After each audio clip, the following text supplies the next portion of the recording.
Having the 7th highest number of extreme demons out of any player in Geometry Dash has given me a pretty wide range of very strong opinions over the years. As all 500 of them have racked up, I've wanted to do something with them more and more. So after hitting the milestone, I've decided to finally rank all of them from 500th to 1st in a several hour-long video. However, one basic rating to all 500 of them would not do this strange and unique class of levels justice. No, we don't do that here. Instead, each level's final score will be made up of 3 separate criteria, and if they're lucky, they could win one of the 46 awards prepared for this video. Gameplay is the biggest and most influential of the 3, weighing 60% of the total score. As I've played these things more and more, I've found that gameplay is definitely the most important aspect to a level's enjoyment, since it can make or break your playing experience. Decoration also plays a large role in a level's quality. Even if the gameplay is satisfying, a boring looking level will just put your player to sleep. So decoration contributes towards 30%. Finally, to spice up the rankings a little further, a level's song will contribute 10% of its score. This helps separate the good from the amazing and the bad from the terrible, because a level's song is still important to its vibe and atmosphere just like decoration is. And finally, as I mentioned, throughout the ranking, awards will be given out to some levels that deserve them. I've wanted to make it so I can pinpoint truly unique levels and separate them from the rest, both good and bad. So if you're rooting for a certain level, the good awards are the ones to look out for. A neutral award is always nice, but the real danger are the bad ones. I'm praying that your favorite level doesn't get one of those.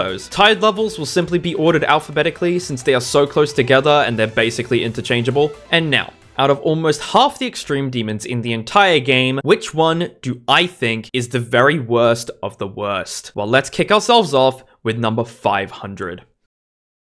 For a level to go up against 499 other extreme demons and still end up at the very bottom, it has to do something genuinely irredeemable. And Explosion is the perfect example of that. Every single other level on this entire ranking had the potential to be better than it was. But I do not think that there is any way this level could have been made without fundamentally changing it that would get it any higher than the bottom spot. And the exact reason for that is, it is a complete clone of Lit Fuse. If I just changed the background video to actual Lit Fuse, pretty much nothing would change. And it is so unbelievably disappointing to me, since I am a creator, that RobTop would think it is appropriate to rate this level. It looks exactly the same as Lit Fuse and rips off all of its effects. The only part of the level that doesn't look exactly the same is at the very end and is completely ugly. The only way this level even gets off the ground in terms of its ranking is by completely revamping its deco to be something actually unique. I want to emphasize that the lowest possible score that a level can receive on this ranking is 0.6, because the minimum gameplay score is a 1. I do not give out gameplay scores of 0. This level scored a 0.65, and the only reason that is the case is because its song is ever so slightly tolerable. The gameplay is flat out garbage, the decoration is completely stolen, and the song is still bottom of the barrel. And I know this creator can do much better than this, so I don't even know why he even bothered. Now, if we were ranking gameplay, this level would be 500. This is probably the most inconsistent level I have ever played. Obviously, it didn't win the award for that, so I'm exaggerating, but it's pretty fucking close. There's a multitude of reasons as to why this is the worst level ever. The first of which being the fact that it is so unbalanced. The waves in this level are unmatched in terms of difficulty and how janky they are, especially the second one. On screen, I'll show the hitboxes for the speed changes, which are all invisible, by the way. So half the time, you are going to change speed unpredictably and not be able to do the next part at all. And after you've done them, you need to pray to God that you don't choke, which I did multiple times. And even putting the horrendous gameplay aside, this level is nothing special decoration-wise and has one of the most annoying songs I've ever heard in my life. And this will be a recurring issue with some levels going forward. I think one of the main reasons Nepesta ended up enjoying this level is because he didn't listen to the song while playing it. Some of the clicks are just so much harder than others, and you will die to them non-stop from zero. There's also a few bugs here and there, which are more the fault of RobTop's poor coding rather than the level. I still think that they should have been squeezed out by playtesters before the level was released. This level has quite a lot of fans, but I am unfortunately not one of them. I find the pre-drop in this level to be not only incredibly difficult, but super awkward. It tends to become very inconsistent whenever it feels like it, and even when it is consistent, inconsistent, it still sucks because it's not even satisfying to pull off. When you finally get to the drop, the only thought going through your head is, maybe this experience might actually be over soon. This is one of the most unsuspecting levels on this entire ranking. If you looked at a showcase of Chill Putty, you would never think that it could be this terrible, but has some of the most awkward and choke point based gameplay I've ever played. I genuinely don't know how the playtesters of this level managed to make it so inconsistent despite how simple the gameplay is. It's borderline impressive, but I still had to deal with it while playing the level, so I'm not a fan. After beating this level, I went and checked how much of the gameplay is made up of straight fly parts, and almost a third of the level is straight fly. I am not joking. This is a rated extreme demon with 32% of its parts being straight fly, all of which have awful transitions, may I add. You would hope that the other 68% of the gameplay is better, but it really isn't. It's just as awkward and uninteresting. This is similar to Chill Putty as well, in the sense that its gameplay is incredibly basic, yet it's somehow made awkward and inconsistent. Maybe I just have a ship skill issue, which I 100% do. That doesn't change the fact that I despise going from zero on this level. This level's gameplay tries to be something unique and special, which is a good thing when done right, but this level just misses the mark on so many levels. In exchange for the gameplay being strange, the level becomes incredibly awkward and inconsistent, with every timing being an awkward maneuver that you just have to pray you get through every time you get there. Ah, yes, Sonic Wave. I tried to go for this as a hardest originally and dropped it for a damn good reason. Its pre-drop is so long and difficult that it makes going from zero a complete drag, especially the ball. The ball has a reputation for being way harder than most other parts in the level, and I can say for a fact that that is true. Not to mention on top of this, the wave parts are just downright unfair because their transitions can be so awful sometimes. Not to mention the decoration makes it incredibly hard to see. It is simply not worth it to beat this level, even though it's historically significant in GD. When you hear someone describe a level as Korean, this is the type of level you should picture. There's not really any other way to describe this level other than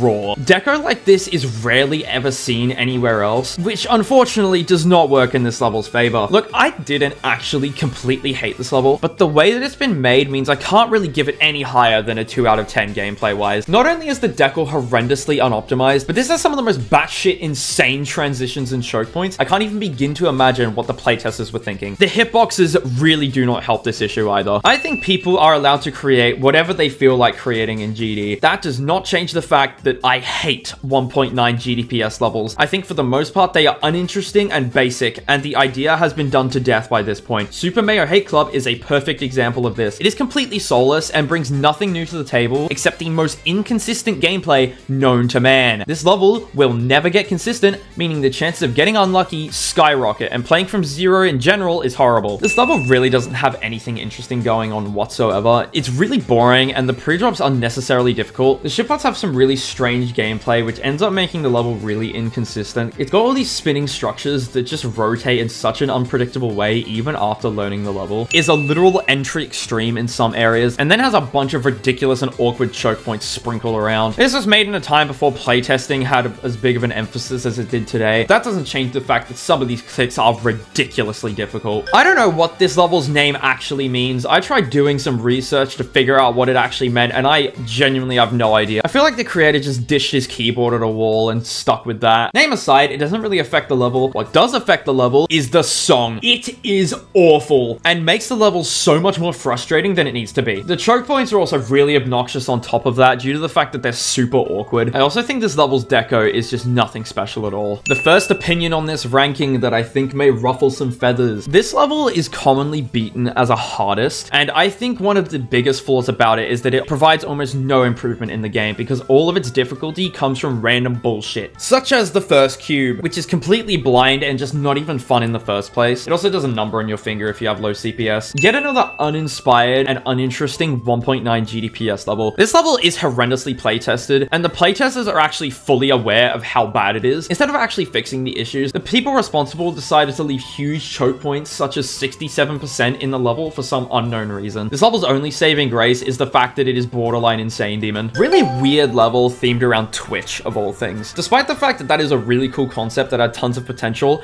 it's just a basic design slash glow level that is wave choke points and buggy. What a surprise. The main difficulty of this level is remembering it exists in the first place. The drop is at like 12% or something, and every time you get to the drop, you have to listen to some guy call you a simp, and I'm sure you can guess how annoying that would get after a while. Unfortunately, I never really like Phasm levels, and this isn't much of an exception. It's really boring from zero as a result of the deco looking like every other Phasm level and the gameplay being the most slow-paced, low CPS thing ever. The duel of 59 is also really buggy for some reason. I'm not quite sure why, but it makes going from zero super frustrating. I actually made a video on this, and if you've watched it, you probably know my opinion on this level. It is the pure epitome of RNG. It would be a hard demon if the choke points were removed, and no matter how good you are, they never get consistent, because of course they don't. I don't know for sure, but this level just feels like it used to be a lot easier and just got a buff date out of nowhere. Let me know whether I'm correct about that. Oh yeah, and the hardest part of the level is right at the end of it, because why not? This level is one of the buggiest levels in this entire ranking. There's a decent chance that this is the fault of 2.2. It doesn't change the fact that it should have been updated to fix those things by the time I beat this. I'm not exaggerating when I say a solid 30% of my deaths resulted from bugs. This isn't helped by the level just being generally unbalanced and super inconsistent. The cherry on top of this shit-covered cake is that the song gets annoying insanely quickly. Yes, it's good on its own, but having to listen to it constantly just isn't fun. Also, the ship at 57% is so difficult for no good reason. I don't know why that's there. One of the oldest 2.1 extreme demons, and it fucking shows. Not a single part of this level functions correctly. Exaggeration, by the way. And on top of that, it is so unoptimized, especially Hell Pegasus's part. I don't know what he was thinking. At least he knows he goofed a little bit there, and he's a lot better of a creator now. Praise you, Hell Pegasus. I love you. As for the level, though, it is not worth wasting your time. There are so many better options. This level earned its reputation, I can assure you that. It is just Breakout, but 10 times worse. The choke points from Breakout are still present, but since the level is so much harder, they've been amplified so much, and they are way more annoying to deal with. And don't even get me started on the 61% wave. Playtest your levels, people! I'm not sure why there's so many remakes of Heartbeat, and levels like this are proof that they kind of need to stop. It is incredibly RNG, and most of the difficulty is carried by an off-sync, quote-unquote, sync part in the middle of the level. You have to fall down and blindly click blue orbs several times over when the music is completely desynced, which means you kind of have to come up with your own strategy to get consistent at it, but no matter what you do, it'll never be 100% consistent. Even outside of that, there seems to be a common theme with the levels down here. It has some really bad choke points, some of which are after the sync part, because of course, playing from zero is also really boring as a result of this. I actually think this level has a lot of charm, but that doesn't change the fact that it isn't very good. It's really poorly playtested, which can be expected for a level that released like 7 years ago or something. Due to this, there's a super difficult wave and ball in the second half, and on top of that, the hitboxes in this level probably weren't placed by sane people, I'm gonna be honest. There's a bunch of invisible saw blades in the wave that you never realize are there until you play it, and the ball after it isn't much better either. It has a secret way at 65%, which I gladly took because I did not want to play this. The fact that it has a secret way and is still awful to play speaks volumes about this level's gameplay. It's janky, inconsistent, and boring, as with every other level down here. One of its saving graces, though, is that it doesn't look terrible. This level is a perfect example of 2.2 features used terribly. This level is significantly harder than it should be as a result of the constant overuse of shaders, and even ignoring that, the level is just super unbalanced and choke pointy, just an all-around frustrating experience.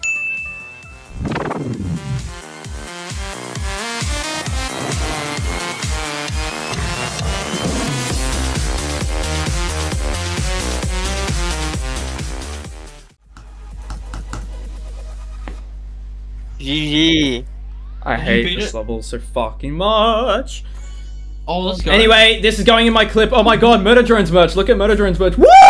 I played this level after I beat Critical Heat, and the only reason I picked it up is because it has the same song, and I really like the song. But little old me did not know what I was in for starting this level. This level's gameplay is bottom 5, and it's only up here because its deco is decent and the song is really good. Fun fact, Sonic Wave was my least favorite level in the whole game for 2 straight years, and this was the level that finally knocked it off its throne. I really sound like a broken record here, but this is one of the worst playtested levels in the entire game. It's actually insane how bad it is. Some of the parts in this level honestly never get consistent, and half the time it's a result of them being laggy as all hell, which honestly I think I have a right to complain about, considering that my computer is incredibly good and I would think most of you probably can't run it either. I'm in support of the 2.2 rate standards being lower because it lets a lot of unique levels have their time to shine, but it is also a double-edged sword because levels like this slip through the cracks. It's honestly really awkward gameplay wise and doesn't have much going on in the song or deco department either. There really just isn't much to say about this level other than the fact that it is really below average.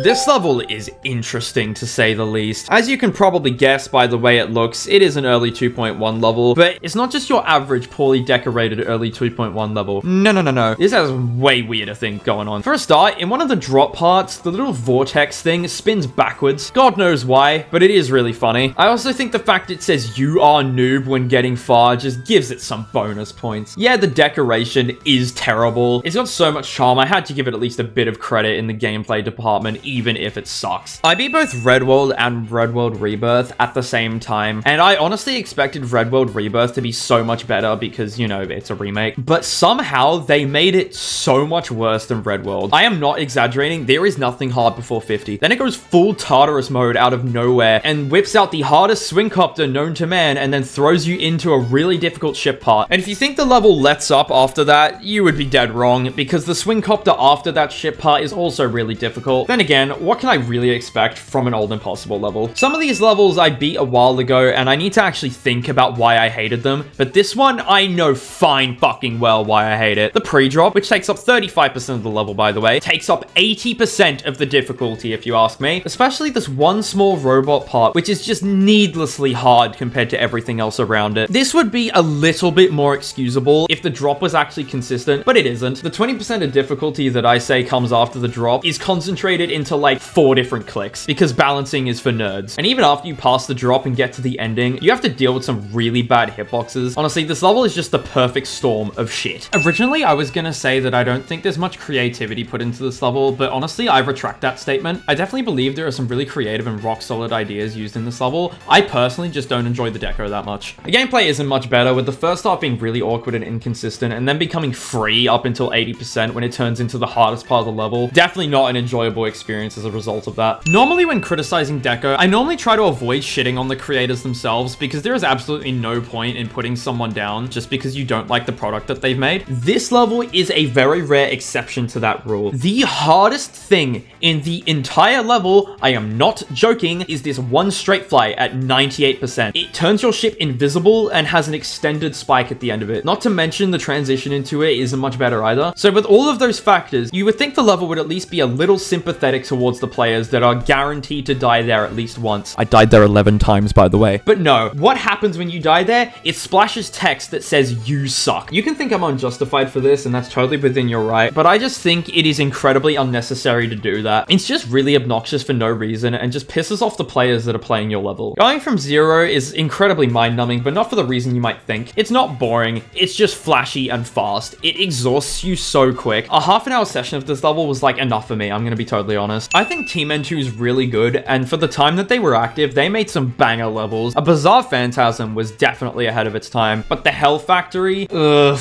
it is not good. I never liked the Yatagarasu song, and this level doesn't really make it any better for me. I found it a bit annoying and kind of an ear sore considering I had to listen to the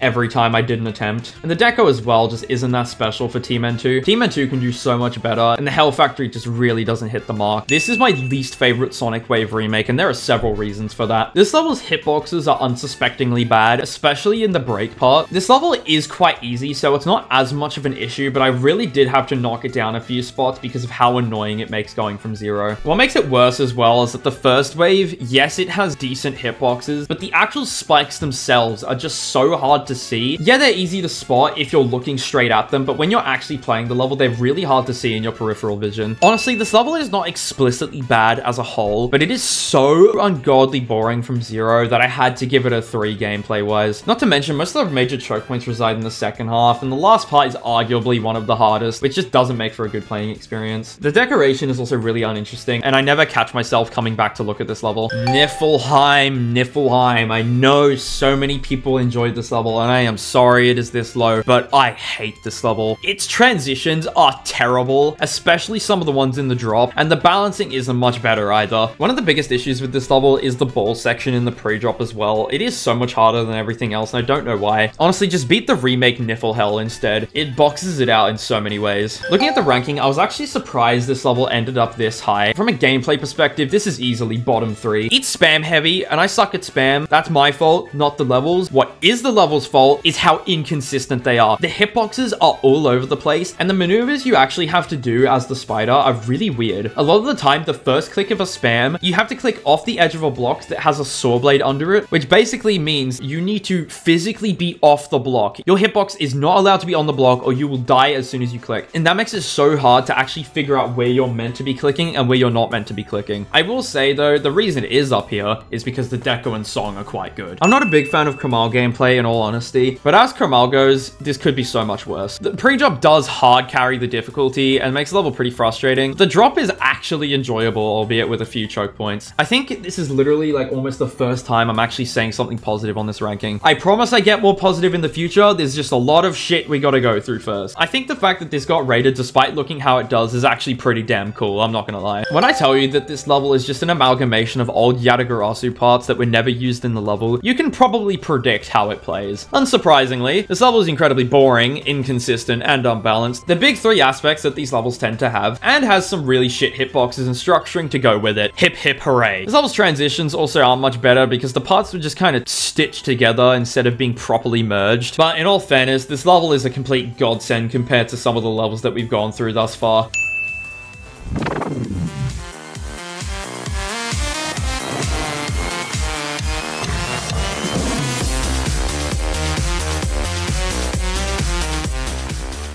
Looking at a recording of this, you wouldn't think that it wins the award for the worst hitboxes, but let me assure you, it definitely deserves it. I'm gonna put a screenshot on screen of what the hitboxes look like when you die, and you might be surprised to learn that those are pretty much everywhere. Playing this level is like bashing your head against a wall. You'd have more consistent results going to the casino and putting your life savings into a slot machine than you would playing from zero on this level. And the song being a complete ear saw really doesn't help this level in the slightest. When I play remakes, I expect good, interesting, and unique levels that are inspired and built off the levels they are made after, not whatever 80X is. This is just everything 80 is, but with some glow slapped on top. Yeah, it looks good, and it's a lot more inspired than anything Explosion could come up with, but this is still just not unique in the slightest, and the gameplay is also a significant step down from 80. Just an all-around failure of a remake, if you ask me. Despite it being an almost carbon copy version of Sonic Wave in the gameplay department, it actually makes a few changes that take it from a 1 out of 10 to a 2 out of 10 gameplay-wise. People tend to disagree with this, but in my opinion, in the drop, it's a lot easier to see, and in some of the blocks where you need to go through them, the hitboxes are a lot clearer, which is important because the gaps are actually quite tight. As for the deco, I actually think it's a pretty decent step up from Sonic Wave. Did it deserve Epic?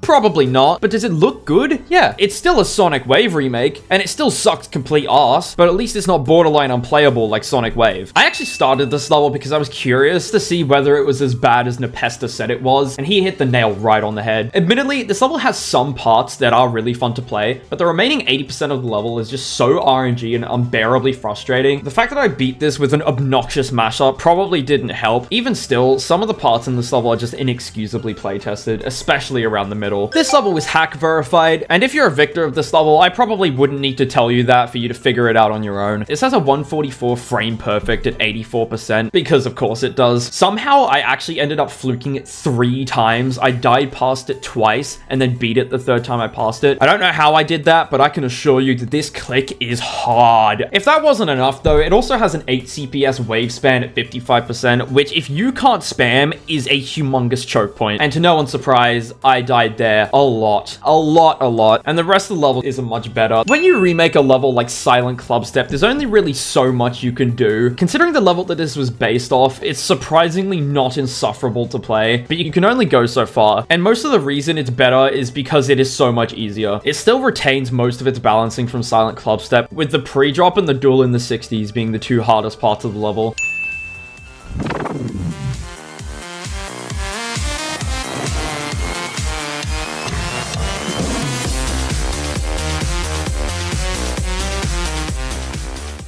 Ooh, do I have something to say about this level? I'll get to the drop in a minute, but for now I want to start with the pre-drop. This level has so much lost potential, and it's honestly really upsetting that the playtesters fumble so hard with it. The core gameplay is incredibly fun, and I found it enjoyable when first starting the level, but as you learn it and try to get progress, you very quickly realize all its problems. The first click is unnecessarily difficult, and I'm pretty sure it's a 60 Hz frame perfect, and even when you pass the first click, 95% of the time you'll just die to a small set of percentages and rarely anything else, because this level's choke points are out of this world. For example, once you get to the slow part before the drop, there's these 2 ball clicks that just carry the difficulty of that part. Why are they there? God knows, but they are. And even before then, there's a bunch of random clicks that just honestly never get consistent, and you just have to accept the fact that you're gonna die to them over and over again. As for the drop, being thrown into it instantly is cool, but that's about it. Actually playing it is horrible, and the waves in the drop carry it so hard. The first one and the second one are the 2 major hurdles in the drop. All around just a really disappointing level that could have been really good if it was playtested properly. The Cognition-esque style of gameplay is really hit or miss for me, and unfortunately this is one of the misses. I'm judging this level based off of when I beat it instead of how it is currently, and when I beat it this was quite buggy because it was fresh into 2.2 and it has a lot of odd timings that were broken by it, which resulted in it feeling super frustrating and unfair. Oh yeah, not to mention 95 and 96% are the biggest choke points in the level. That's still a thing, which would do the level a big favor if it was removed. This level is what you get when you put Pinuto, Heinz, and Kramal into a blender and then pour it on your PC. There's nothing really hard in this level that isn't just some really strange gameplay gimmick, which sometimes works in its favor, like the drop duel, but it's so easy that you only get there like 2 times. Oh yeah, and for some reason the creator thought it would be a wise idea to put a bunch of invisible clicks at 60%.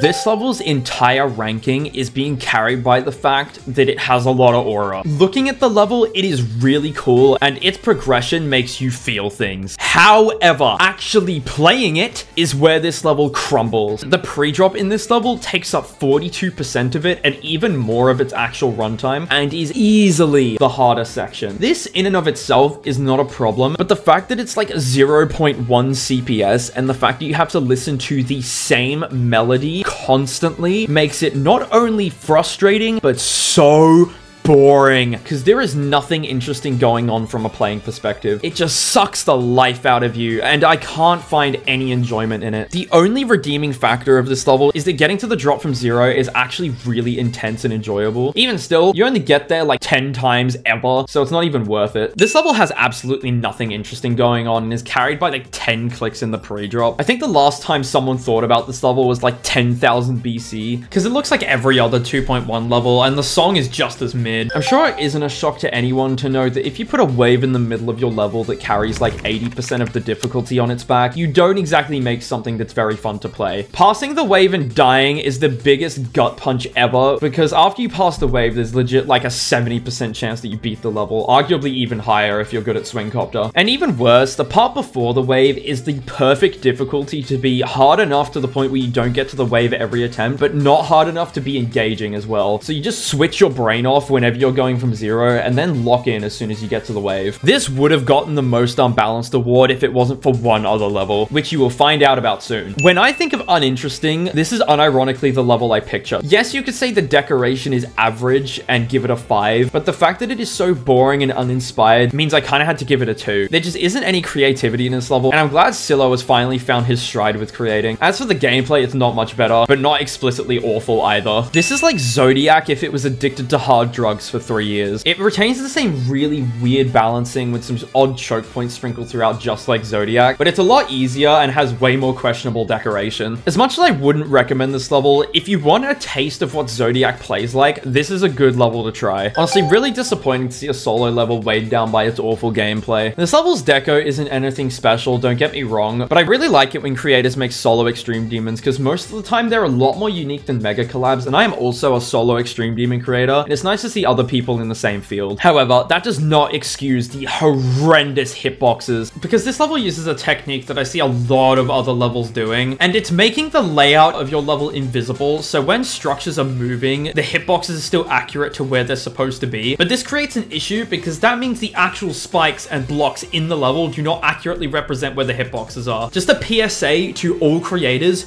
do not do this. It is awful to play, despite what you might think. The surprisingly superior level of the pair. It's actually more unbalanced, but less frustrating than Red World Rebirth. This may sound ridiculous, but I'd say 96% is probably as difficult as the entire first 50. The only reason this level does not win the most unbalanced award is because the swing copter before the last ship is also kind of difficult. The main reason this level isn't nearly as frustrating is because it's slightly easier, and the first half is so free that you'll probably never die to it once you pass it a few times. The first thing that comes to mind when I think of this level is that the name checks out. Everything is honestly really easy except for the wave parts, which stop you getting anywhere. This level had the potential to be really good too, because the song and deco complement each other really well and makes it a really cool level to watch. Then you actually play it and realize why this level has barely any victors.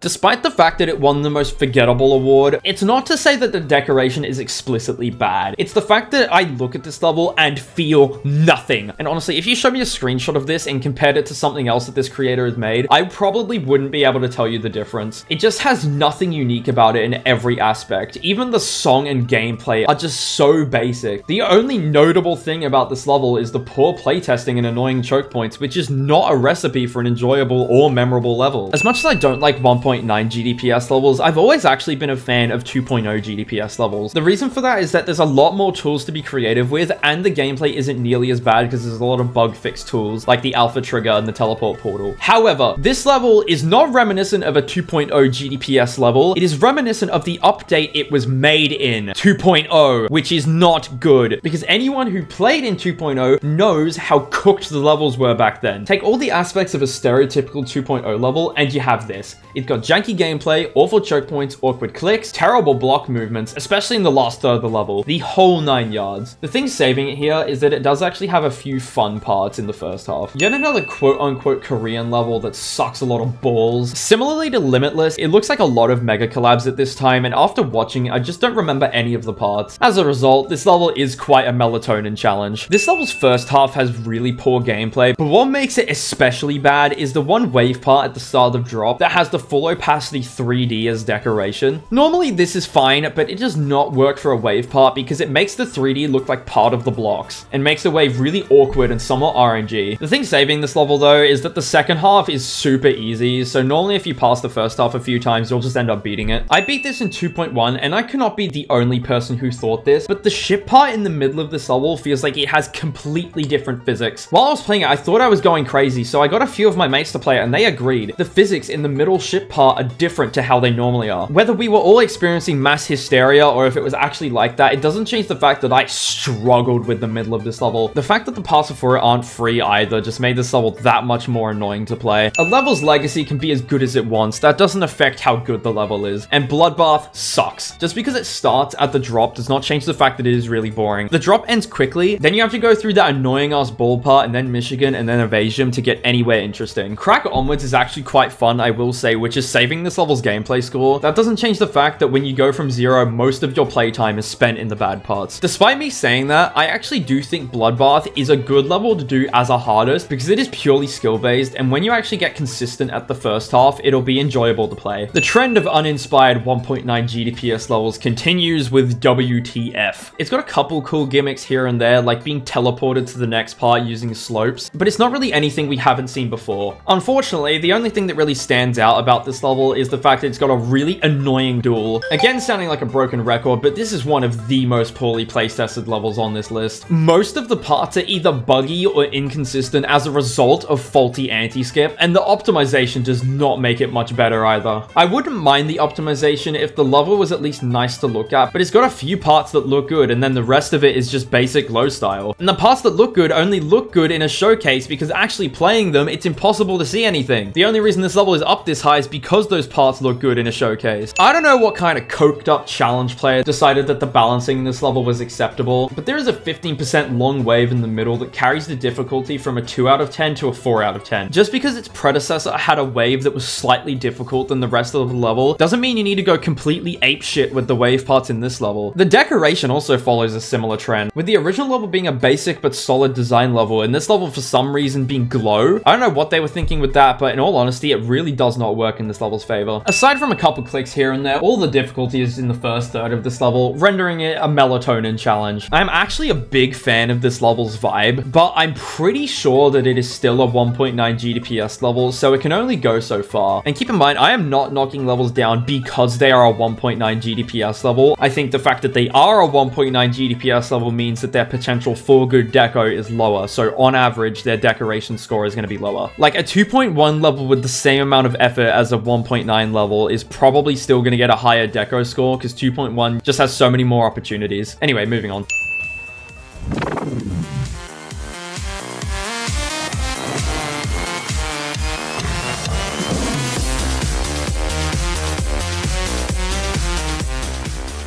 This was one of the hardest levels to place on this list. Get it? And for a good reason. This level was made by over 14,000 people, which doesn't exactly make for the most cohesive level of all time. However, despite looking absolutely atrocious, I think the fact that so many people contributed to this level's creation makes it super cool. If I was placing this level purely off of personal vibes, this would be a lot higher, but as to be expected, the gameplay is awful. The difficulty is like a 4 out of 10 if you take the skip at 1%, and the difficulty is more like an 8 if you go the intended route. I don't really need to say more other than that, but I'm going to because I like yapping. I took the skip route, and the only difficult thing in that entire route is the wave section at 12%. You'll probably die past it a few times because you've still got quite a bit of level to go, but there's not really any explicit choke points besides that. And also, if you take the skip route, you get to see my beautiful creation, which is just a giant Tyson placed right above the level. I had to fight tooth and nail to keep it there, by the way, because people kept deleting it, but as to be expected, Tyson prevailed, and I got Zeronium to say his name. Another 1.9 GDPS level, whoop-de-doo. There just isn't much to say about this that hasn't already been said. The first and last parts are just by far the hardest, but in terms of deco and song, there just isn't anything going on. I can't talk about any of it. There's just simply nothing worth commenting on. If you know anything about Penuto, you would probably expect that a 2.0 level made by him is going to be a bit odd. It throws you right into the most janky duel of all time, which actually somehow gets consistent, but then throws you into the actual hardest part of the level, which features a 60 Hz frame perfect at the end of it if you're on the wrong refresh rate. It is truly a relic of its time, but that does not make it good.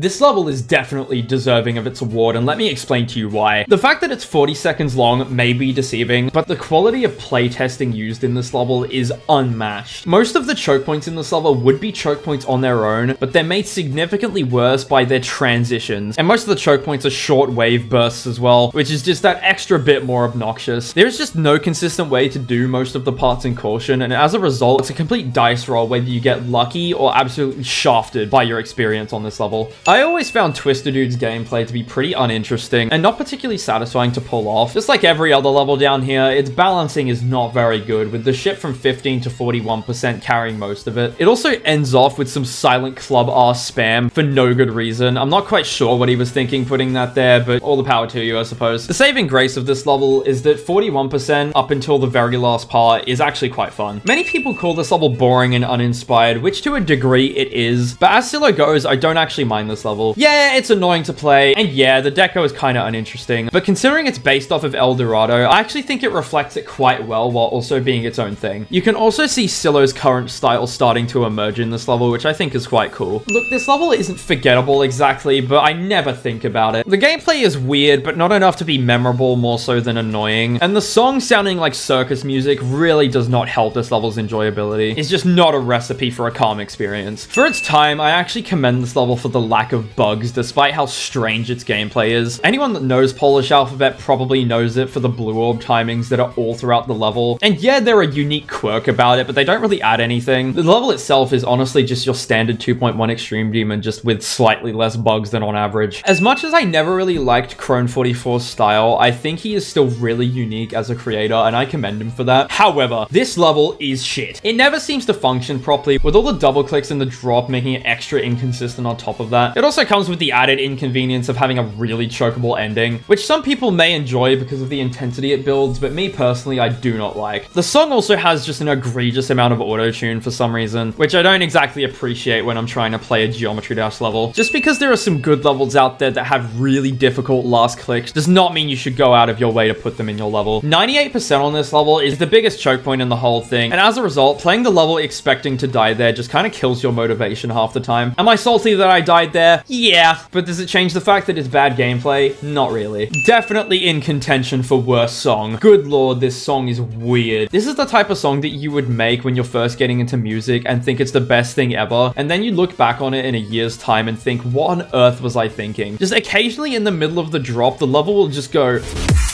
And I found that to be really funny, but it doesn't make the song very good. As for the level itself, it's just a super basic low level. It has all the characteristics that come with that. It's buggy, it's choke point carried, it's really learny, and just overall a really forgettable experience. The only level on this entire ranking to appear in both my top 7 unluckiest experiences and my top 7 least favorite Extreme Demons. Yes, its ranking is high, but that is completely carried by its decoration and song. I am not exaggerating when I say 95% of the difficulty is in the first half, with 10 to 32% being over half of that difficulty. As one can expect, this makes the level insufferable. The structuring of this level really doesn't help, especially in the wave part. Also, at the end of the wave, there's this little section where you have to hit your head on the floor, but the thing is, every head bonk gets smaller and smaller every time you do one, which is a unique concept on paper, but in practice is just so inconsistent. And the shit part after it isn't much better because every single timing is determined by the click you do before it. If you mess up but still survive, you're still going to die because your setup is wrong. The predecessor to this level boxes it out in every way gameplay-wise. I can see the potential that this level has to be really good, but it was just play-tested awfully and has huge inconsistencies. The biggest of which being this stupid-ass ship wave duel at 15% that never works or gets consistent. The rest of the level is just really uninteresting, but could have been good. I'm a big fan of Monstrous Turtles as a song, so when I picked this up, I was praying to God that it was good, but unfortunately, it really let me down. This level has the type of balancing that a hacked verification would have, with one section, that being the last ship, being by far the hardest part of the level, with the rest of the level being pretty easy with a few impossible clicks sprinkled throughout it. Some of them are really wacko too, like 46. The amount of potential that this level has if it were to get a balance update is insane. This level was made by the same people that made Spatial Rend, and if you know anything about Spatial Rend, you probably know what this level plays like. For the 500th time this ranking, this level's carried by choke points. With some of the parts in this level being borderline hard demon gameplay, it can make it really annoying when the experience gets dragged out because the hardest part is the last 20% of the level. Before finding out about this level, I honestly had no idea that the creator of True Effect had any other rated Extreme Demons. Because I think True Effect is really cool, I picked this up pretty quickly and decided to go for it just for fun. Unfortunately, this was before the release of Subterminal Point, so my guard was down. Instead of a cool hype moments and aura type level, I got stuck playing a level that is carried by its pre-drop and the last 20%. The last 20% of this level is a really weirdly made duel that has you constantly switching your focus between the two icons. Despite getting consistent in the end, it took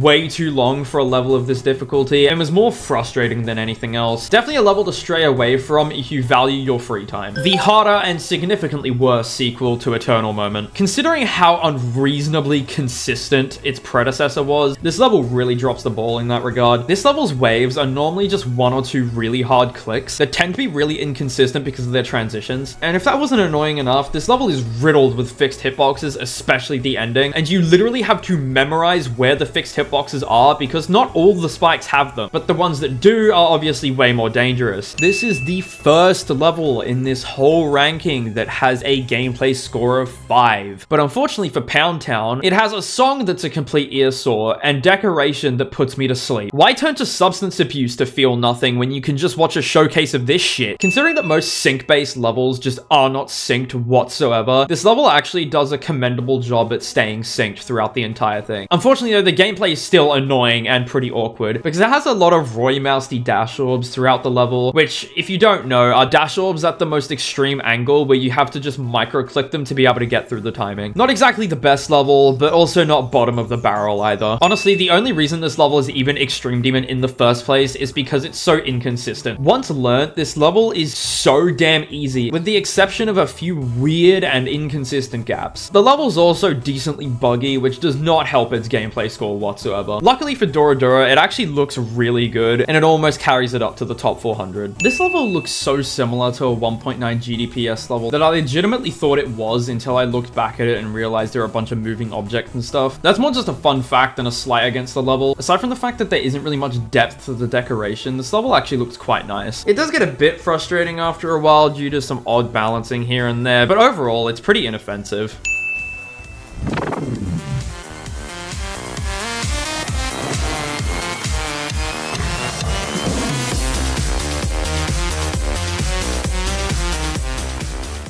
I've talked about choke points and bad playtesting quite a lot so far, so it's lost a little bit of its impact, but I want to emphasize how atrocious this level's choke points are. There are a bunch of invisible and fixed hitboxes all over the level that you don't really notice in a showcase, and the wave straight out of grief at 30% really doesn't help this issue. The last straight fly is also completely fixed hitboxes, because why not? And this is also made by the same guy that made Limitless, so it's not that special in the decoration department either. Somehow takes the issues from its predecessor, being Party Rock Anthem, and makes them twice as bad. Awesome makes a lot of really good solo extremes, but some of them do not hit. The gameplay for this level is mediocre at best, and every death really doesn't feel like your fault. Some would say skill issue, I would say bad design. This level's pre-drop is actually pretty reminiscent of Black Blizzard, in the sense that it's got a bunch of really quirky cube timings. The only difference between this and Black Blizzard is that the timings do not get consistent here. The more glaring problem with this level though is the dual from 60 to 90%. It is really hard, and you have to switch your focus between the two players quite a lot, and it just stops you getting any form of consistency. When starting this, going into it expecting to get unlucky is the way to go, because if you get a bad dice roll and this level kicks your ass and you're not expecting it, it's not going to be fun at all. I know this because it happened to me. This level's song just pisses me off, and I don't know why. I literally love the Undertale OST, but something about this song just scratches my brain the wrong way. Even with that aside, this level being carried by its wave parts in conjunction with its impossible-ass pre-drop does not make it super memorable or pleasant. Outside of the waves and pre-drop though, the level's actually quite fun, so its gameplay score is relatively healthy. You reach your peak consistency on this level on day 1, and then it never gets any better. Within like half an hour of starting this level, I almost had it in 2 runs, and then it took me another 3 days to actually beat the level. As a result of this really odd phenomenon, all the choke points in the level remain the entire time you're playing, and getting far is honestly a rarity. I wanted this level to be good because its decoration and song complement each other really well, and it is super climactic, but Ren's gameplay is just built in a way that even though it's simple, it's so awkward, and most of your deaths don't even feel like your fault. This level is completely ruined by the fact that game mode portals are spammed everywhere to make the camera follow the player. This was made in pre-2.2, so there was no camera trigger to help move the camera around, and you had to just spam a bunch of invisible gameplay portals on top of each other, so every time you hit one, the camera would realign. The problem with this is that it was super stuttery and hard to predict where the camera was gonna go. The dual section in the second half is also severely dysfunctional. This level has no right to be as learny as it is. Getting the click patterns down takes forever, and honestly is just really fatiguing because of how flashy the decoration is. What makes it worse is that it's not even that consistent once you learn it. This is more an issue with the second half though, which means it's even more annoying to play from zero, because if you ever actually want to get to the inconsistent part, you have to play half the level first. This was one of the hardest 9 circles levels of the time, and it was made in 2.0. Not exactly the best combination for a level. I specifically struggled with this level quite a bit because I cannot spam, and the majority of this level is fucking spam. This level just felt incredibly luck-based, especially in the first half, just because of how weird the click patterns were, and you can easily tell that this level was hard buffed from an easier version. This level's song is the only thing breathing life into its rating, and fun fact, this is the only level I've ever accidentally beaten in practice. I wanted to enjoy this level, I really did, because I see everyone else playing it, and they have great fun with this. I unfortunately just found it to be so boring. Having Zobros and Michigan right next to each other just means most of your attempts are spent actually getting there in the first place and then just dying, which gets old real quick. And it was honestly a shame because this level's progression is really good. The way the drop ends early and then the rest of the level is just building up intensity, it's really cool. The only circumstance in which I would ever recommend this level is if you want to learn how to deal with janky gameplay. Phobos is infamous for its very questionable gameplay choices, such as the line that everyone knows. However, despite how objectively awful its gameplay is, I can't help but enjoy it sometimes. It can certainly be annoying, but overall not horrible, and not nearly as bad as most of the levels we've covered so far. The decoration could definitely use some work though, good lord. I remember watching Cairo post on his Twitter about the progress he was making on this level, so when it finally dropped, I was super excited to play it. Unfortunately, I was met with a poorly playtested and horribly balanced level that is just annoying more than anything. It's got a duel in the 30s that just has really weird block movements that stop you developing any kind of consistency, and half the time the intended route just isn't even possible if you get a bad setup for a click. Really disappointing considering how good this level looks. Look, I would think this is common sense in this day and age, but someone really needs to give Arctic Lights the memo that if you just spam a bunch of really hard to see black spikes on your 9 circle structuring, it is not fun to play and makes the level's click patterns just obnoxiously awkward. The pre-drop in this level ain't much better. It's not necessarily harder than the rest of the level, but it's close enough to the point where it prevents you getting far at all. It is the biggest roadblock going from 0 because the way you want to beat Arctic Lights is by just farming attempts to the drop, and if you're not consistent at the pre-drop, you're just completely unable to do that. Oh yeah, and the first click has no right being that difficult. Everything up until 78% is either painfully easy or really consistent. Then it goes mainless mode with one of the hardest waves I've ever seen in a level of this difficulty. Even though everything before it is relatively consistent, it's still 80% of the level, so you're gonna have to wait a good while before you even get to 78% in the first place. Overall, just not enjoyable. This level's decoration is really good, and especially for a solo level, but the pre-drop, despite being really short, has super questionable hitboxes sometimes, and even after beating this level 42 times for the Geometry Dash World Tournament, it still did not get consistent. What's even worse is this tiny little wave spam in the 20s that just feels like becoming inconsistent out of nowhere, and doesn't actually tell you whether you're clicking too hard or too soft, so you have to become a NASA scientist to decipher what you're actually doing wrong. Realism style is a pretty contentious topic when it comes to Geometry Dash, and Snowdrift is a perfect example as to why. The decoration does not accurately represent where the hitboxes are whatsoever. The creator has prioritized making the level look cohesive over playability, and that will almost always hurt your level more than it helps it. Even though this level looks good, the fact that it plays so horribly means that even though it looks good, it'll just leave a sour taste in your mouth by the time you're done with it.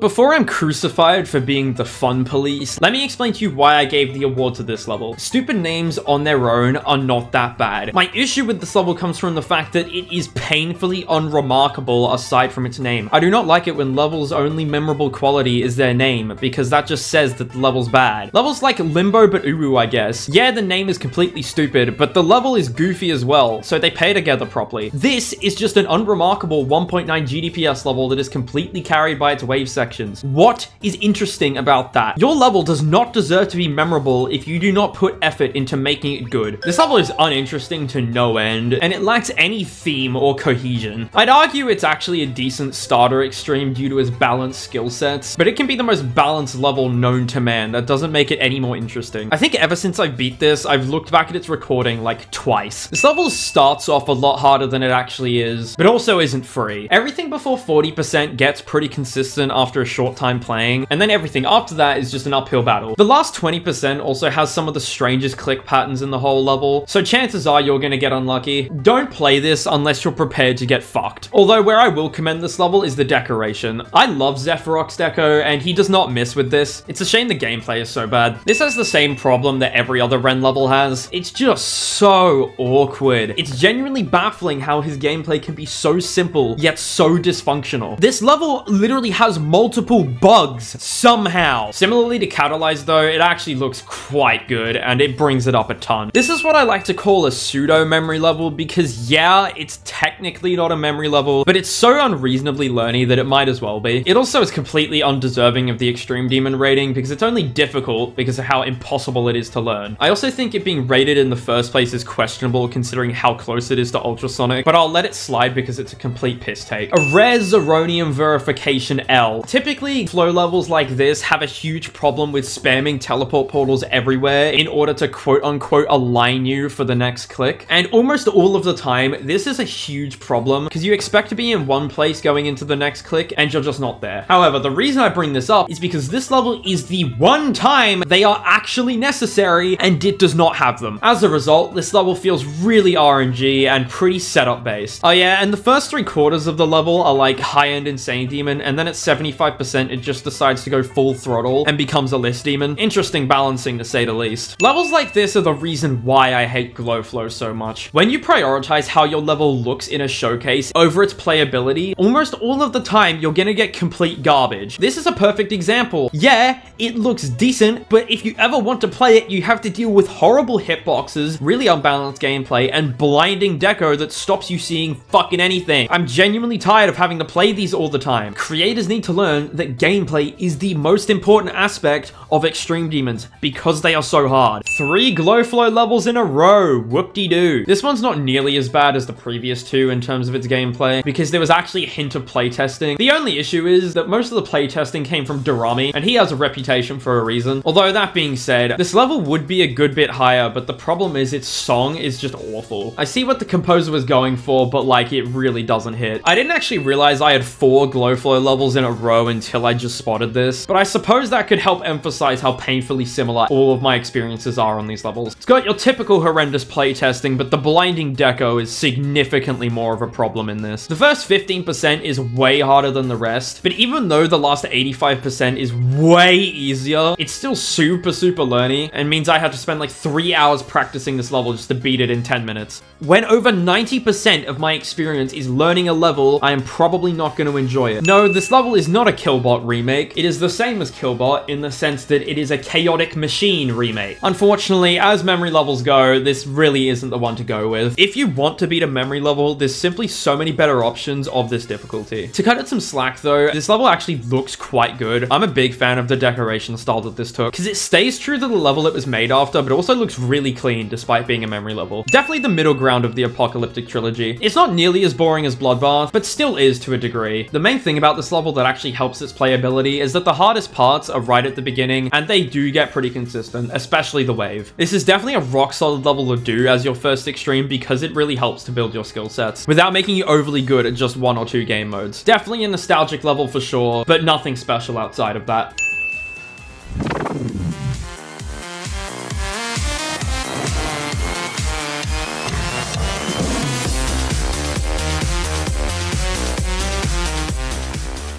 I'm willing to bet you have never heard or seen this level in your entire life, hence the award. All 3 aspects of this level are about as basic as they can get. There are so many Extreme Demons with a name that derives from the word Aurora, and I do not know why. There is Aura, Aureole, Aurora, Aurore, Auroral Darkness, and those are the ones I have beaten. There are more than that. And since this is just the most basic glow style level ever, it blends in amongst the crowd so much. Not even the song is memorable. Like, this level's not explicitly bad, but I'm gonna be honest, I'd rather play a level that's a bit below average but interesting than play a level that makes me feel absolutely nothing. Actually, you know what? I take some of that back. It has a single notable thing about it, and it's the last click being not only hard, but completely blind. Definitely one of the more well-known Penuto levels. Unfortunately, because it was made by Penuto, the gameplay is held together by duct tape and glue, yet is somehow synced. I don't know how this level manages to be as broken as it is while also still being synced. Unfortunately, that's kind of the only thing that makes this bearable because the balancing mixed in with the bugs just isn't fun at all. One of the hardest parts of the level is this wave at 62, which is the only part that isn't super synced, and dying there over and over again can get really frustrating. I would easily recommend you play this level's sequel over it.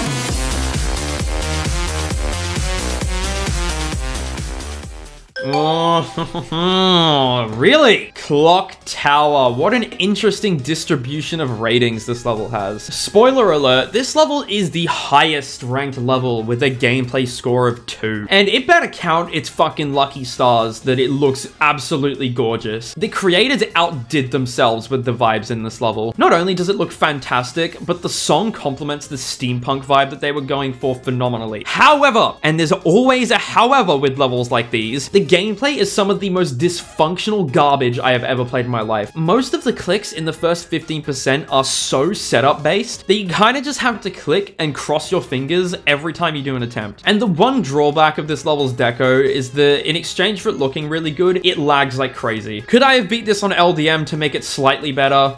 Yeah, but do I wish it wasn't a necessity in the first place? Also, yes. The gameplay is also over-engineered in the sense that there's a bunch of invisible stuff that is supposed to correct you, but instead makes your movements kinda unpredictable and janky. And then the last memory part is probably the biggest offender of all. I'm not even gonna go into great detail, I'm just gonna say straight up that this part doesn't work. It's really disappointing that this level ended up sucking as much as it did, because if it was playtested correctly, this could have easily earned a spot in the top 50. You know, this level's song used to annoy me, but in all honesty, it's actually grown on me. Aside from that though, it is yet again a typical 1.9 GDPS level. Joke points, boring from 0, and pretty unbalanced. There's not really much else to say here that I haven't already said about other levels. This level is definitely a good chunk of the reason why I haven't beaten Ocular Miracle as a whole yet. As cool as it is, and a great opener to a level like Ocular Miracle, not a single damn part in this level works properly. It is so disappointing, because if this level was functional, not only would it be Insane Demon, but it would make Ocular Miracle as a whole so much more bearable. It needed some degree of playtesting and just didn't get any, and it's really disappointing. This level has so much potential. This level is made by a challenge player, and anyone who knows any challenge players probably knows that almost all of them are only good at ship and wave. Unsurprising to no one, this level is carried by ship and wave. Just for that extra bit of fun on top of that, it also has a really weird dual click in the middle of the level that I never really got a consistent pattern for. Despite this, the level is inoffensive enough to the point where it's not terrible, but it could have been so much better if either the gameplay wasn't a complete joke or the decorations switched up even once throughout the entire level, because yeah, it looks the same the whole way through. This is one of the biggest cases of it gets consistent that I've ever seen in my life. This level starts off so damn hard and I don't know why, and then after a single night's sleep it just becomes a 2-star. It's actually so peculiar as to why this level specifically acts like that, but hey, I'm not complaining. Also, this level is a 1.9 GDPS level, but this was made way before 1.9 GDPS levels became a big thing. However, that doesn't change the fact that it really isn't anything special in the deco department. Level thinks it's a fun idea to blind you half the time. Considering how old it is, the balancing in this level isn't terrible, but it could also be a lot better. The main things that people struggle with this level is this one ball click in the pre-drop that is way tighter than everything else, and a ship section in the drop. Other than that, the level's actually quite inoffensive and pretty well received, all things considered. I also think the decoration was quite good for its time, even if it doesn't hold up perfectly nowadays. However, one thing that still bothers me to this day is that they didn't put Don't Fade, Don't Enter on the one ship part in the pre-drop. This was originally much lower on the ranking, but after watching a showcase of it again, I realized that this level isn't as bad as I thought it was. Falling Up has a lot of really unique ideas, especially in the second drop with the lightning effect. I didn't realize how cool it was until I rewatched the level. The song also complements it amazingly and makes the level super climactic. I've never been the biggest fan of Kamal, but I will say he really knows how to create a vibe sometimes. As for the gameplay score, I did beat this level in 2.1, and in 2.1, the last duel was severely dysfunctional, and it just made my experience awful because everything before it is so easy, and I had to wait like 2.5 minutes every attempt just to die instantly every single time. I heard that in 2.2, it's a lot better though, so play it for yourself and see what you think. This was my first ever world record fluke, and I held it for about a fucking week. I fluked this from 42, so in all honesty, I don't have the most reliable opinion ever, but even with that aside, I cannot deny that this level is strange. It really does show its age. All you have to do is look at it, and you instantly think, yep, that's early 2.1 if I've ever seen it. It's also notorious for being really unbalanced, with Jonathan GD and Spectex's part specifically being a huge roadblock for people. Despite this level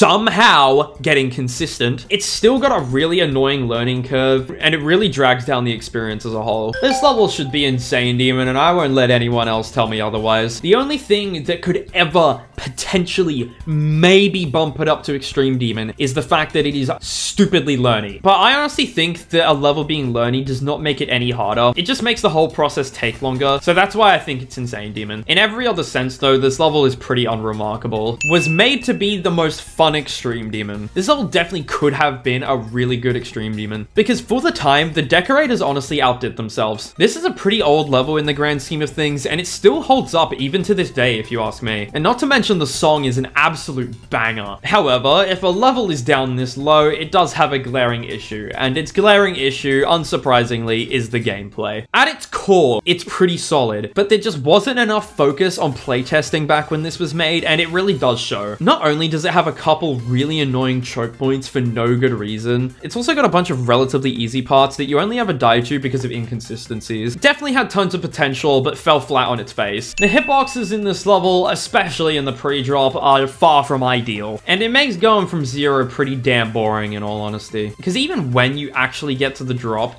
it's the perfect difficulty to be inconsistent, but also easy enough for you to be kicking yourself every time you die to something that you're not supposed to. This level's playtesting isn't that bad, it's just an unfortunate circumstance that makes it really annoying to play. One of the hardest things about making this ranking is coming up with interesting things to say about each level, and levels like this are reasons why that is so difficult. There is nothing interesting happening in this entire level. It all looks the same, and it all plays the same. The only difference is the pre-drop, which actually looks decent, but as soon as you get to the drop, it just falls flat. This level definitely has a good bit of aura, I'll give it that, but it has too many basic looking parts to give it any higher than a 3.5 deco-wise. Parts like Jakob Nuggets look fantastic, and then the rest of the level just looks like yet another early 2.1 Extreme Demon. This also creates a lot of incohesion, which does not help it in the slightest. The gameplay follows a really similar trend to the deco, to be honest, with the good looking parts often have fun and engaging gameplay, and then every other part is just meh. This is so click sync based to the point where once you learn it, level becomes a low-end insane demon. The only thing making this level hold on to its Extreme Demon rating is the fact that it's so damn buggy. The amount of BS that I had to put up with while I was playing this level just made it so unpleasant. Credit where credit is due, though. The decoration and song pair with each other super well, and the creator nailed the atmosphere that they were going for. The concept of this level is pretty cool, and it's executed decently, but the pre-drop gets pretty tedious because of how slow it is and how often you'll just die to the first part of the drop. Thankfully, though, the second half of this level gets consistent enough to the point where if you pass the first half enough, you'll probably beat it. Not as bad as Sorry for Party Rocking, but isn't much better either. It's got similar issues, but the gameplay is a bit better if you ask me. Unfortunately, the deco kind of offsets that because it's a lot more monochrome and it's way harder to see. Luckily for Awesome Me, he has another level on this ranking that is significantly higher up, because so far it's been a bit rough for him.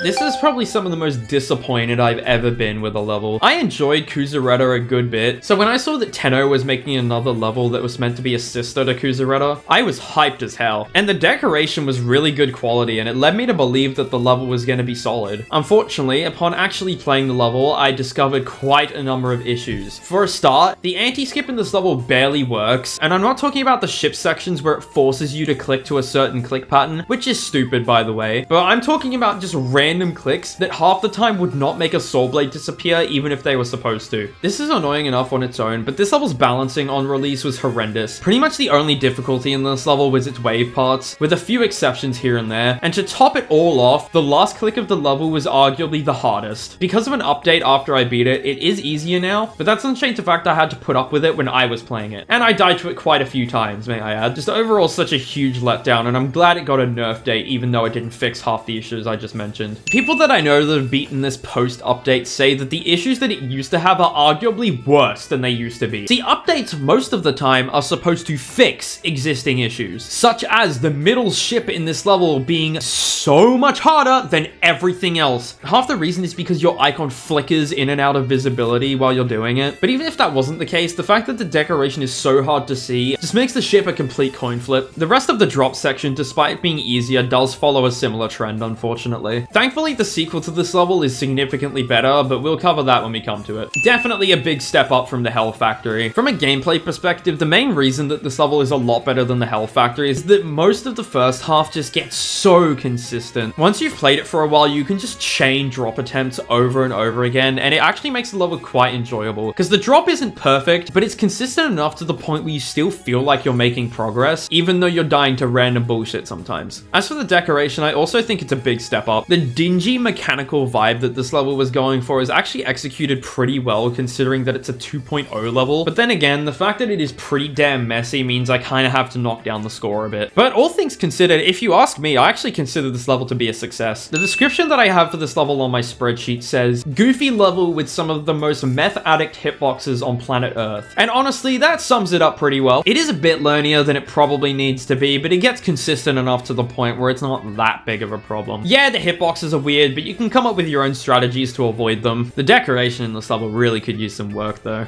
Honestly, this is just Niwa if it was slightly better and like blue. And in all fairness to the level, the reason I disliked this so much was probably because it's super spammy. I know a lot of people do enjoy that kind of gameplay, but for me, because I can't fucking spam, it's annoying. Although, even with that aside, its glaring problems can't really be ignored. All of them are concentrated towards the middle with some really annoying hitboxes and kind of buggy transitions. And the ending just also isn't really that good. It plays super awkwardly and I can't quite pinpoint why. The only actual hard things in this level are just really stupid choke points, especially in the pre-drop. A good example is a stupidly difficult pink dash orb right at the end of the pre-drop. Although with that aside, it's an entry extreme memory level, so to someone like me, it's not worth my time regardless. If you asked me to recall the name of this level while showing me a screenshot, I would know exactly what level you were talking about, but I could not recall its name. This level's name is just such a nothing burger, and it honestly takes away so much of what it could have been. People underestimate how much a good name can seal the deal for a level, but with that aside, this level actually feels like it was built by Kramal. It's got the same wonky style of gameplay that he has, and the deco is honestly reminiscent of something he would build. Thinking about it now, it's got like Chrome 44 decoration and Kramal gameplay put together. And considering I'm not a fan of either of them, I actually think this level turned out decently. The level that Breakout Redux was based after. In the same sense that Breakout Redux is Breakout but worse, this is just Breakout Redux but better. It's got the same choke points, the same annoying gameplay, but is for some reason a lot better. If you ask me, that's probably caused by the fact that it is significantly easier, so it can be plowed through way quicker. But either way, the way a level becomes better is not my concern. As long as it is better, I'll give it a higher ranking. The first level on this ranking with a gameplay score of 6.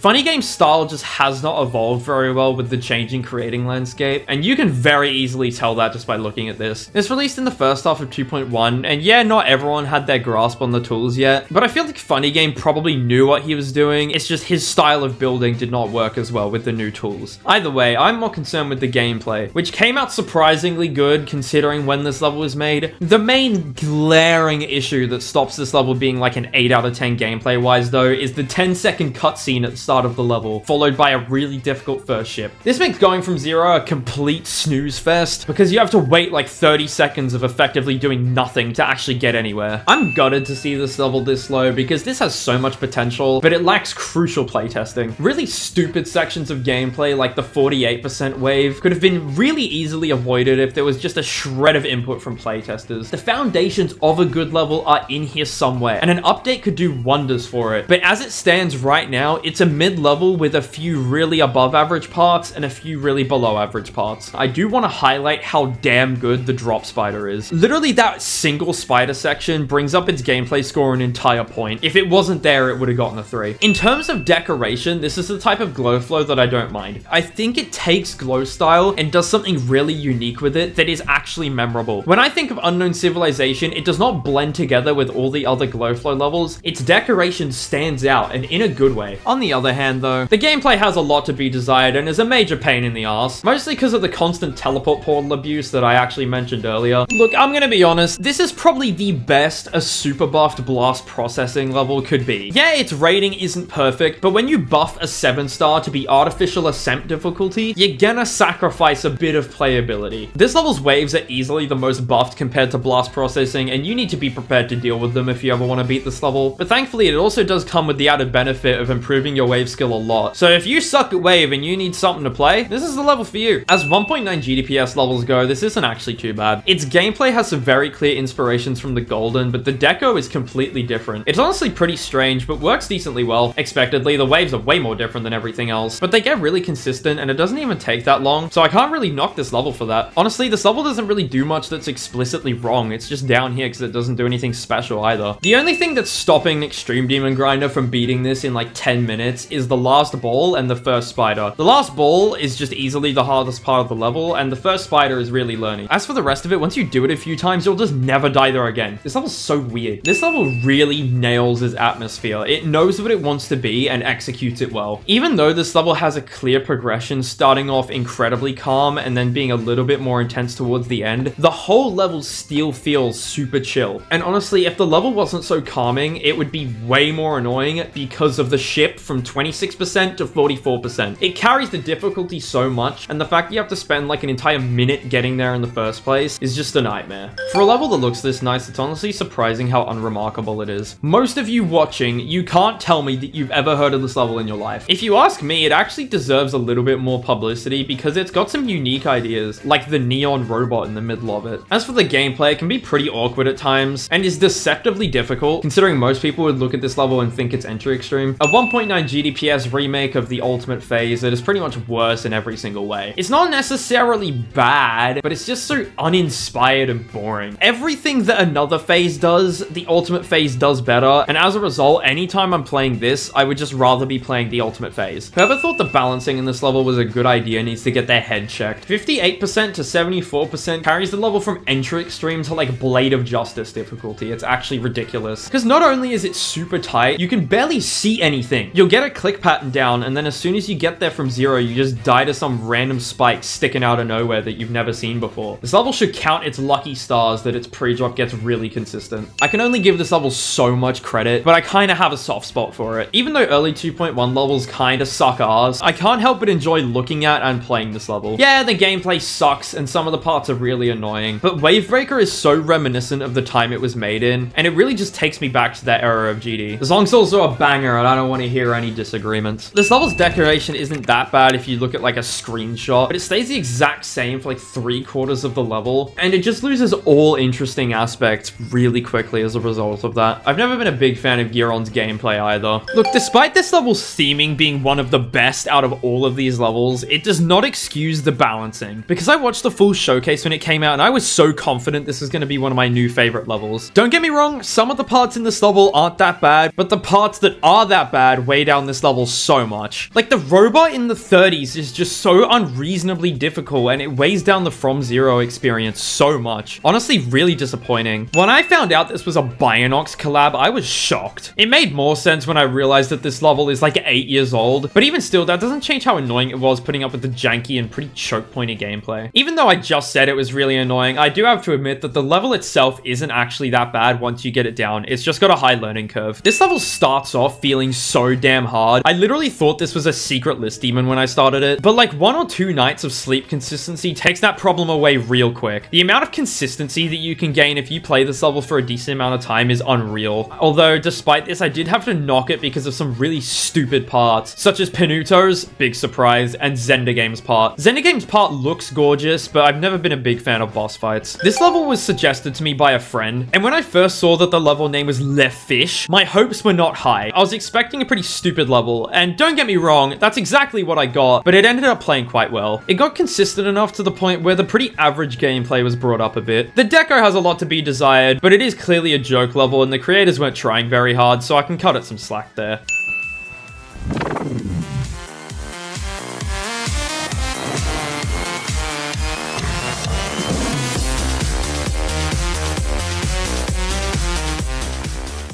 Alright, now before you come at me with pitchforks and torches in the comments, I want to explain myself. I'm gonna play the part of the song that the level starts with. Text, text, text, text. And it's not that I think the song itself is that bad, it's just having to listen to that over and over and over again when I'm playing a level that I don't even like that much is incredibly frustrating. It's like having a constant ringing in your ears when you're trying to do like a test in school or something. I also think slapping a memory part in the middle of the level was just pretty unnecessary and made the level a bit more learny than I hoped. And not to mention the hitboxes in the last cube are just ridiculous because the spikes are rotated in such a weird way. This level's balancing is honestly really peculiar. The first half is easy, but sucks ass, and the second half is actually pretty good, but by far the hardest half of the level. And despite expecting this to balance out, it kind of did, but was still pretty frustrating from zero. Not to mention this level is super ship heavy and I suck ass at ship. That's more my own skill issue than the level's fault, but what can you do? Despite ranking higher than Polish Alphabet, it's significantly more forgettable. Polish Alphabet had some interesting quirks that made it unique and kept the experience stuck in my head for a decent amount of time. This though, when I beat it, it just left my mind instantly as if I didn't even beat it in the first place. Literally within like half an hour, I'd already moved on to thinking about something else. It's not even that bad looking, I'm gonna be totally honest. It just did not click with my brain at all. The duels could really use some work though. This level was showcased for a long time before it came out, and that gave me plenty of time to get super excited about it before it actually came out. And unfortunately, to my surprise, actually playing the level, it has some of the most concerning hitboxes I've ever seen in my life. But I've talked about bad hitboxes several times already. You know the drill. It makes it inconsistent, blah, blah, blah. What I want to highlight is how poorly merged the level is. When I first saw the showcase, and this still rings true today, the parts individually look absolutely fantastic, especially the part with the giant mushroom in the background in the pre-drop, and the first part of the drop that has the giant fish. But looking at the level in full, the parts have just been stitched together with duct tape and glue. There's no cohesion between them, and honestly, there's a lot of empty space where there really shouldn't be. It's honestly so disappointing considering how good this level could have been. The only part in this level that isn't borderline hard demon is a wave at 58%, which carries it all the way up to extreme. You would think that the level would play like absolute trash because of this, but the fact that it is so unbelievably easy outside of that wave makes it bearable. From the deco side of things though, it really isn't anything special. The only reason anyone remembers this level is because it has Fexty balancing.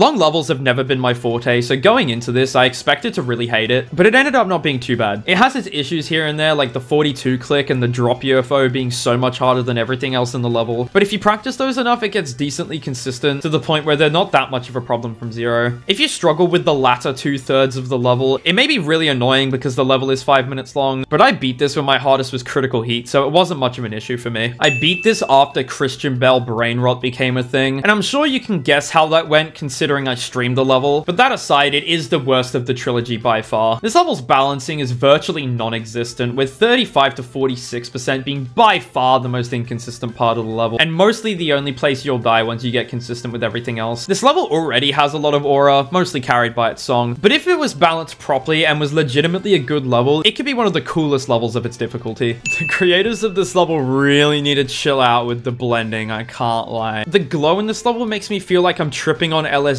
and having a flashlight shone in my face at the same time. Despite the fact that it is very, very purple, it is a remake of Necropolix, with gameplay that feels like it was made by a 13-year-old that is playing on their mom's phone and opening the editor for the first time. That being said, this level being so ungodly clapped does give it some bonus points because it's so silly. The complete polar opposite balancing of its predecessor. All the difficulty of this level is just shoved into the pre-drop. The drop starts off decently hard, but it gets super consistent once you learn it properly. Temenite and his awesome as fuck music makes this level so much better than it should have been, but like, as I said before, how a level becomes good is not my concern. As long as it is good, I'll rank it high. For those of you watching that have played Terraria's Calamity mod, you would probably agree with me on the notion that this level has so much missed potential. There's so many amazing ideas that could have been done with the theme that this level chose, but honestly, it just looks like a really basic early 2.1 level with a few parts that are unique. I'm not sure why the theme was ditched so hard in most of the parts, but it brings the level down a significant bit. right. The second highest ranked Twister Dude level on this ranking. As much as I hate to say it, this level is really weighed down by its music. Look, I love metal, but for some reason, Metallica just never clicked with me, and having a level centered around a Metallica song means it's probably not going to be in my best favor. The gameplay was good, but I really wish there wasn't a random memory cube right at the end of the level that took longer to learn than the entire rest of the level combined. But honestly, aside from that, it's just all around relatively unremarkable. Despite the fact that this was verified by a really wave-heavy player, it actually came out decent. Naturally, the wave is a bit strange sometimes and has some questionable choke points here and there, but the pre-drop is still somewhat difficult enough to be engaging, and the wave does get consistent. I really don't see the perspective that this level is insane demon though. You kind of have to be tripping balls for that. Look, this song is the epitome of co-worker music, but I can't help but love it. It's got such a great vibe to it, and it suits the level super well. The decorators clearly knew what they were doing when they were decorating for this level because it came out phenomenally. Unfortunately, yet again, a level is weighed down by its shit gameplay. The playtesters in this level figured, accurate hitboxes are for nerds, and just kind of slapped them around wherever they felt like putting them. Not to mention, even though the deco is gorgeous, it can be really bloody blinding sometimes. I just wish the creators of this level considered the players more when they were creating it. It's not really something you can omit and have a good level. This is yet another level that is filled to the brim with annoying choke points and is held back by its terrible playtesting. The core gameplay is admittedly really good, but it is too tarnished to be anything of value. I just wish it was more common to have an emphasis on playtesting because it is very important to having a good level. The very first 2.2 Extreme Demon that I beat. For a level that came out fresh into 2.2, it actually turned out pretty well, especially in the deco department. There's a current problem with people just spamming shaders and expecting their level to look good, and this level doesn't do that. This level uses shaders, but in a way that enhances the existing deco instead of being a crutch for it to lean on. A good way to tell if a level has shaders used tastefully or not is if it still looks good if you take away the shaders, and this level does. Its gameplay has a lot to be desired, but considering this was a solo level and came out right at the start of 2.2, I commend the creator for the effort they put in.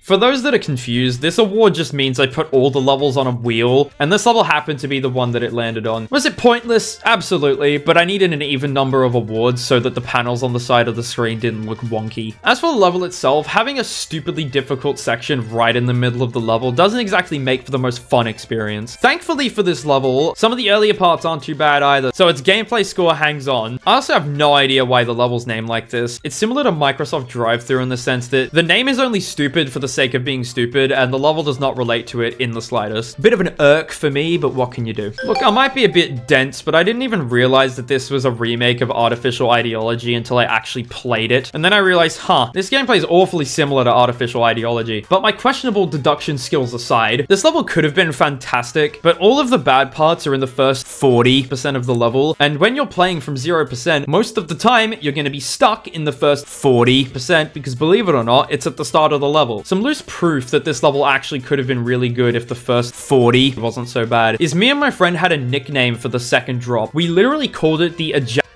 part. Yeah, we're immature, but there's a reason why we called it that. It is the climax of the song and has some of the best gameplay in the level. Getting there from 0 is such a thrill because you really feel like you're zooming through the level, and you know the stakes are high because this level is first half heavy and 3.5 minutes long. I wish I could have gotten there more often, and I wish that the first 40 was better because this level's gameplay score probably could have gotten an 8 if it wasn't for the first 30. Unfortunately, not the winner of the Most Aura award. In fact, it's really not that notable at all. It's a glow flow level, which isn't a great start, but it does have some decent looking parts, and the fact that it says challenge yourself again every time you get to the drop is really cool. It's also got one of my favorite Creo songs, and I mean, who can complain about that? Everyone loves Creo. The gameplay was pretty standard for a glow flow level, so there isn't much to talk about in that regard. All around decent considering its circumstances, but also could have been better. Relatively uninteresting Heinz style level with some dopey ass choke points in the second half. Oh yeah, and Enlex is in this level, and he has the last part. You would think with levels like Ragnarok and Zodiac on the servers, people would learn their lesson, but alas they didn't. And don't get me wrong, I don't dislike NLEX gameplay. In fact, I'm quite a big fan. It's just for some reason people really struggle balancing it, and I have no idea why. Entirely reliant on high CPS wave that refuses to be consistent to someone like me. With that aside though, it actually fits the electricity theme pretty well. Having an electric themed level with the dominant game mode being wave just makes sense. I just wish I could have enjoyed it more. This is the second 2.0 GDPS level that we've had so far, and it is pretty odd. Despite the fact that there's a bunch of invisible speed changes all over the place, it's actually quite consistent. I was gonna say it stays true to old 2.0 levels, but the fact that you can get far consistently means it's not exactly true to them. I will say though, the fixed hitboxes in this level are pretty unnecessary, even though they're redundant most of the time. I kind of like levels like this, where every single part in the level looks completely different to the one before it, yet they still feel like they fit together. All of Axion's parts feel like the creators were just told to do whatever they felt like, and it somehow worked. And getting to the climax of the drop around the 60% area is just fantastic. The only reason this level's gameplay score is so low is because actually getting there in the first place is a bit of a nuisance. Now, this is how you do a remake properly. Look, its scores are not stellar, but what I want to emphasize is the fact that the deco in this level still reflects the level it is based off, yet builds off it in the best way. The original Stalemate was really bright and pretty unremarkable as a whole, but Stalemate Redux drives Stalemate's concept to its fullest potential. It adopts a really eerie and dark vibe throughout the whole level, and it fits with the song fantastically. I just wish the balancing wasn't atrocious. The hitboxes are displayed awfully because especially in the drop, some of the spikes don't have hitboxes and some of them do. Good luck figuring out which ones they are. And not to mention, the wave in the pre-drop doesn't really get consistent because you can't fucking see anything. I know I just complimented its deco, but that was from the perspective of an observer, not of a player. What a fantastic end to the technology trilogy. The decorators in this level went so unbelievably hard, and I want to specifically highlight Codex, Samifying, the Devon, and Sapunj as having some of the best looking collab parts I've ever seen. The song is also an absolute banger and is in my opinion one of Creo's best. It's somehow climactic but also atmospheric at the same time, and I don't know how he managed to pull that off. However, and the very big however that we have seen many times in this ranking, the gameplay. I don't know what the verifier was thinking making the ships so difficult. Most people that beat this level will tell you that Nazgub and Viperin are the two hardest parts, and they are 100% correct if you ask me. The amount of ship control that you need to do these consistently is not appropriate for a level of this difficulty. They're literally ships that I would expect to be in a level like Cosmic Cyclone difficulty. And not to mention, if you practice enough, 10 to 20 drop attempts is probably enough for you to beat it anyway.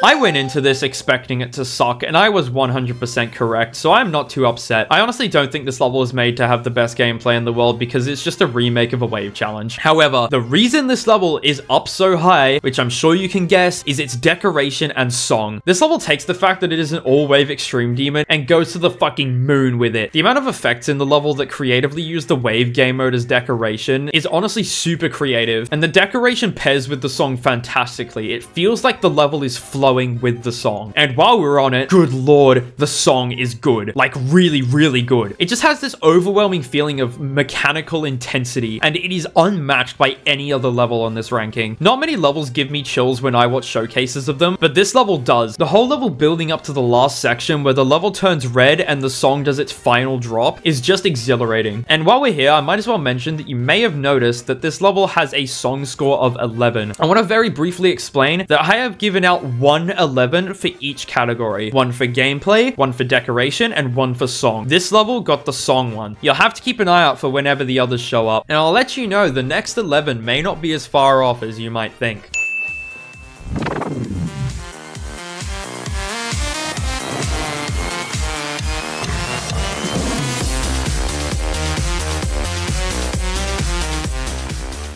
When I think of a funny level, I don't really think of something like Limbo but Uwu, I guess, or Microsoft Drive-Thru. This is the level that I think of, because it takes itself so seriously until you turn on LDM, and based off of what you can see on screen, you can probably tell what the funny part about the level is. When I first saw this, I genuinely thought it was a complete joke. Unfortunately, aside from that, this level is pretty standard. Its playtesting is just as awful as its LDM, and it has a completely blind mini wave click at 90%, which would have been hard even if it wasn't blind. You absolutely nailed it, guys. good job. I was repeatedly told that this level would get consistent, and the entire time I was playing it, I was like, no, what the hell? How does this get consistent? Only to be proven wrong on the day that I beat it. As 1.9 GDPS levels go, this is one of the earlier ones, so I'm honestly not going to knock it for the fact that it looks kind of like the rest. It was a unique idea for the time, and I was legitimately interested when this came out. And overall, the fact that it gets super consistent makes it a pretty enjoyable experience despite everything else. And also, fun fact about Sync, this is the hardest level that I've beaten in under 1,000 attempts. It took me just over 900 to beat. This level has a strong focus on spam, but it's not so egregious to the point where it's unplayable, and honestly, I appreciate the level for that. In all honesty, most of this level's difficulty just comes from a few select timings sprinkled around. This level also has a really strange song, and I'm not quite sure what it's about, but it does keep you relatively entertained while you're playing the level, and if you're neurodivergent, you'll probably catch yourself singing it while you're playing. I also think the city part at 60 has great atmosphere. I don't know why the level decided to cook so hard with that one part, but you know what? I'm not complaining. Similarly balanced to the level it was based off, real heavy on the cube timings, and the first 70% gets pretty damn consistent in all honesty. The last 30% of the level's a bit of a shit show. I don't really know what's going on there, but it's not that much of an issue, so whatever. If it was at the start of the level, it would be a different story though. I really wish I would stop beating levels 2 weeks before they get a fat nerf date. It's happened several times, with Niwa being an example and this being another one. In all seriousness though, this level actually looks really good. I've always loved Electroman Adventures V2 as a song, and it pairs super well with this level's electricity theme. When you're not dying to some of the hardest choke points ever made, you feel like you're zooming through this level, and the energy it has is amazing. Yes, I did mention horrible choke points, and yes, they were that bad before it was updated, but its core gameplay is really good, so it gets some pity points there. Probably the best Heartbeat remake if you ask me, but still has a lot of flaws. One of the biggest things this level struggles with is visibility. Some of the parts are just really dark and hard to see, and others just have ridiculous hitboxes that do not need to be so broken. This level should be proud of itself though, because it is the only Heartbeat related level that I can say I actually enjoyed.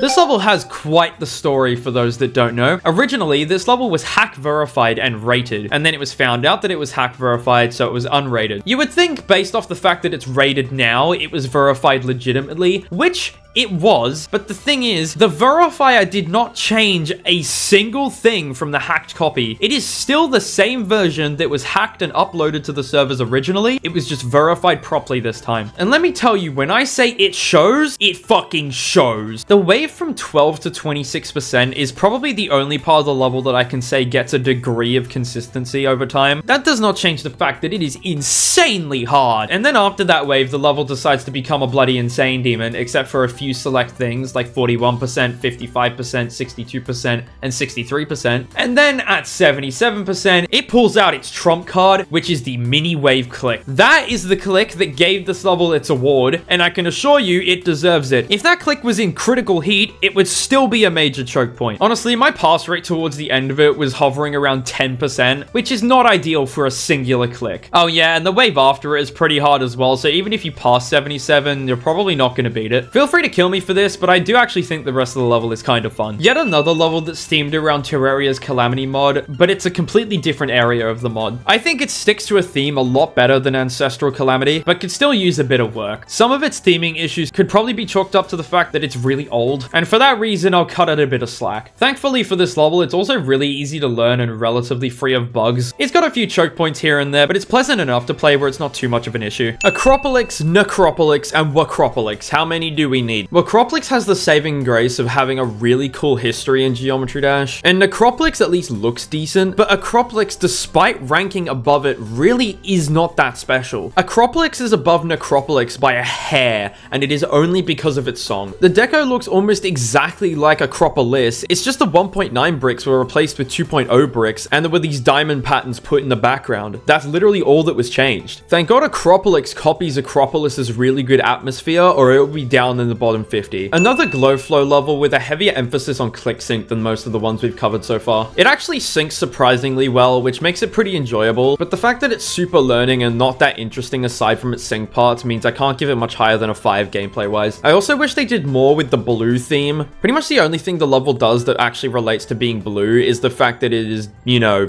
blue. They could have done some cool visuals relating to the color trigger or something color theory related or something like that. Everyone knows this level, and I'm sure most of you have at least watched one person play this level. But for those that haven't, this is an old impossible level made to be almost unbeatable. In the age of click between frames and 240 FPS, it's not nearly as difficult as it once was, but I can assure you when this was first made, this was easily a top one. An interesting quality about this level is that despite how ridiculously skill-based and especially wave-heavy it is, you could probably do it as a third or fourth extreme demon due to how luck-based it is. If you just roll the dice enough times, you'll eventually beat it or get consistent. It's just the getting consistent part can take a while. And also, I don't see many people talking about this, but for the time Hell was made, it actually looks really good. This was made in 1.9, not in the 1.9 GDPS, it is from 1.9. And some of the effects used in this level weren't very common back then, like the flowing lava effect you see sometimes. Really cool stuff. All right, if you thought Hell was wave heavy, you are in for a fucking treat. This level is a wave player's wet dream, with some very minor exceptions. Literally the only hard things in this level are short burst wave parts. Unless you're a super wave carry player, this level is probably gonna whoop your ass because its transitions are really weird and you need to have a lot of control for them, as I found out the hard way. Its only saving grace is that after a long time, it does actually get pretty consistent. But this level's horrible gameplay aside, there is a reason why it's up here, and it's the fact that it looks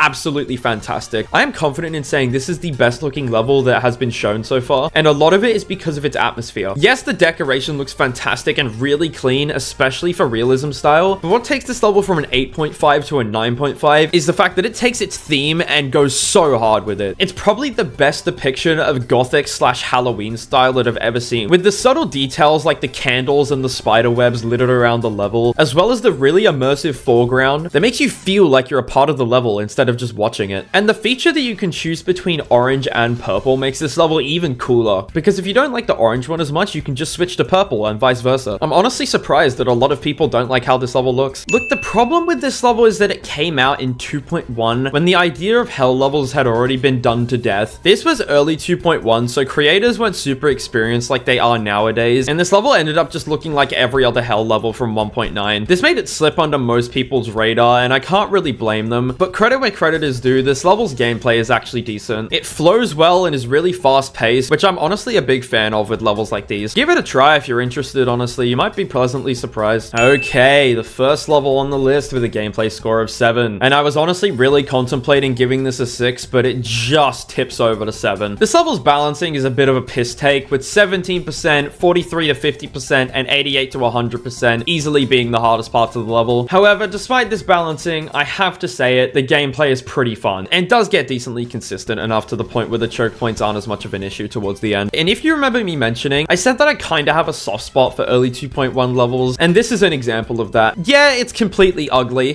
but it just gives off the vibe that the creators were doing whatever they wanted. And as a creator who's more in support of passion over rate standards, I think that's really cool. Being able to see the creators and their fun while watching a showcase of a level is a huge plus in my eyes. If you're not an extreme demon grinder, this is 100% a complete snooze fest, but to someone like me who has put up with so much worse so many times, this level isn't much of a problem for me. Yeah, the drop is the most fun part, but people shit on the pre-drop too much. At least the pre-drop doesn't have a bunch of stupid duels that only work when they feel like it. This level is so dumb. Honestly, for a level that uses a remix of the Tingo Skra, it actually plays pretty fucking well. Its gameplay is really weird and all over the place, but is actually enjoyable. Most of that can be attributed to the fact that it's pretty much an insane demon. This level definitely gets the multiverse seal of approval because it takes heavy inspiration from Nelv, yet is definitely its own thing that doesn't feel like a blatant ripoff of Nelv. It has that same ethereal atmosphere that Nelv has, but it uses the same idea in a completely different way. I'm pretty sure this level is tied to the creator's mental struggles in his past, but I'm not 100% sure on that because the showcase video isn't on his channel anymore. Either way, this level has pretty strong themes on medication and the effect that it can have on both your physical and mental body, and I think that's a really unique theme for a GD level. I just wish this level level's gameplay was a bit better. As a result of some of the unclear deco, it makes the gameplay really awkward, especially some of the dual parts. Overall, not even close to horrible, but definitely room for improvement. Really old level that relies pretty heavily on ship and wave, mostly concentrated towards the middle. This level's starting off really slow as well, doesn't help it because it gets kind of boring. You're constantly having to deal with the really easy first 20%, and after a while, you just kind of tune out until you get to the drop. As for the deco though, it was definitely unique for its time, and I commend the creator for that. It's a bit unclean and messy here and there, which can be expected for a level this old. A huge step up from Bloodbath. Honestly, the extension is half the reason why this level is so much higher than Bloodbath. This level has a crazy legacy, which I'm sure you're aware of. It's one of the longest reigning top 1s in Geometry Dash history, and only recently fell off the demon list after almost 7 years. Being far on this level, knowing how difficult and how long it is, makes the intensity of the extension unmatched. The extension's also a bit easier than the rest of the level, so the extension just feels like a final push to the end of the level. And the way the music builds up more and more the longer you spend in the extension just adds to the intensity. Your nerves are already going to be really high by the time you get to the corridor, and then when you pass it, the only thought going through your head is this could be it. You're as locked in as you possibly can be up until the very last part, where you try to keep control of your icon as much as possible to prevent you dying at the end of the level. It's honestly just an exhilarating experience. Then you must be wondering, why is the gameplay score only a 4, Multiverse? And to that, I answer, it is so boring. Yes, getting far is fantastic and honestly one of my favorite pieces of gameplay in any GD level. However, you only get to be far like 15 times in your entire experience. The majority of your playtime is spent in the first 40% dealing with absolute bullshit that is just the same as Bloodbath. And better yet, there's a painfully long ship part at the start of the level that you have to deal with literally every attempt. Kind of disappointing that this level is really buggy because it's one of my favorite Glowflow levels we've covered so far. The fact that decoration takes on a relatively consistent theme throughout the level is a huge plus for me. Unfortunately, constantly dying to annoying wave choke points and random bugs that you've never even seen before really drags this level down. The song is a complete banger though, honest to god. Extruller never misses. An Extreme Demon remake of the Insane Demon Poltergeist, which is balanced the exact same way. The start of the wave is way harder than everything after it. The pre-drop is kind of difficult, but it gets pretty consistent and is also really short, so it doesn't really matter. Despite this level's balancing being objectively bad, it's actually pretty fun to play. Because its pre-drop is so short, you can get attempts to the hard part of the wave pretty quickly, and then on the off chance you actually pass the wave, the level is still fun because you feel like you're getting far. This level's actually gone through 3 different updates, despite most people thinking it's only gone through 2. The original version of the level, which is the one I beat, is the second hardest version. The first update buffed it a bunch, but the creators thought that there was a bad idea and it was quickly nerfed down. Now in its current state, it is easier than 2 of the previous updates, and in all honesty, it's probably better to play, but I can't help but miss the original. One of the main reasons why I like the original a lot is because it was so nostalgic. The gameplay was objectively awful with some really blind and awkward transitions that just shouldn't have been a thing, but for some reason, something within me had a soft spot for it. The gameplay being fixed in and of itself would not have been enough to ruin my nostalgia vibes, but the fact that it got a decoration update along with its nerf date was just not cool, honestly. The 2.1 deco sprinkled around the place now just really ruins the whole vibe that Athanatos has, and my opinion of it dropped down a lot after that. Either way, for pretty much everyone but me, now is probably the best time to be beating Athanatos, so if you've ever had interest in it, go ahead and beat it now. When your entire level's difficulty is concentrated in the first 21%, it's not going to be the most enjoyable level of all time. Thankfully for this level, on the off chance you actually pass the ball, the rest of the level is pretty fun. Unfortunately, the decoration style doesn't really speak to me much, but I do have to admit it's pretty clean. And the last wave is honestly pretty unique and plays decently well considering how strange the gameplay is. Levels like these are why Dorami verifications don't exactly have the best reputation. The entire reason this level is well known at all is because of its ridiculous choke points. I want to specifically highlight this one green orb ship click at 59% that is the most egregious out of any of them. I don't even know what Dorami was thinking, and to be honest, I don't think I want to know. However, the thing holding this level's gameplay score above water is the fact that if you ignore all the strange choke points, the gameplay is pretty satisfying. I honestly think this level had 8 out of 10 potential if it was playtested properly. Announcement to all creators that are currently building an Extreme Demon. If you are going to have a death effect, especially one as blinding as the 10th Circle one, do what 10th Circle does and make it so it can be disabled. If you have a death effect that can't be disabled, it's just gonna make your level absolutely infuriating, especially when trying to learn the level. Although with that aside, this level looks pretty good. This level doesn't really do anything crazy, but its song is goofy and the deco's silly and they pair together pretty well. Kinda wish the second half was easier, but it's not that much of a problem, so who cares. Yet another uncreative and boring 1.9 GDP CPS level. This level is only being held up by its gameplay, which isn't even that good. It's made in a way that going from 0 isn't that boring, and if you actually get far, it's pretty fun. The main issue with this level is this random ship in the middle of it that's way harder than everything else for some reason. Not only is the gameplay in the ship part weird, but the deco as well. It's the only part in the whole level that actually looks like that. I don't know if that's really a problem exactly, it's more just something I noticed. The level for people that enjoy the Ragnarok song but can't be arsed beating a level as hard as Ragnarok. The fact that I had to beat it on LDM and still couldn't figure out where all the objects had gone should speak volumes about this level's optimization. What's even worse is that the deco doesn't even look that special if you ask me. I'm sure if you're a fan of the show that this level is based on, it's probably a lot better, but I hadn't even heard of Overlord before I played this level, and as a result, it didn't really speak to me. As for the gameplay, despite literally being carried by a few clicks in the pre-drop, this level flows really well. Most of this level's drop is just spent holding, and when you're not holding down the button, you're clicking buffers, because for some reason, drop to 100 in this level is just buffer city, which is really weird, but I'm honestly not complaining if the level plays itself for me. For some reason, the wave parts in this level put scaled down slopes over the spikes, which effectively makes them fixed hitbox. It's really weird and took a bit of getting used to, but it's not that much of a problem considering this level's quite easy. I also can't tell whether this level was made in early 2.0 or in late 2.1 when it came out. All around, just a really peculiar level, and I honestly don't really know what to think about it. Made by the same creators as Spatial Rend and Arctic Arena. In a nutshell, this means it's buggy, unbalanced, and awkward, yet is somehow the most fun out of the three, and by a pretty large margin too. I think the fact that Deadlocked is a banger song probably helps with this, but the gameplay is also pretty satisfying despite its numerous flaws. I don't know if I would exactly say I recommend it because of how weird the level is, but I definitely wouldn't say you shouldn't beat it either. I beat this level with the wrong song without even realizing because I'm a complete idiot, so I'm just giving it a song score based on the song I beat it with, which the level should be thanking me for because I prefer the song I used over the actual one. It was Little Flame by Lethalix, for those that want to know. As for the level itself, it's wave carried, definitely not sick of this by now, and it's also high CPS on top of that. If you can't click very fast, this level is going to feel a lot harder than it actually is, and that did bring down my experience a little bit. The deco is also kinda empty, and I wish the creator put more emphasis on the background and air deco. One of the biggest points I see brought up amongst victors of this level is the fact that it actually gets deceptively consistent. This level starts off feeling really hard, and honestly, when you first start it, you're gonna think that it's underrated. And after a while, once you start getting progress, probably like the day after you get 2 runs, you're gonna notice yourself getting to 30% a lot more, and then after you can get there almost every attempt, you'll start to get consistent at 30% to 60%, and the cycle repeats. And eventually, you'll just be able to chain drop attempts together so many times that you'll beat it super quickly. Honestly, for a solo level, this level cooks hard. The decoration stays consistently really good throughout the whole level, but I'd have to say my favorite part is probably the ending sequence, where the dusty wind starts to overtake the level and you can see the sparks flying out from the saw blades. It just gives this really strong junkyard theme, kind of similar to Heliopolis if any of you know that level, and I'm a big fan. But unfortunately, the first few parts of the level weigh it down a ton, especially the first spider. It's just really annoying the way it's been made, and the amount of coyote time that you get for the spider game mode just makes these clicks really awkward for no good reason. This is kind of similar to Axion in the sense that it lacks any form of cohesion, yet somehow works together. All the parts feel like they belong in the same level, even though they all have completely different styles and themes. Like, some parts in the level are effect or glow based, and then at the end of the level, it just becomes Chinese New Year. I don't know what's going on, but I'm a fan, honestly. As for the gameplay, it's nothing special, but it isn't terrible either. Despite reminding me of murder drones every time I read out this level's name, those who know, this level isn't great, and it has a reputation for that. It's yet another Durami verification, and I'm sure you know the drill by now, but I also think this level gets a bit too much hate. Yeah, it sucks, and the choke points are really fucking annoying sometimes, but it's got a degree of charm to it. The song and deco are upbeat and exciting, and the worst parts of the level are concentrated more towards the second half. So going from 0, I found decently fun. The hitboxes in this level can be a bit weird, but this is because of RobTop's weird hitbox sizing for some of the saw blades, and this level was also made before hitbox view was a thing, so I can't exactly blame Durami or Dansman for this problem. Now, I know there are so many people who enjoy this level, and honestly, it's one of the most common levels I see as people's favorite level, and I'm sorry to those people that are watching right now, but I just never was a fan of this level. The decoration and its song are fantastic, and I'm gonna cover those first. I've mentioned a few times in this video that Kamal really knows how to nail an atmosphere and vibe, and this is a perfect example of that. This is what I consider to be Kamal's best deco by a really big margin, because he took a weird idea, that being a black blizzard. Blizzards aren't normally black, and he went to fucking town with it. I want to cover this level's progression in full, because this is one of the best designed levels that I've ever seen in terms of decoration. The level starts off incredibly calm. You stay very very low to the ground, unlike most levels at the time, which definitely sells the vibe that Kamal was going for. And you can also see the subtle black snow, like it still sticks to its theme while also being super calm. And then after this part has stayed its welcome, the level takes a notable step in intensity. The colors go from mostly black to mostly white, and the song picks up its pace. This is where Kamal was trying to sell the vibes that the level's intensity was picking up, but we were not nearly at the crux of it yet. I think the block movements is one of the most important aspects of this part, because if you notice the horizontal lines traveling across the screen, they move backwards up until the song changes pitch as it gets more intense, and then they start to move forward. This pairs really well with the sudden color change that really ingrains the feeling in you that something is about to happen. And then after all that build up, the level finally reaches the drop, which most people know for a pretty good reason. The level brings back the black snow from the first cube, but it's moving way faster and there's a tornado in the background. You're officially in the blizzard now. This isn't the most notable part of the drop though. Where the level really becomes amazing is the duel. The entire crux of this level is its duel. It is the most intense part, and that is all because of Kamal's creating skills. The level going from super calm to super intense over almost a minute of gameplay is what makes this part super impactful, but it isn't the only aspect. The spinning effect in the background, in addition to the mountains gaining detail, makes it feel so intense. There's also some additional black snow that Kamal put over the duel that just makes you feel like you're in the most intense part of the blizzard. This duel is honestly just exhilarating, and it is my favorite part of the level by far. And this all takes place in the most intense part of the song. And having all of these aspects together just makes this one of the most thrilling parts of any level. The main thing stopping this level from placing in the top 30 is the fact that I honestly don't like its gameplay that much. And I am so gutted that I think this. I think drop to 100 is pretty solid, especially the duel, but the entire pre-drop I was just never a fan of. I don't know why, but I couldn't enjoy it. And it's one of my biggest disappointments. I wish I could be one of the people that has Black Blizzard as one of my favorite levels, but it just does not hit that for me. Also, this is editing multi here. You may think that even though I explained I don't like the gameplay, that this level is really low for how hard I glazed it. But you gotta remember, I think gameplay is the most important aspect of a level. And even with that aside, this level would be so much lower on this ranking if the deco and song weren't so amazingly good. This level doesn't really serve any other purpose except being extreme demon grinder fodder. There's nothing particularly notable about it, and it's really easy to learn. Most of the time, the only people that are ever going to beat this are the people that can beat it in half an hour. Incredibly strange and honestly really janky sometimes. I would highly recommend you don't go into this level expecting to like it, because you almost definitely will not. I started this level expecting to have a horrible experience. It was just a bucket list level that I wanted to beat, but in the end, it wasn't nearly as bad as I thought it was going to be, and I ended up enjoying it as a result of that. Although, despite me saying that, I cannot ignore the inconsistent and highly choke pointy gameplay that would drive most people insane. Especially the last duel. I don't know what they were thinking making that, and it's pretty RNG most of the time. You should expect to die there at least a few times. See, I hear people talking about how Dolos is one of the most boring levels ever, and yet no one ever mentions this. It's one of the few levels where somehow the pre-drop is more engaging than the drop. The drop is just syncing your clicks to one of the most boring songs I've ever heard in my life. It just goes something like bum bum bum bum bum bum bum for the entire drop. Although the fact that the pre-drop is the most engaging part means the level doesn't get nearly as boring as if it was the other way around. The vocals in this level's song is what I imagine Bonnie from Five Nights at Freddy's would sound like if he could talk.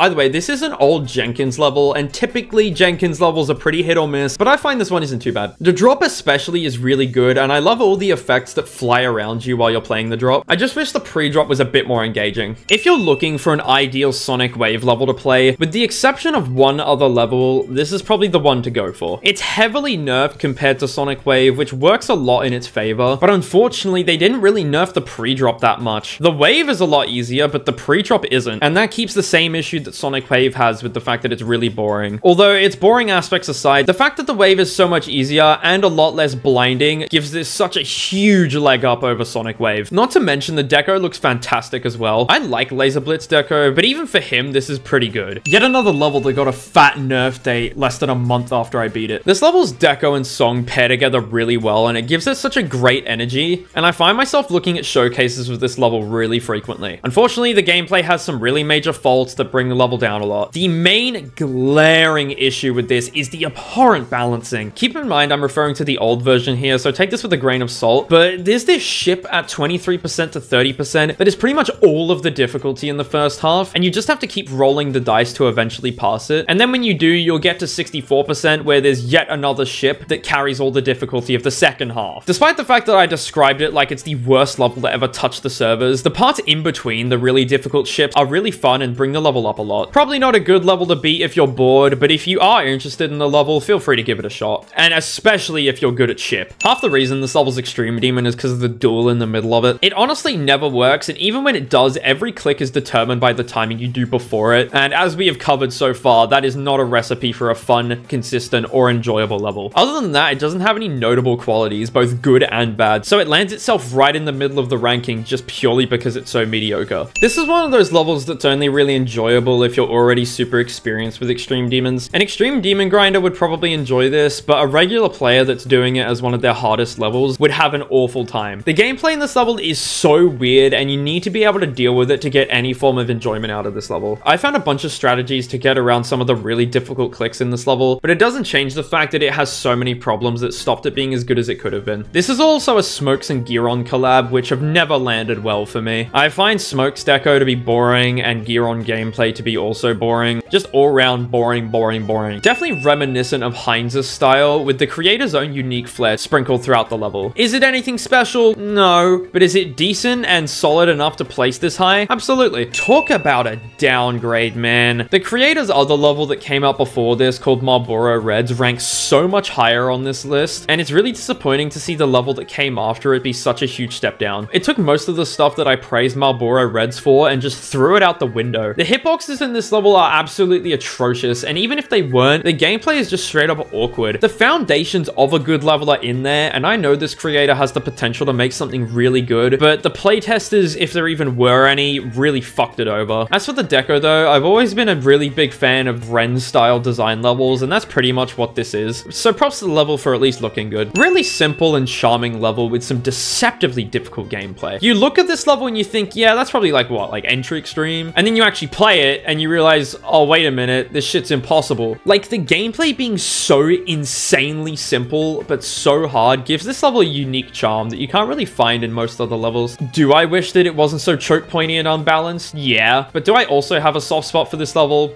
Yeah. And on top of that, Perfect Storm is also one of my favorite songs in GD, and it pairs with this level really well. It does a lot of heavy lifting in terms of the level's atmosphere, but then again, you can also slap Perfect Storm onto pretty much any level, and it will also do the heavy lifting in terms of atmosphere. It's just such a good song. Even for 2.0 standards, having a literal 10-second long cutscene at the start of the level is unacceptable. I don't know who was the one who decided it would be a good idea, but they should probably go down to their local GP and just ask for a head scan. It is not necessary to make the people playing your level wait a whole 10 seconds for every attempt that they do, especially for an Extreme Demon. This is not to mention that the level is first half heavy, so it's not even like you can wait 10 seconds and then get a solid 30 seconds of playing the level. Most of the time, what's going to happen is you're going to wait 10 seconds and die almost instantly. Why does this level have a gameplay score of 6? I ask myself the same fucking question sometimes, but I have to be honest, some gameplay parts in this level are really good. If you just placed a practice checkpoint 10 seconds into the level and played it like that, it would probably be an 8 out of 10. Another reason why this level is up pretty high is that it's got a super nice atmosphere. The deco isn't anything special, which can be expected for a 2.0 level, but it pairs with the song super well, and I think creators like Abstract Dark did a really good job at reflecting the vibe that the song was giving off. It's just all around a really chill level, which some could interpret as painfully fucking boring, but I'm gonna be nice here and say it's chill. You know how Atmosphere is just Zodiac if it wasn't a list level? This is Kinos if it wasn't a list level. It feels so similar to Kinos. The deco looks similar, the hitboxes are just as ridiculous, and the gameplay, just like Kinos, is janky and very wave heavy. With that being said, it's not exactly bad per se, but its resemblance to Kinos is just so uncanny. So painfully close to Insane Demon, yet the duel at 79 brings it up to extreme. Similarly to Plasma Pulse 3, this is another Gearon and Smokes collab, the only difference being that the gameplay is slightly better, mostly because it's easier, and the decoration is slightly worse. It's simple, easy, and quick to learn. What else do you really need for a decent level? This is one of the learniest levels on this entire ranking. Even if it was a minute and a half long like normal levels, it would still be learny. But this level is 4 minutes long and keeps up the learny gameplay the entire time. It is more intimidating to learn this level than it is to actually beat it. The fact that it's so learny does drag it down a lot, but credit where credit is due, the gameplay itself isn't so bad. And it does get consistent even if it takes its sweet time doing so. What brings it from a 4 up to a 5 though is the fact that getting far is really fun. Once you've learnt the level and you know what you're doing, you can embrace the fact that it is a 4-minute long fast-paced level. Like, you know when you get past 60% that shit is getting real, and it adds so much to this level's enjoyability. I also think the decoration, while lacking in some areas, has a lot of early 2.1 charm, and it takes me back to that era of the game in a good way. Despite all 3 of the Ocular Miracle levels being buggy, this is probably the most egregious of the 3. It is albeit fun when it actually functions correctly, but half the time you're just gonna die to some random shit that you've never seen in your entire life. You'll either quantum tunnel through a slope, run into a hitbox that you've never seen in your life, get flung up into the roof and die, or a whole other multitude of things that can happen to you while you're playing this level. Honestly, pretty disappointing considering this uses one of my favorite parts of the song. This level's pretty bare bones in all of its aspects, but that doesn't make it bad. It's play tested well enough and has a really nice atmosphere throughout the whole level. It can be intimidating at first because some of the gaps are really tight, but it gets consistent. Honestly, just a relatively inoffensive level that I'm glad exists. This is probably one of the closest I've seen a level fit an exponential curve. This level is definitely first half heavy, but the first 15% of the pre-drop is so much harder than the rest of it. Almost all of your attempts are going to end before 15. And if you get to 30, your chances of getting to the drop go up a lot. And then you get to the drop itself, which is by far the easiest part of the level, but still hard enough to the point where you're probably going to die there at least a few times. So on the very rare occasion you actually do get an attempt to the drop, you are going to be insanely nervous. And on that note, this level is fantastic for nerve control. As for the deco, I honestly think it follows a similar trend to the difficulty. The first 30% of the level is by far my favorite looking, and it sells the sandstorm theme better than any of the other parts. The second part of the pre-drop also does look quite good. I really like the structuring, and I think it's really unique in that regard. And then you get to the drop, which I think just straight up looks ugly. Considering this is meant to be the climax of a level called Sunset Sandstorm, where the hell is the sandstorm? And don't even think about telling me that those little pieces of glow moving along the screen are what counts as the sandstorm. Even with that aside, I think the designs just genuinely don't look very good, and the only part of the drop that I legitimately think looks nice is when everything goes rainbow when the song hits certain notes. This level could have been so much better, but it also could have been so much worse. This is a very well-rounded level that's fit for all types of players. It's not learny in the slightest, the decoration is so unobtrusive it might as well not be there, and the choke points are very minor. This is a really weird level seemingly inspired by Moment. I honestly think the decoration in this level is pretty good, but it blends together in my mind too much with Moment. Some of the choke points are ridiculous, and the last ship especially is way harder than everything else for no good reason. I really don't know why the playtesters thought putting that right at the end of the level was a smart idea, but regardless, it's there anyway. This is also best played on LDM if you want more than 2 frames while you're playing it.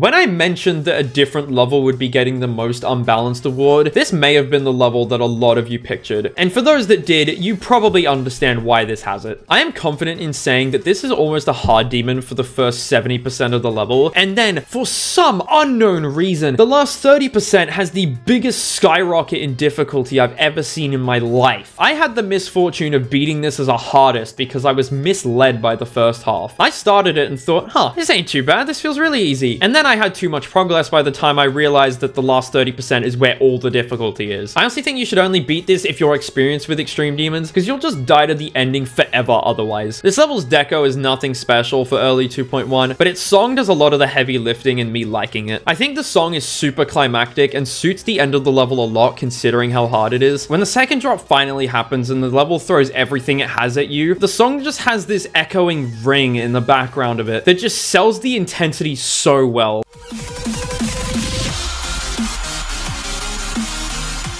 Honestly, the composer was genius adding that in. Definitely the best of the trilogy. Just like its two sister levels, it is incredibly ship heavy and definitely has the most fun and dynamic ships of the three. My favorite part of the level is definitely the second half, and the fact that it's first half heavy means that actually getting far was really fun for me. Not to mention, it also does use the best part of the song. It is the last part of At the Speed of Light, and it just keeps building more and more intensity up until the ending. I still can't remember how to spell this level's name sometimes, I'm gonna be completely honest. Either way, you may have noticed that this level is abnormally high considering it has a gameplay score of 4, and I can assure you it deserves that. It's really buggy and unnecessarily learny, not to mention the balancing is awful. But as you've probably figured out, this level's decoration is its major highlight. When this level was first released, it made a pretty sizable splash in the GD community, and everyone was talking about specifically the part with the eye. Showcase channels were eating good that month, because all they had to do was slap the eye on a thumbnail and they would get tons of views. This is for a good reason though, because this level is absolutely gorgeous. The rainbow theme is a pretty basic theme, all things considered, but the amount of skill that these creators have in making something unique makes Core very memorable. You've got your standard rainbow levels like Chroma Finale and Mujige, which, don't get me wrong, look good, but Core just takes the idea and pushes it to a limit that no other level has done before. And despite its gameplay flaws, I'm not exactly surprised that some people consider this to be one of their favorite extreme demons. I'm not exaggerating when I say there isn't really anything hard in this level that isn't ship or wave, but to be fair to this level, that does mean it's pretty good for building up your skill. I also really like it when levels tell stories, and Pure Veil definitely tells one. I was too busy, you know, not dying to the impossible straight flies to pay a lot of attention, but the fact that I could gather that there was a story just by playing the level and nothing else means it is at least decently executed. Right, now this level is interesting to say the least. I may be crucified for this, but I honestly think this level's playtesting is really subpar. Despite the gameplay being somewhat satisfying when you can actually pull it off, it does have a lot of problems. Its balancing isn't terrible, and nor is its bug problem, but I don't know, I just found a lot of it really awkward to play, and it had a decent amount of choke points to be annoying too. This is one of the levels where I've never really understood the hype around it. Everyone I heard that played Ethereal Artifice was like, this is the best level ever made, and obviously that piqued my interest. But then I actually played it, and it was just another really mid 2.1 level with some decent parts. Look, maybe it just didn't click with me the same way it did with other people, but I don't know, I just find it kind of overrated, to be honest. The highest ranked Twister Dude level. It's short and it's skill based, which is probably why I like it so much. Yeah, it's got some choke points here and there that don't really get consistent, but it's honestly balanced out by the rest of the level being pretty fun. The decoration could use some work because it seems to be themed around a tornado, but I really don't get that vibe aside from the spinning effect in the later parts. This level's vibe is pretty nice. Is it because Solar Wind is one of the vibiest songs ever composed? Yeah, probably. But the decoration is pretty nice too. I especially like the pre-drop because of how simple yet effective the decoration is at creating the level's atmosphere. It's not crazy or a huge spectacle or anything like that, it's just solid. And you know what? I can't really complain if a level is just all around good. The creator of this level definitely needs to take a lesson in optimizing, but aside from that, the decoration is honestly really nice. I'm not sure why this level is shat on so much, because yeah, some of the designs are pretty basic, but when it's good, it is really good. For example, the most intense part of the level around the middle has a lot of moving parts and flows fantastically with the song as you're playing the level. Unfortunately, the gameplay has a lot to be desired, especially because it's really choke pointy, but I can assure you it definitely could be worse. This is one of the better decorated 1.9 GDPS levels I've beaten. When I think of 1.9 GDPS levels, this should be the standard that you're searching for. It's got a unique idea and it executes it well in a way that makes it memorable. This level's themed around the 4 elements: earth, water, air, and fire, and the only part that I think really suffers as a result of being in 1.9 is the water part. The rest of the level looks decent, and honestly, I'm not surprised because it's made by Royan. The gameplay is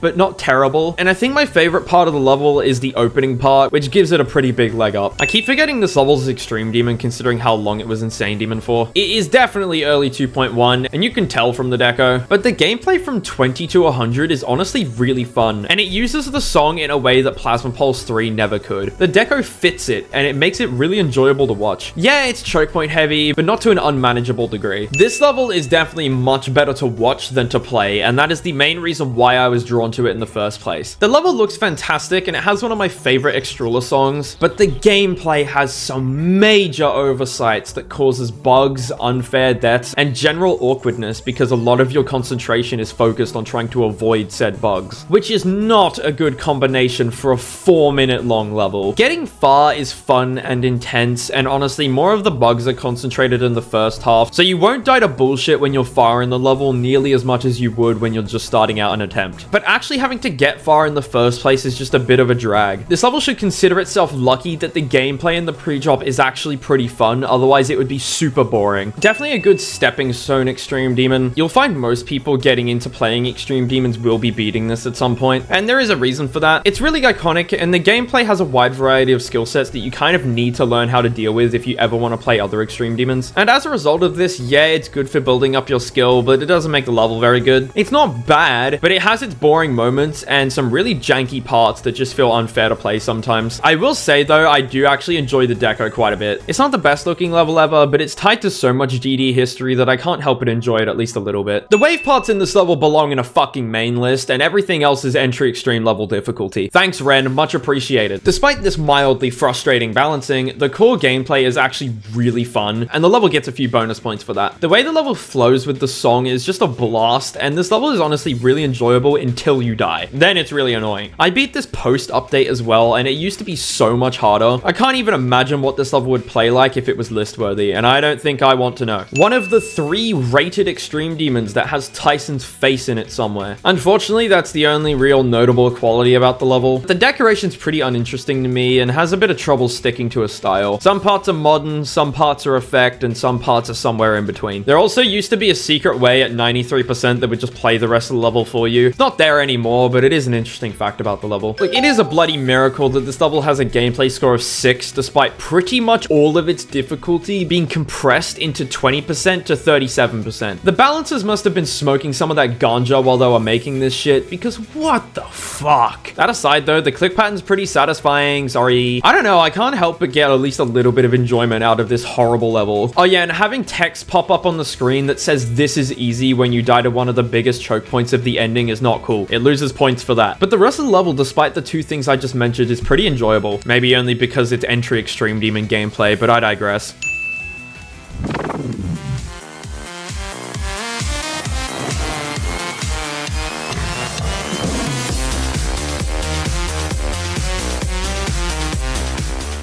You cannot blame me for giving the award to this level when it is very dated and very clearly from early 2.1 and has a name like Hydraulic Overdrive. Like, come on man, the creator was aura farming so hard with that. And for those that don't know what raw means in a GD context, it just means a level that is very clearly made out of purely the creator's passion and not to adhere to rating standards. Like, you look at this level and you know the creator was just putting in the editor whatever was in their mind at the time. They weren't thinking, oh, what if this doesn't get rated, or what if people don't like it? They were just making a level that they thought was cool, and I praise it a lot for that. And one thing I specifically want to highlight about this level is that it feels like the level is flowing around you with all the moving parts and random stuff that's going on in the corner of the screen. It's just super cool to watch and to play. Doesn't change the fact that the gameplay is a bit strange, especially with some of the parts being really blinding and the big monster guy being really distracting. But other than that, it really ain't too bad. Yet another level with a really boring name based off of the word Aurora.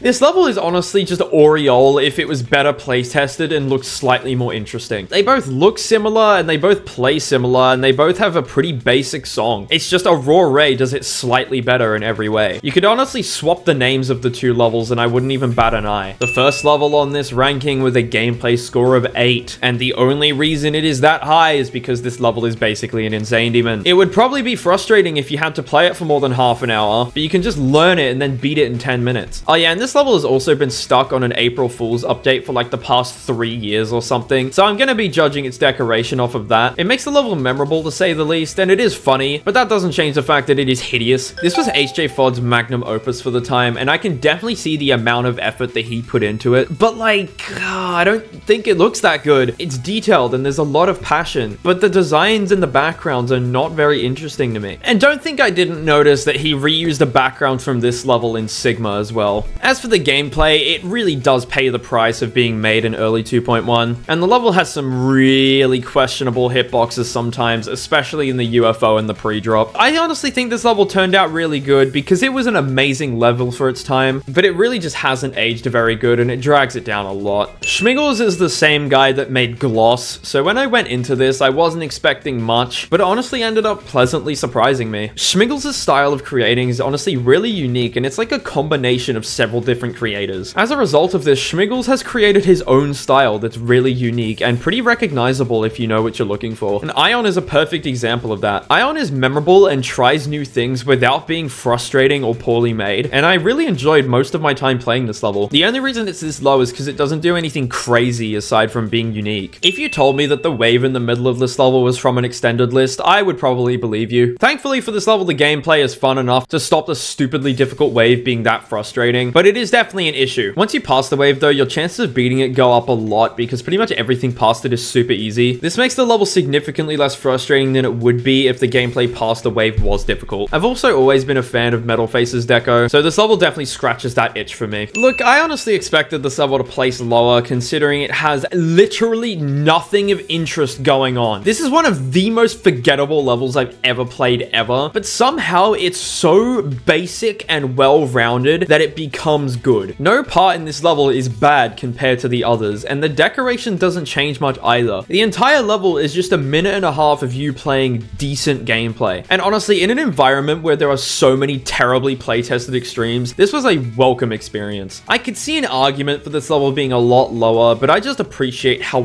fantastically playtested this level is. I fluked this from 29%, so my opinion on it isn't exactly the most reliable, but from what I did actually get to play, I found this level was really carried by its ship choke points and a few inconsistent clicks that I don't even know how I fluked. The deco is pretty rock solid, all things considered though, and I found playing this level gave off a pretty nice vibe. This was definitely made before Yuho got to properly polish his style. The deco, despite sticking to its theme really well, is pretty messy and all over the place, and is a pretty strong contrast from Yuho's more modern deco. That being said, this level's gameplay was honestly really unique, and I found some enjoyment in it despite it being a little strange to play. Even though it wasn't perfect, it definitely kept me entertained, and one of the things that I repeat over and over again is that a frustrating level is better than a boring level any day of the week. Despite its deco not being nearly as good as Cybernetic Crescent, I think this is by far the best of the trilogy in terms of gameplay. I understand that that's probably an unpopular opinion, but I don't know, Devon and Etza in the middle of the level just get so consistent. I hear people complaining about those two parts very often, but I honestly never really got frustrated at them because of how high your consistency can get. Towards the end of my experience, and as a hardest no less, I was passing those parts pretty much every single time. The level probably would be better if they weren't so hard, but there are way worse parts in this level that weigh it down, such as Galvatron, Kamal, and Manix. I beat this level before I discovered that I could turn my monitor brightness up, so the last 30% was basically completely blind for me. Even though my monitor brightness is a lot higher now, I still find it really unnecessary to make the last 30%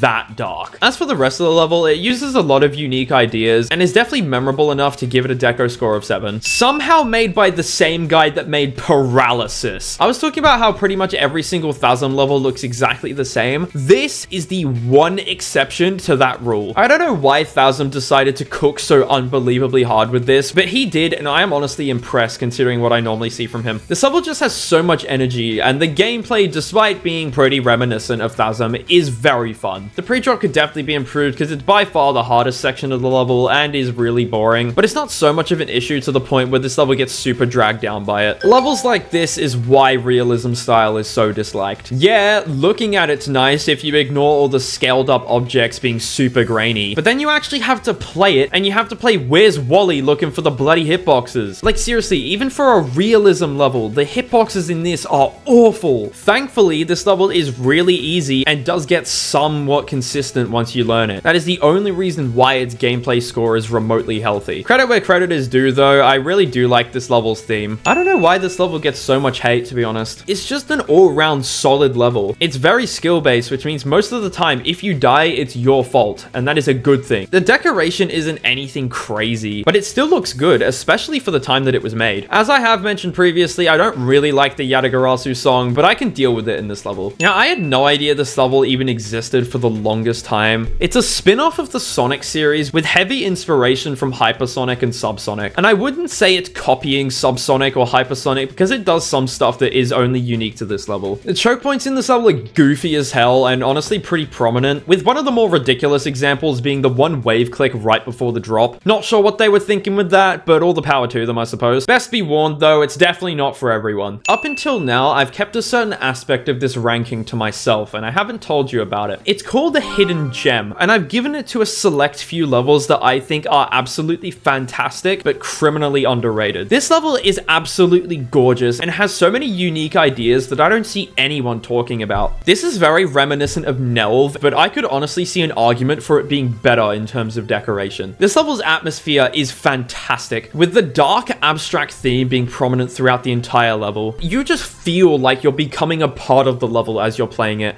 and I commend it so hard for that. But that being said, I see no one talking about this. I had never even heard of this level until I was just scrolling the non-list-worthy spreadsheet one day and spotted it. For a level that looks this good, why is it not praised at all? And yeah, the gameplay's not great, but you can't use that argument considering some of the most popular levels in this game have awful gameplay. I wouldn't exactly say I recommend you go and play it because it's not going to be for everyone, but if you're having a discussion about cool levels, you might want to bring this up. This level gets stupidly consistent past 30%, and proof of that is that I fluked it from 50, and I don't even consider that to be that lucky. Honestly, once you learn 30 to 100 and do it a single time, you're going to be able to chain that run over and over and over again, and honestly, that makes it really enjoyable. Yeah, this level's title is pretty funny, but that doesn't change the fact that it is exactly what it says on the tin. This may or may not have been intentional, I'm not entirely sure, but it really feels like this level was made to poke fun at generic glow levels. It literally has every single aspect that is reminiscent of a generic glow level. It has choke points, the main game modes are wave and ship, it's very unbalanced, and it's very forgettable in both deco and gameplay. The only thing it doesn't really have is horrible hitboxes. If this level was made to be a critique on generic glow levels, I respect the creators for that, and if it wasn't, at least they're self-aware. I don't like it when levels force me to play with a mashup, because I personally just find them really annoying. I don't like having to listen to the same lyric over and over again when I'm trying to practice a level, and it's also the same reason why I tend to not like GD songs that have lyrics. But either way, the actual decoration in this level is pretty good, especially for a 1.9 GDPS level. It's got a few 2.0 features in there, but I'm mostly going to classify it as a 1.9 level. The main issue I have from a decoration standpoint is the fact that sometimes the spikes in the wave are really hard to see, and it can make your click patterns kind of awkward. Thankfully, the pre-drop in this level is very consistent, so you can pretty much just chain drop attempts over and over after a few days of playing. The highest ranked of the Ocular Miracle levels. I'd say its gameplay is the best out of the three because it's the least buggy, but unfortunately the price of that is that it's really learny as well. I'm not sure whether I think this or Faith is learnier, but they're pretty much on par with each other regardless. This level is definitely in its prime when it is in the full Ocular Miracle level instead of its own thing, because it's entirely built around being the climax of a 5-minute long level. But even though it loses a lot of that impact by being its own separate thing, it's still pretty enjoyable to play, and getting far is intense enough to be worth a mention. I'm a big fan of how well this level sticks to its theme. This level's themed around gradually increasing in altitude as you go through the level, and I think that's a really cool idea that's done pretty well here. You start at the bottom of the ocean and gradually make your way out, and then onto land, and then onto buildings, and then eventually you get into space once you get to the drop. This is great, and the gameplay isn't awful either. It could definitely be better because it is pretty awkward, and the level can be boring at times, but other than that, I don't really have any issues. The description of this level on the non-this-worthy spreadsheet is just, quote, my first extreme demon in under 1k, unquote. And yeah, that pretty much sums it up. It's super easy to learn, very skill-based, and gets consistent rather quickly. This makes it very appealing to pretty much every single type of player, because extreme demon grinders like me can just beat it in 20 minutes in 200 attempts, and those less experienced with extreme demons can still pick this up and beat it in a day. Is it maybe insane demon? Yeah, but I'd rather it stay extreme because of how much enjoyment it brings to such a wide variety of people. As you've probably figured out by now, I really enjoy it when levels stick to their theme, and this level definitely does that. It's themed around molten metal, and the fact that most of the creators took on a really strong factory theme for that means it suits it super well. My main issue with this, though, is that the level is called Molten Mercury. Molten Mercury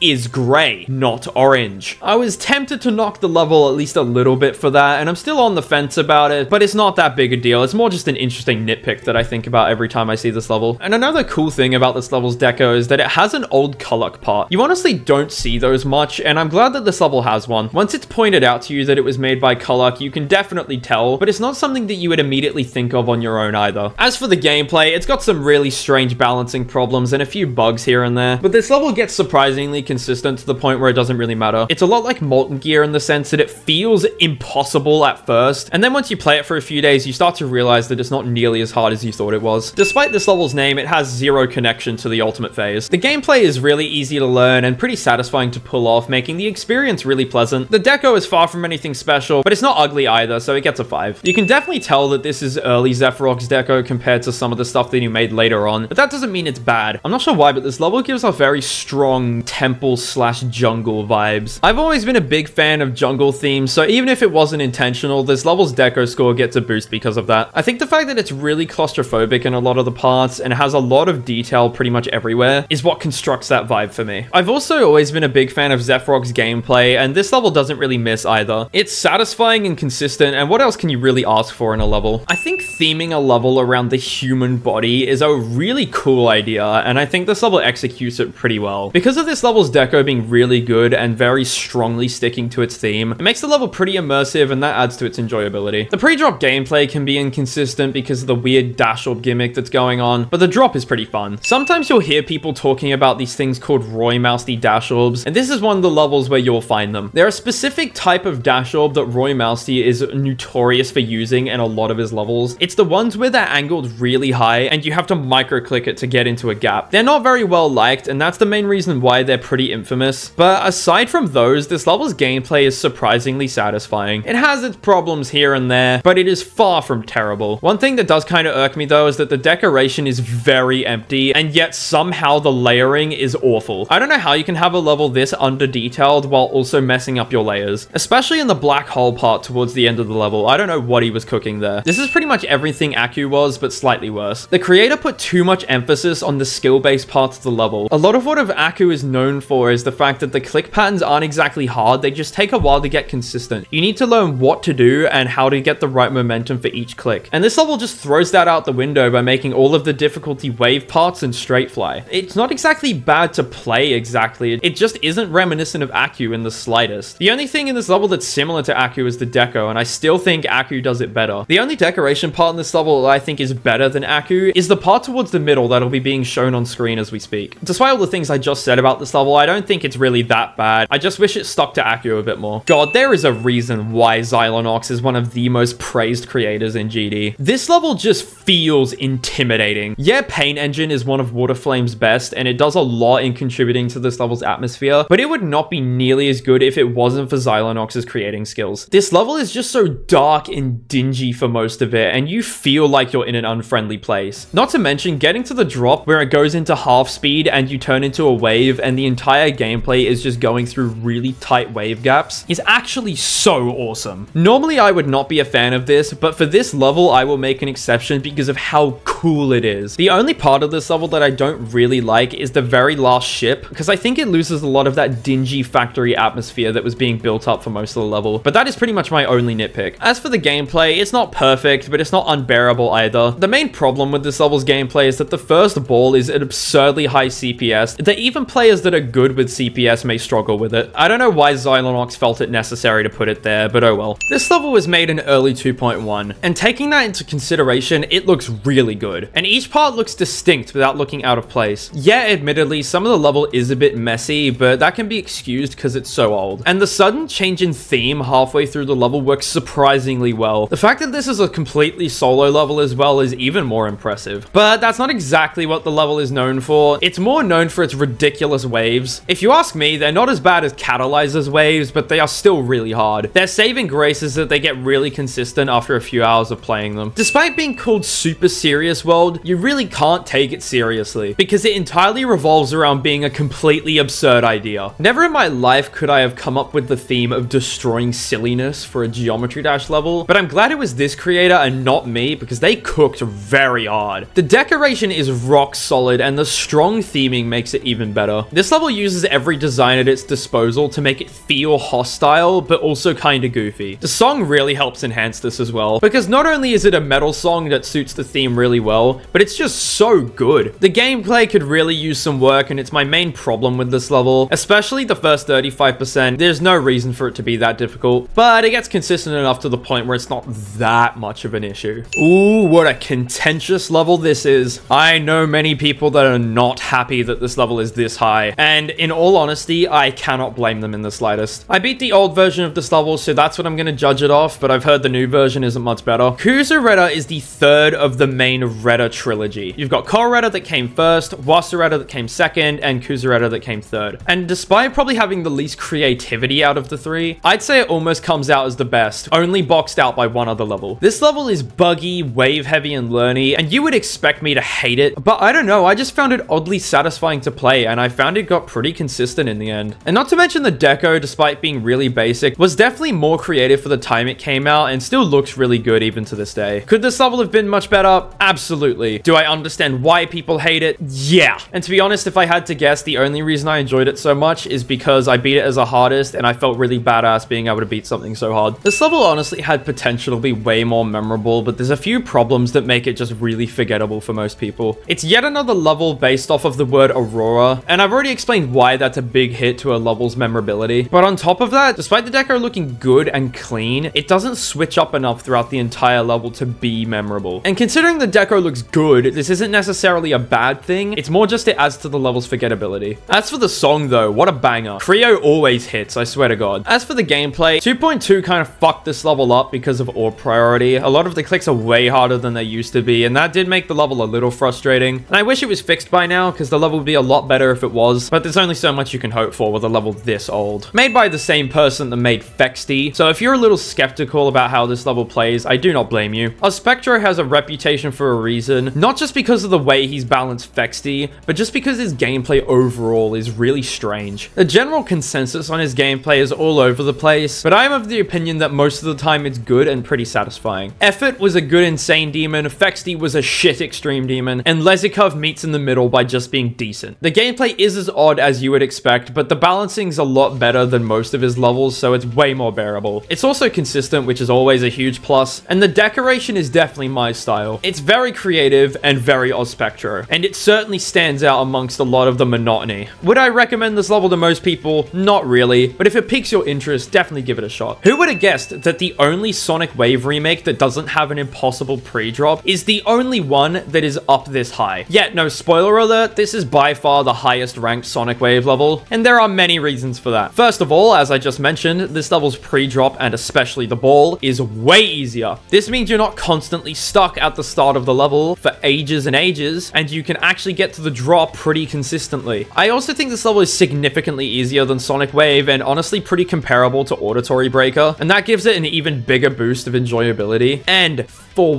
once, it's a Sonic Wave remake that actually displays where its hitboxes are effectively. When you have to go through a block, you can see where you can and can't go. The decoration isn't blinding, and the spikes are actually visible. How is the joke level called Generic Wave the best out of all of them? Oh yeah, and may I also mention that this level is made by Penuto and Nlex. They don't exactly have the best reputation when it comes to gameplay, and yet they somehow made this. Either Sonic Wave is a fundamentally flawed level that needed big changes like this, or Penuto and Nlex just got really lucky. Holy shit, this level's cool. Before I talk about this level's gameplay, I specifically want to highlight its deco and song. Now, specifically the song, it's not your conventional Geometry Dash song. It's got the same aspects. It has a pre-drop, a build-up, a drop, and an ending, like most GD songs do, but it adds its own unique flair that enhances it so much. Most GD songs have a drop that's usually split up into two parts. You've got the first half of the drop, which is just the drop, and the second half that introduces either a new instrument or a change in pitch or something that makes it a little bit more intense. If you were to put the intensity on a graph, it would look like this. But this song does something a little bit differently. The entire drop focuses on gradually increasing the intensity as it goes on, and as a result, its intensity graph looks a little bit more like this. You might not think that that makes a big difference, but when we're talking in GD terms, structure like that enhances a level tenfold. As you're getting far in the level, you can feel the intensity ramping up and up and up as you keep going, and it makes every single far attempt honestly exhilarating. And this is where the decoration comes in, because the decoration for the most part is kind of unconventional but looks good enough. And then you get to the part of the level where the song's intensity really starts to ramp up, and it makes a big change and hue shifts to red. When I first saw this, I knew I had to beat this level the next day, and that's exactly what I did. It's just such a basic but amazing use of color, and it's honestly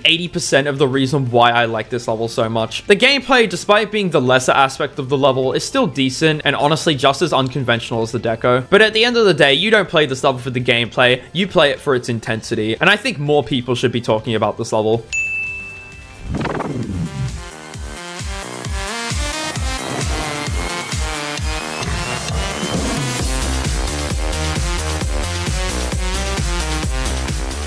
Finally, our second 11. This is, in my opinion, the best decorated level on this entire ranking. And don't get me wrong, it was incredibly close. There are many levels on here that could have gotten the award for best decoration, but I ended up giving it to Lumina. But what's interesting is that pretty much every single level that was in competition for best decoration is in the top 50, and Lumina is all the way down here. There's not really any deep meaning for that, it's just the fact that gameplay sucks dick, but that's not what I want to talk about right now. I want to talk about why this level's decoration is the best. Normally when levels are really good to watch, it is because their decoration is enhanced by their song. The decoration is normally really good, but if the song was swapped out for something else, it wouldn't be nearly as good. I think this is the other way around. The song really wouldn't be that special unless it was paired with a level that looks as good as Lumina. The black and gold color palette is really not something you see much, and it gives this level such a unique vibe. It feels golden, it feels Middle Eastern, it feels regal, it feels luxurious, and above all else, it feels ethereal. As a sequel to Congregation, it makes a lot of sense that it gives off this vibe, but it does that limbo between two spaces theme better in every way. Putting the vibes aside, the decoration also just looks fantastic. It's super clean and no part feels better than the others. But what I will say is that my favorite part is probably the climax of the level when you get to the robot, and Vast decided it would be a good idea to put a big ass spiral in the background, and let me tell you, he was 100% correct with that assumption. Never have I been so mesmerized by a part in my life. All around, this level is just an absolute spectacle, and it's a huge shame that its gameplay is so bad. Very reminiscent of Artificial Ideology. It looks very similar, and it plays very similar. Plays slightly better, and the song is also slightly better, but other than that, it doesn't really have anything unique going for it. It's just a level that exists. The sequel to Inflective, that is mostly better because it doesn't have random ass bullshit spider spams all over the place. The gameplay in this level is arguably just as dysfunctional as Inflective, but it's much more bearable because it's both easier and less choke point heavy. You can actually get far consistently. As for the deco, using a song like Slow Down by Creo is automatically going to give your level a really good atmosphere. I honestly couldn't tell you how different it would be if it used a different song, but what I can tell you here is that I love how this level feels. The really dark colors just suit it really well. It's just chill and vibey, and I've always liked that feel to a level. I heard this got an update that made it really shit, and to that I say I'm glad I beat the original. Its pre-drop is definitely the hardest part, but not so much so to the point where it's really annoying. And the drop is nicely balanced, so you're not going to feel like you're dying to the same thing over and over and over again while you're playing the level. I also like the modern decoration. It doesn't blend together with every other modern level and feels like it has a unique flair to it. It's also made by an Australian creator, so that's pretty cool. This level all around is just a pleasant experience. It doesn't do anything crazy, but it's a good time. And what else can you ask for? This holds the record for my lowest attempt count on an Extreme Demon. This took me 72 attempts to beat, and if you're paying any attention to the level that's being showed to you on screen, you can probably figure out why. Keep in mind, I am very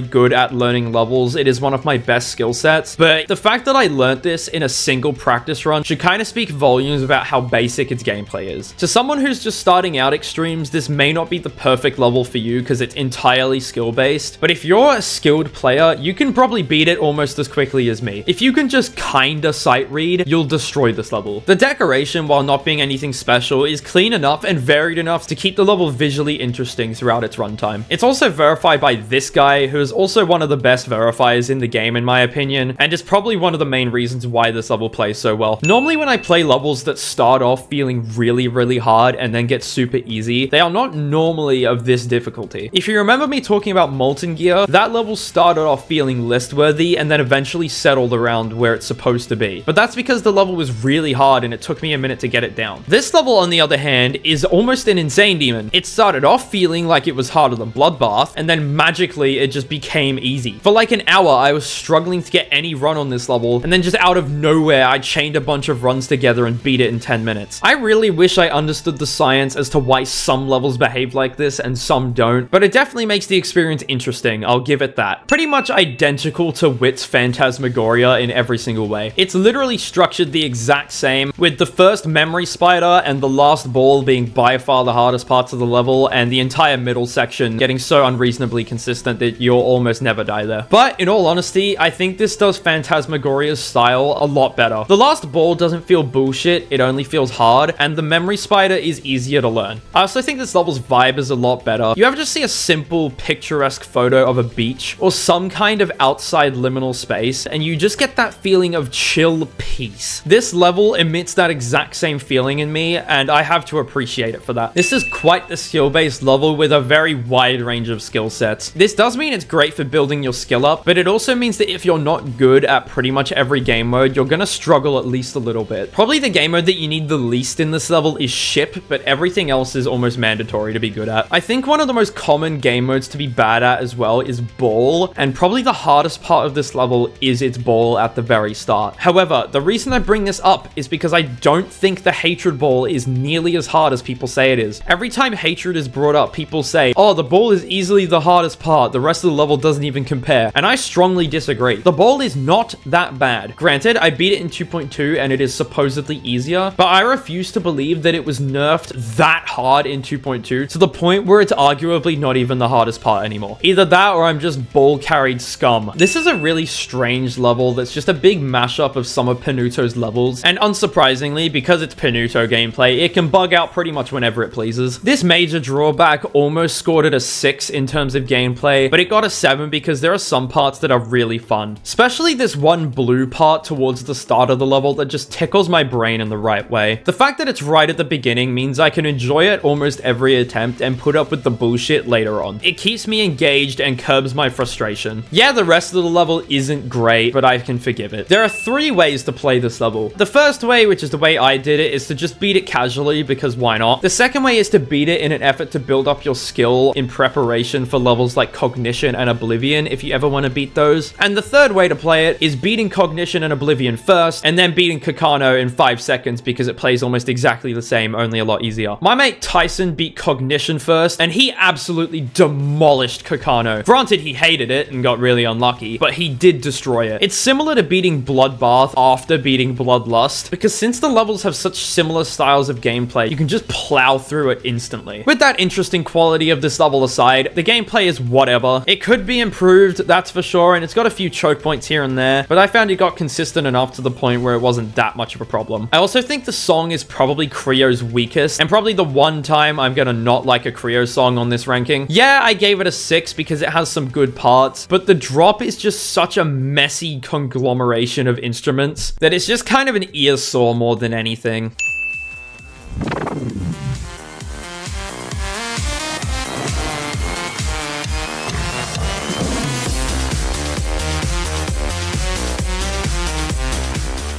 I'm convinced half the people that hate this level have never played it. This level is not that bad, I'm telling you. The only thing that is actually bad about this level is the insufferable song. I don't know what it is about this song, maybe it's just me, but every time I listen to it, I want to rip my hair out and stick it to my upper lip like a mustache out of pure anger. If you just, I don't know, put it on mute though, this level is pretty good. The decoration is a solid improvement on the original and still feels like the original while also doing its own thing, and the gameplay is actually consistent for once. The original level, which is High by Kramal, for those that don't know, is an inconsistent mess that despite being an insane demon is really, really annoying for me. Whereas Bye, I feel like when I die, it's actually my fault, and I feel like I have a skill issue instead of a buggy piece of shit level issue, and that is a good thing. You want to make your players feel like their deaths are their fault, not the level's fault. Is it perfect? No, but is it hated on way too much for what it is? Yeah, absolutely. I understand this is an unpopular opinion, but I think this is probably the weakest of the 2 levels. This is mainly as a result of its gameplay, because I think from a decoration and song standpoint, it looks better and uses the better part of the song. My main issue with how it looks is HJ Fod's part. I like HJ Fod's deco, and the effects in this part are really clean, but the thing is, it just looks so out of place. It doesn't look like it's a part of Belengu Vortex, it looks like it's its own thing. What makes Belengu Vortex feel like Belengu Vortex is the heavy emphasis on design and pulsing. The pulses go with the song really well, and they actually sync with each individual note instead of just being a repeating effect like normal 9 Circles levels. And then HJ Fod's part kind of throws that all out the window by not being design focused, but effect focused. Doesn't matter how good they look, it is still out of place. Now, as for the gameplay, it's way too choke pointy in my opinion to be enjoyable. Yet again, HJ Fod's part is the biggest problem here, with some of the clicks in it just being completely ridiculous, especially this gravity switch at 63. Not sure what they were thinking there. And the ending also feels a bit more RNG compared to Balsha Vortex. Am I salty I died there 8 fucking times? A little bit, but is it still a problem despite my personal biases? I think so. All things considered, this level is pretty well received overall, and there is a good reason for that. Yeah, it's really old, and it doesn't feel like it was play tested, yet it somehow works. The duels are super satisfying, and the song makes all the sync parts really satisfying to pull off. Like when it goes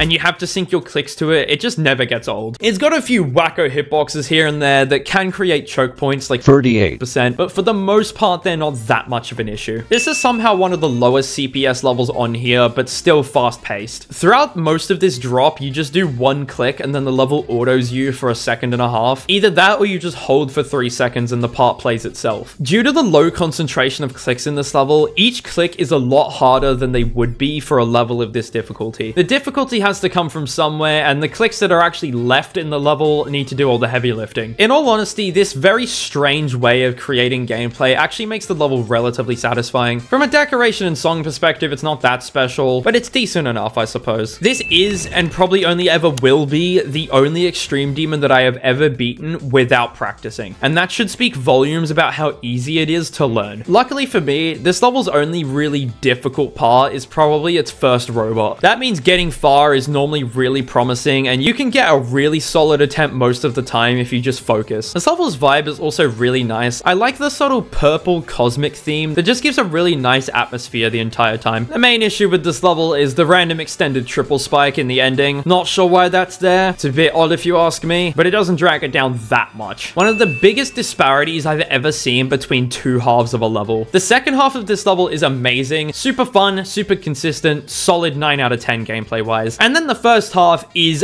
absolutely awful and makes going from 0 such a pain in the ass. The hardest part of the level as well, being around the 40% section, is just not necessary and drags out every attempt way longer than it should be. But to be honest, this level's pre-drop is good enough to keep the gameplay score above a 5. Only slightly though. One thing I can commend this level's first half for though, and this applies to the second half as well, is its sync. The song is very repetitive and keeps the same rhythm pretty much the entire time, but Temp did a good job of making sure the level actually synced with the song, and it makes it feel a lot more fair than it would otherwise. I also want to mention that for a solo level, this level looks fantastic, and if you've ever seen the old version of Spectrum Cyclone, you'll know how much of a glow up this is compared to how it could have looked.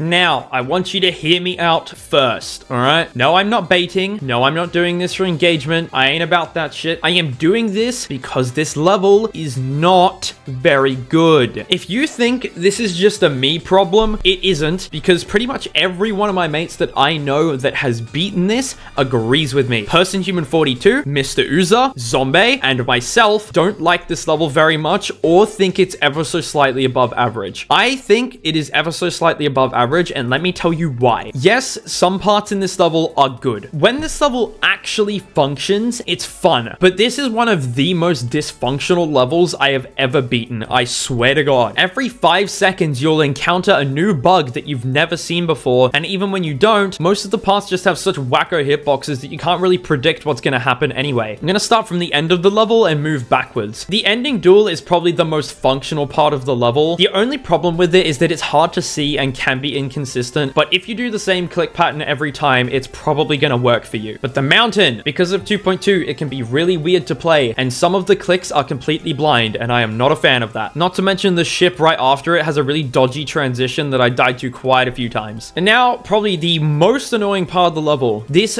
dual ship. Since it uses dual ship physics, it's very hard to predict your momentum, and it's also effectively fixed hitboxes because of the way it's been made. There are no actual spikes in this part. It uses collision blocks to detect whether you should die or not, and they behave a lot differently to how spikes behave. So most of the time, even if you think you've cleared a gap, there's a chance that you just clip one of the boxes and die immediately. The middle section just sucks because the trigger orbs don't work very well, and half the time you can just clip through the blocks. I'm not going to cover the rest of the level because I think you get my point, but it is pretty much the same shit. The decoration is what keeps this level's ranking really healthy. Yeah, I can't deny it looks gorgeous. It's got really unique ideas that are inspired a lot from its music video. And speaking of music, the Nelv song is an absolute banger. There's no denying that. Considering that the drop is at 80, actually getting there is super intense. And then once you actually get there and you get to hear the from zero, it's just an exhilarating experience, honestly. It's a shame pretty much every other time you're playing the level, it's just really frustrating. This level's 2.2 update was honestly really unnecessary, and all it did was add a bunch of unneeded shaders and camera movements. They're not so annoying to the point where it really tanks its gameplay score, but it definitely knocks it down a smidge. If we ignore the unnecessary use of 2.2 features, this level plays alright. It's a bit inconsistent here and there because of its choke points, but the rest of the level is quite fun, and I did enjoy my time with this. Isn't literally every single thought that has ever been had by a human fabricated? How can you have a non-fabricated thought? Interesting name aside, this level looks exactly the same the entire way through, and it does knock it down a bit. I like the Falling Mists as a song, and it uses one of the parts I enjoy more than the rest of the song, but it's nothing that really blows me away. The gameplay as well is also just the same as the deco in song. It stays pretty much the same. It's not bad, but it's not crazy either. This whole level is just the epitome of a 6.5 out of 10. Doesn't do anything wrong, but it doesn't do anything great either. This is one of the more recent additions to the recent trend of Japanese levels. Think of levels like Niwa, Kuzureta, and Misureta. The formula is just grab a Yoasobi song, slap a glow flow layer on it, and decorate it. Thankfully for this level, despite its gameplay not being particularly interesting, it's well playtested, and the decoration is a lot more unique compared to the typical Japanese levels. It actually takes on any color but purple for once, and it makes it a lot more memorable than the rest. Like, it's actually refreshing seeing a level like this that takes on an actual theme that isn't just purple flowers and maybe some lanterns if you feel like it. And for that, this level ranks a lot higher than the rest. Sadly, not the shimmer that came from the Zeronian creator contest. But then again, I don't really hear much good stuff about that level, so maybe it isn't a shame. Either way, this level is awfully laggy, and if you want to keep your frames, especially in the drop, I would recommend LDM. And if dropping 100 frames wasn't enough, this level is so fucking blinding. I genuinely struggle to see some of the obstacles sometimes. But the reason this level's gameplay is a 7 is because its entire pre-drop is honestly really enjoyable. It's not exactly simple, but it's not so complicated that you need to spend ages learning it. It's just a good, relatively skill-based section that is a welcome sight at the start of every attempt. This level is just Niflheim if it fixed most of the problems. The balancing is still uneven, but honestly in a way that works. The pre-drop is really hard, but not in a way that's actually unfair, and to be honest, if you were gonna get more than 2 drop attempts, the pre-drop would most likely get consistent. The drop is so easy that you honestly have a decent chance of just fluking the entire thing, and that plays in this level's favor. Normally I don't like really first half heavy levels, but Niflheim makes it work. The decoration also looks way better without straying too far from Niflheim, and this is all around just a great remake. Getting to the drop on this level is just amazing, with one of my favorite songs in GD paired with really satisfying gameplay. But you may have noticed that this level has a gameplay score of 6, and you probably would have guessed by now, it's because the pre-drop sucks donkey nuts. It's drawn out, boring, and frankly never gets consistent. So if you want any enjoyment out of this level, you just have to wait until you get a drop attempt and then savor that shit until you die. One of the main reasons why this level's drop is so good is because of how well the gameplay and deco flow with it. I'm gonna show a dual part on screen,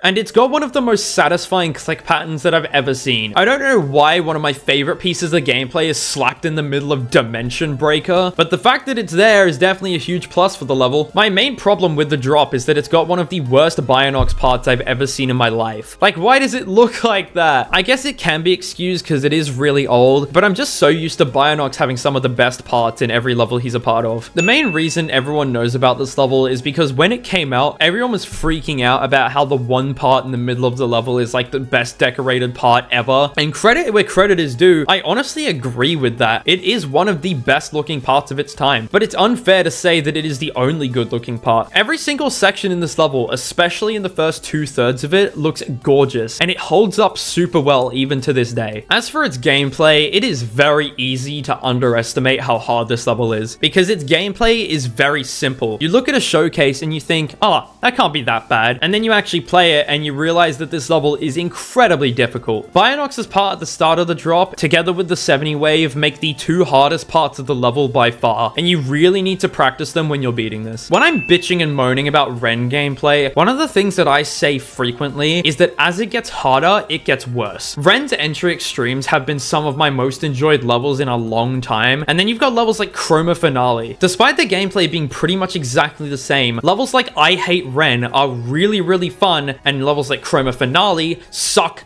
dick. Chroma 2, despite not being close to entry extreme at all, definitely isn't near Chroma Finale in terms of difficulty, so it lands itself around the middle and is overall decently enjoyable. The gameplay is easy enough to be consistent while also challenging, and half your deaths don't feel like inconsistent bullshit like they do in Chroma Finale. I can't say I fully understand why Ren gameplay works like this, but if I had to wager a guess, it would be because it's very setup based, and with easier levels, if you mess up an earlier click, you can correct yourself a lot easier because there's so much more space to do so. With levels like Chroma Finale, if you mess up once, your click pattern is gone and you will hit a spike at some point in the future. I'm honestly really disappointed with how this level turned out. I think Ragnarok had the potential to be in the top 50 of this list, but it has too many gameplay flaws. The pre-drop most notably is awful and makes the level super boring. I've said this over and over, and I'm gonna repeat it again. If you're gonna have a bad part in your level, make sure it is in the second half, or the players that are playing your level are just gonna be stuck at the beginning at a part they don't like over and over again. Ragnarok is a perfect example of this. Drop to 100 is great fun, and I always enjoy doing runs, but actually getting to the drop takes forever, never gets consistent, and is just generally unsatisfying and frustrating. This level should be thankful that it's very unique in terms of its deco and song, and is highly memorable amongst all the levels that were coming out at the time. An update would honestly do this level wonders. Buff the drop, nerf the pre-drop. I am telling you. I may not be a big fan of memory levels, but I can admit that this level was decent. It doesn't seem to have any explicit theme, but the designs are pretty and the song is good. Despite not being particularly notable, it's definitely one of the better memory levels, and I would recommend it to anyone who might be interested. Who would have guessed that when a sync level actually syncs, it plays well? Shocking, right? The drop in this level is so satisfying to pull off. If the drop was not in this level, it would not be nearly as memorable as it is. As you can probably extrapolate, the rest of the level is just eh. It's not bad, but it's not great either. The only reason this level is even up this high is because the start of the drop is so satisfying. Oh yeah, and this level's pre-drop, despite not being that annoying, is ridiculously difficult. Like, I don't know what they were thinking making it so hard, but it is. And if you ever want to beat this level, you're gonna have to put up with it. This level is not to be underestimated. It is harder than it looks. The waves especially are incredibly brutal, and there's a few big choke points here and there. Its gameplay is honestly quite similar to something like Catalyze or Zafkiel. Despite being far from perfect in terms of balancing, it's better than both of them, and it uses At the Speed of Light. And yeah, you may think it's overused, but you can't deny that there is a reason it is overused. At the Speed of Light is a great song, and this level uses the best part of it. It's also Zephyrok's deco, which despite being dated, never looks bad. Honestly, my main issue with this level is the fact that the text that flashes during the drop is really on the nose. I may have died to the last click of this level 3 separate times. Not sure how I managed that, but that does not change the fact that I think this level is just cool. It got an update, and it's supposedly a lot better than how it was when I played it, and considering that I already enjoyed this level, I'm impressed. The song and the level are very slow paced, but it is far from boring. It's just good, it's easy to learn, and it's just super chill. There really isn't that much wrong with this level. It's just all around an enjoyable experience. The core gameplay in this is admittedly satisfying, but its balancing really drags it down. I honestly think if this level was more middle heavy than first half heavy, it would be a lot more enjoyable and not nearly as boring as it is. But so much of the difficulty is crammed into the first third that getting anywhere is a rarity. As for the theme though, it is really unique, and the main reason I went for this level in the first place is because I liked how it looked, but that does not erase its gameplay flaws. It's also really unoptimized. For how the level looks, I'm not sure how the creator managed it, but it's been done, and I would recommend LDM. A very dated level, which somehow holds up in the gameplay department. I suppose the fact that the gameplay gets decently consistent probably adds adds to this, because levels like this tend to have awful choke points and just generally poorly made gameplay. Would I recommend it? Probably not, but does it actually play good? Yeah, honestly it does. Quite a well-known level, and for a good reason. Ever since this level came out, it was said to be at least decent. It's nothing crazy, but considering its sister levels are Hurricane and Tornado, this level came out pretty well. It's definitely unbalanced, with Jenkins being ridiculously difficult compared to everything else, and the last wave being blind, but for the most part, it gets consistent, and I can definitely understand why people gravitate towards it as one of their earlier extremes. I myself did it as a hardest, and I don't regret it. It's good for building skill, it teaches you how to deal with weird gameplay, and it's enjoyable from zero. Yeah, it's not a spectacle like its sister levels are, but what it's missing in deco is made up for in gameplay. Who would have guessed that when you remake a level and actually make it unique, it's better? The gameplay is still very Acropolis, but it's playtested slightly better than Acropolix, and you'd be surprised the kind of difference that can make. But the main glaring difference that you have almost definitely noticed is the decoration. This level takes Acropolis's theme and actually builds off it instead of copying it, and as a result, this level is significantly more memorable and more pleasant to play. I can play it and be like, wow, there is actually something interesting on my screen that I can enjoy while I'm learning, instead of staring at the same boring ass grey level that I've seen before. When I heard the words 4-minute long 1.9 GDPS level, I was certainly not looking forward to it, and yet somehow I actually enjoyed this. I'd say the main reason why I had so much fun with this is that the song is an absolute banger, and playing the level is a lot less boring than it would have been if the song was bad. But credit where credit is due, this level is actually playtested pretty well too. Its balancing isn't bad by any means, and most of the time your deaths feel fair. I'm not sure why this level manages to do this and every other 1.9 GDPS level we've covered so far couldn't, but hey, at least one of them managed it. I beat this level purely out of boredom, and I wasn't expecting to have a good time. I just wanted to play an extreme, yet this level ended up being pretty good. You would think an ancient ass level from the Hell series probably wouldn't be very good, and for the most part, they aren't, but this one happened to be decent. It has its fair share of problems, like the last 20% being really awkward for no good reason, but the first half is well made and satisfying to play. The decoration is certainly something, and this level can only rank so high, but considering its circumstances, this came out pretty damn well. Like, I'm gonna be so honest, I just feel absolutely nothing looking at this level. The gameplay is good, but the colors are so boring and all the parts just blend together for me. It's not even like the level looks bad, it's just got nothing memorable about it. It needs more pulsing, it needs less static blocks, it needs some form of energy to make it not look so flat and uninteresting. This level's idea is good, but it's executed in such a mediocre way.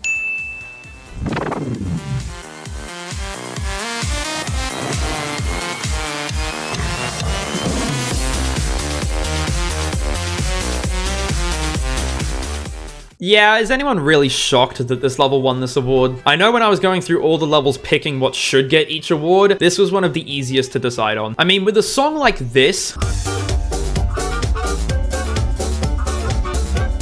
you can't really take the level seriously. I mainly beat this just because it was so silly, but the level definitely did end up being good. Despite having most of the difficulty shoved in the first 40, this level gets really consistent. Yeah, it takes a minute to get it down, and for a while you're not really gonna get anywhere, and then something just clicks and you can get to the second half over and over again. Fun fact about this level as well, this is the only level ever that I've ever beaten in one day while it was still on the list. Should I go outside and touch some grass? Yeah, probably. Fuck, man, this level had so much potential. This could have been amazing, but it's just got two problems that stop it being like that. The first one is much more of a subjective thing, and it's the fact that I find the song to be a complete earsore. That being said, it's not as irredeemable as some of the bad songs we've covered so far. Yeah, it has a 1 because it pisses me off, but I think most people would actually enjoy this song. The main reason I think this is because the song's atmosphere is actually really good and it suits the level very well. If you watch a showcase of this and you enjoy the song, I would recommend you give this level a shot because it looks absolutely amazing. The other major issue is the horrible balancing. The hardest part is the first ship and the wave at 47. This, unsurprisingly, makes the level very annoying, but is actually tolerable because it's so good to look at. And while I'm on the topic of glazing the deco, we might as well talk about it. This level has a very 90s / early 2000s vibe, and let me tell you, I eat that shit up like crazy. The entire level feels like a party or a rave, and it makes it so enjoyable. I also want to specifically highlight highlight this coke effect, which just looks so clean. The decorator did not have to cook that hard with a coke bottle overflowing, but they did, and it's great. Ever since I was a kid, I've been very much into trains, and when I found out there was a train-themed Extreme Demon, I beat that pretty quick. Sadly, its gameplay has a few problems, like being overly learny, and it has multiple memory parts, but everything that isn't memory is really easy in comparison, and it does make getting far pretty promising. The song also being train-themed along with the deco too, just makes it that much more cool. This level exists for those that really like the Anathema song, but are too bad to beat it, which is pretty much every single GD player. I expected it to be pretty bad because, you know, early 2.1, they're not known for being great, but I was pleasantly surprised. It has a few parts, specifically the middle duel, that can be a bit strange, but overall it's easy, consistent, and very satisfying to pull off, which is a good recipe for a pretty fun level. I kind of wish the decoration related a little bit more to the song though, because it's just a basic design level even though the song is Five Nights at Freddy's themed. Thank God I did this as a first Extreme and not Cataclysm. I don't know how that would have gone if I did, and to be honest, I'm glad I didn't find out. As a first Extreme, I would honestly say this level is rock solid. It's got a wide range of skill sets, yet also has fun and consistent gameplay. You'll come out of it feeling like you've improved at the game, but you also won't be stuck at random parts that are giving you a lot of trouble. A lot of Extremes can be really difficult for new players because of how much nuance is in their gameplay. Whereas with Hypersonic, what you see is what you get. There's no weird tech that you have to do or odd strategies that you have to figure out on your own. You just learn it, try to beat it, and hopefully do it eventually.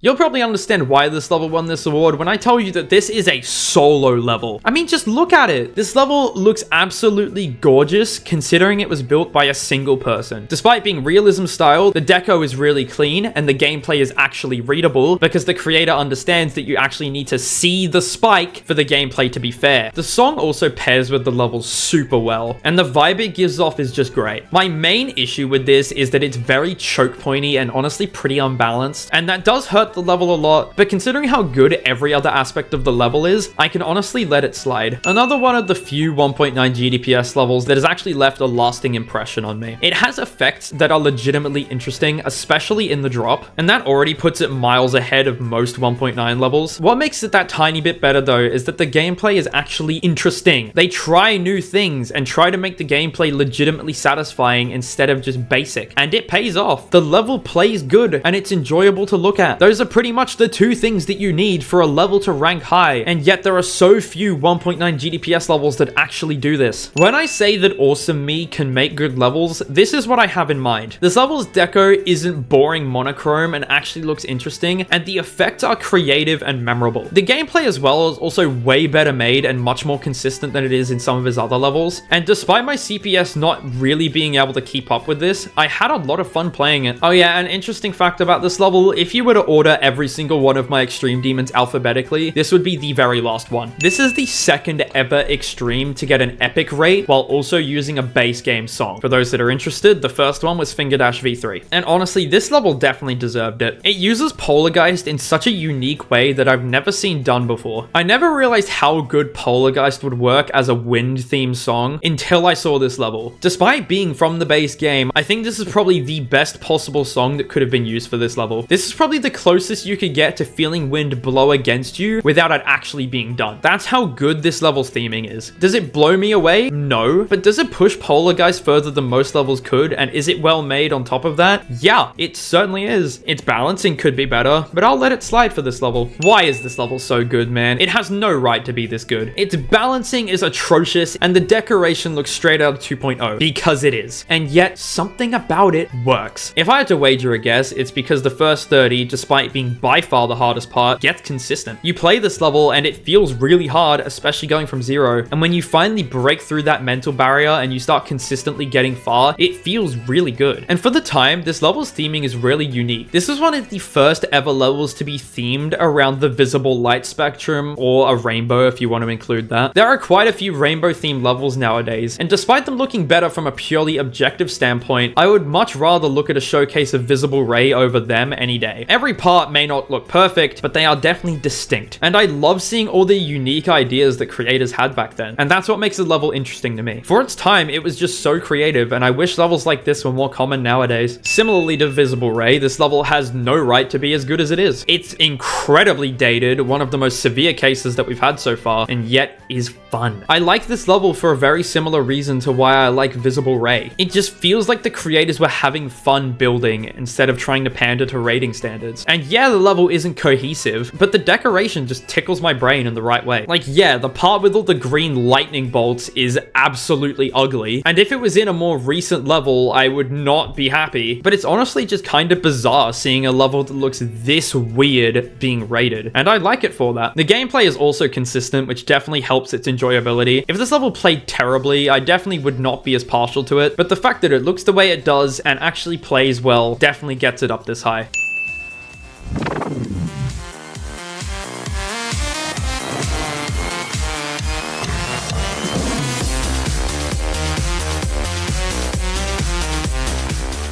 I've never seen a level stray so far from the conventional rating standards while also looking good. It Back is a perfect example of an experimental style done perfectly. From an objective standpoint, this level is an absolute mess, and yet somehow it actually works. The decoration all feels like a part of the same level, and the creator has made the level feel abstract instead of messy. This isn't just random objects placed everywhere. The only way this level could look so good while also looking the way it does is if the creator actually knew what they were doing. The same goes for the gameplay. The level plays surprisingly well despite the gameplay being just as strange as the decoration. I commend the creator for making a level this cool and memorable without making it shit. The level that Terminox tried so hard to be. This level feels bloody impossible until the very last day of playing, in which sleep consistency turns it into a medium demon. It took me like a week to get to the ending for the first time, and then the next day I literally got there like 20 times. There are very few levels that do things like that, and yet Eternal Moment somehow manages it. That, on top of it being really short, makes it quite memorable. I understand that some people may not give a damn about Eternal Moment, but I will always remember it as a rock-solid level that's play-tested very well. There is a reason why this was one of the most common levels to jump to while it was on the list. It's definitely not easy, but what makes it so appealing to jumpers is the fact that its difficulty does not come from tight gaps that you need to time perfectly. It comes from a really difficult click pattern that you need to learn. The timings in this level are not particularly difficult, but you have to do them in such quick succession that your chances of dying to one go up way more than if they were spread apart. People know this, and they also know that the way to beat this level is to invest a lot of time and get the muscle memory down as much as you can. You do not need a super high degree of skill to beat this. You need patience and a shit ton of sleep consistency. It also knocks Koareta and Kuzureta out of the park in terms of its gameplay quality, and the only reason for that is the fact that its choke points are significantly less of a problem. It definitely has them, but unlike Koa and Kuzu, they actually get consistent after a while, just like the rest of the level.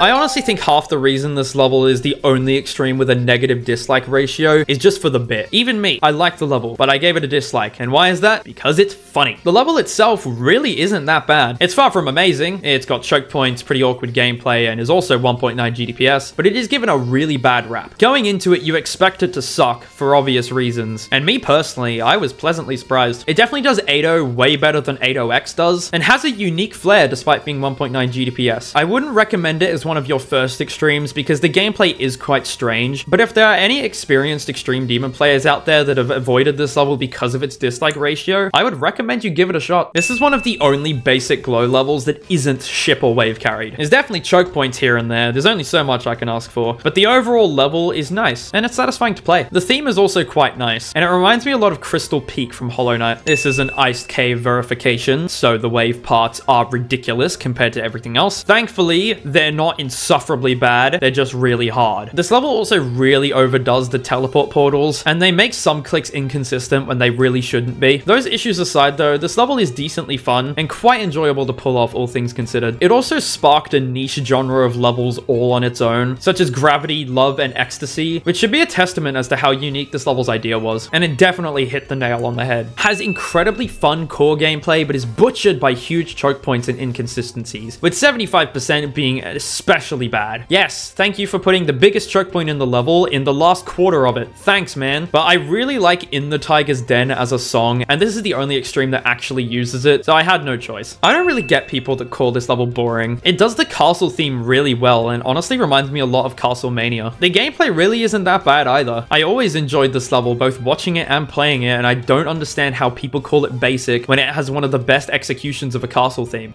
Very low-end extreme, with almost all of the difficulty compressed into a ball part in the first half. If you practice enough, you can probably just fluke it if you pass the ball. There really isn't much to say about this level because it's so easy. The decoration's decent, the song is and the gameplay is solid. That's all I have to say. Wow, this level could have been so much higher. The first half of this level has a fantastic atmosphere that pairs so well with the song, and I've never seen an electronic theme done like this before. If the level carried its first half quality into the second half, this would be way higher on this ranking. The problem with the second half is that it's very easy to see where the effort stops being put in. As the level goes on, it just feels more and more rushed, with the last swing copter especially just looking nothing like the first half of the level. I'm so disappointed that this level's atmosphere is just completely broken by it being rushed, and I'm hoping that the update that comes to Sigma Interface fixes all those problems. I know Platnu can make good deco, so I am hoping he cooks. As 9 Circles levels go, this is definitely one of the better ones of its difficulty. The click patterns feel natural and fair while also still being a bit of a challenge. The decoration is definitely a smidge on the nose, but for the most part I think it's cool. I especially like the part where the level's target locks onto you and follows your wave. I think that's a really cool effect. Normally I would not advocate for someone to intentionally unbalance their level, but I honestly think it would have been cool if this level was slightly second half heavy, because in the middle of it, it says buffing in the bottom corner, and the level just stays the exact same difficulty. Come on, that would have been so cool. I imagine you see the word buffing in the bottom corner of your screen, and then you're flung into the hardest part of the level. That would be so awesome. Modern style has definitely come a long way. Modern style used to be associated with basic, uninteresting levels that all look the same, but nowadays we have levels like Cupid that really break up the monotony. The effects and colors in this level are gorgeous, and yeah, the gameplay isn't perfect, but it's consistent and not as lonely as you may expect. This level all around just represents creating done right. It takes an existing style and takes elements of it while also being creative in its own way. This level is made by Lugia, who is probably one of the best modern day core creators, and Majako, who was literally the one who created core in the first place. As to be expected, this level is a fantastic core level, and yeah, I know core levels don't have the best rap, but considering the people who worked on it, I am not surprised that this level turned out good. It's got such a unique vibe that I've never really seen with any other levels. It feels hostile and mechanical, and I am here for it. The playtesting is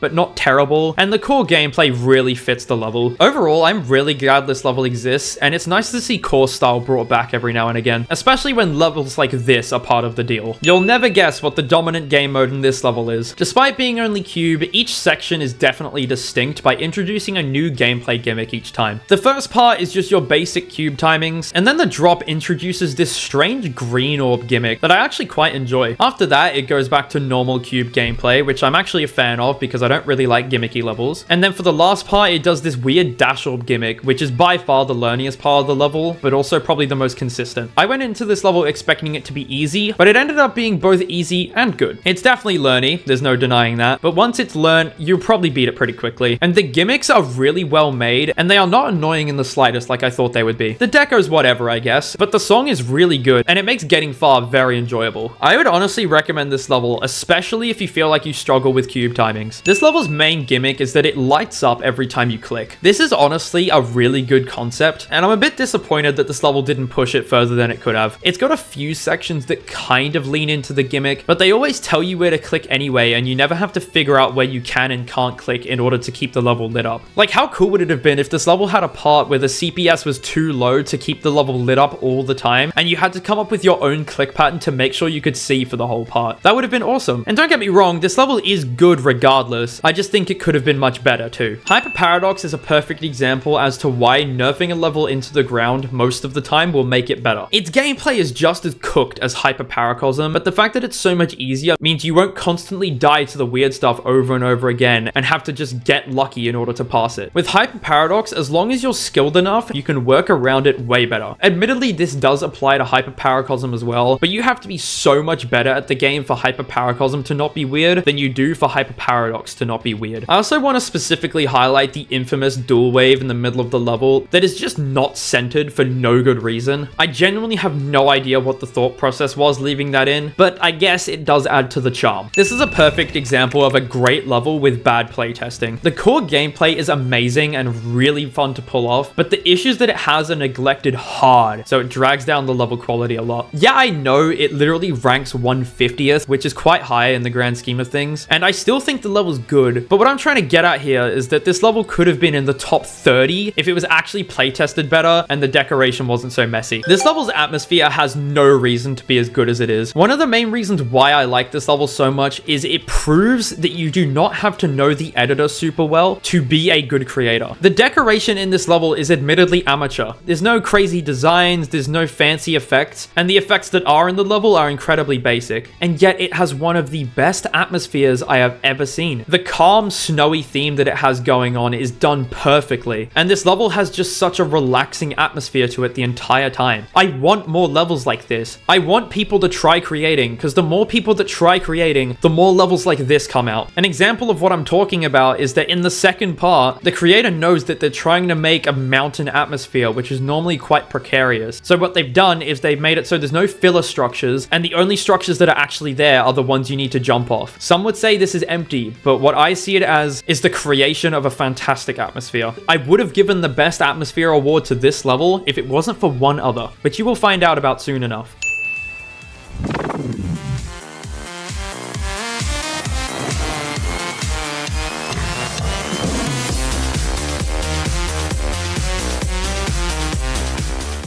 You may have heard me say a couple times in this ranking that I think a level's learniness does not affect its difficulty whatsoever. But I want to preface that I mean a level's learniness, not an ability to see. So something like Killbot, yes, it's still hard, but not because it's learny, because it's really hard to see. I want to say that I was on the fence about that for a very long time. And after beating this level, it finally pushed me over the edge and made me realize that a level being learny does not make it hard. I have flung the term hard demon around quite a lot, and a lot of the time I have not been talking about a level as a whole. This level is the closest on this list to actually being a hard demon entirely. I don't think it is. I'd say if I were to place it, it would be a low-end insane demon, but regardless, an extreme demon should never feel that close to being a hard demon. The entirety of this level is just learning it. It took me like 2,000 attempts to learn it, and you want to know how many attempts it took me to beat it from 0? 7! It took me 7, and it wasn't even a fluke. I died to the ending once. Like, the level's not bad at all. I just think it's absurd that it's an extreme demon, yet it is this easy. The duels look complex, but they're really not. In Hell Pegasus's part, there's like a 3-second long hold, and the level plays itself for you. The one thing that could make this level even slightly above a low-end insane demon is the fact that the hitboxes can be a bit weird at times. And for those that may be interested, do not do this as a first extreme. It will not get you any better at the game, and it will just not be a fun experience. Yes, it would probably be easier than some other options, but it is not worth it in the long run. You want to beat your first extreme so you can get better at the game, and this level will not do that for you. And it's not even that good for extreme demon grinders either because of how long it takes to learn. And I know I just shat on it so hard, but I don't actually think it's bad. I just don't think it should be extreme. The deco is actually quite nice, albeit laggy, and I really like the film reel theme. It reminds me a lot of Boo Cinema from Mario Kart World. Honestly, a pretty standard solo extreme demon. It plays well, the decoration is passable, and the song's really good. My main critique would be that most of the level looks the same, and it could really do with some variation here and there. But other than that, I honestly have zero complaints. The main thing this level is known for is the ridiculously hard ship in the middle of it. I absolutely hate swing ship gameplay, where it's not about precisely moving your ship through structures, it's about doing a big swing and hoping you let go at the right time. There's nothing super wrong with it, I've just never been a huge fan of it because I kind of suck at it. And the swing ship section in this level isn't as bad as something like Cybernetic Crescents, but it definitely weighs it down. The rest of the level is rock solid though, and I enjoyed my time playing it despite my grievances with the middle. And also, this is one of the most bizarre levels I've seen get an epic rate. Like, don't get me wrong, it looks really good and the song is a banger, but does it really deserve epic? It's just a design level at the end of the day. I'd go so far as to say Sonic Wave Rebirth deserved its epic rate more than this. Aquatic Aurora strays quite far from the traditional 9 circles formula, but it does it in a really good way. It's still definitely a 9 circles Circles level, because the entire thing is wave and it has the 9 circles effect in the drop, but it's so stylistically different from most 9 circles levels we covered so far that it stands out a lot. I'll get to the gameplay in a moment, but for now I want to talk about specifically the decoration. 9 circles levels are known for being very flashy, very in your face, and super fast paced. And Aquatic Auroras basically says, fuck that, and does its own thing. Its theme is being very deep underwater, and the decoration sells that super well in a bunch of different ways. For a start, the 9 circles effect, despite being there,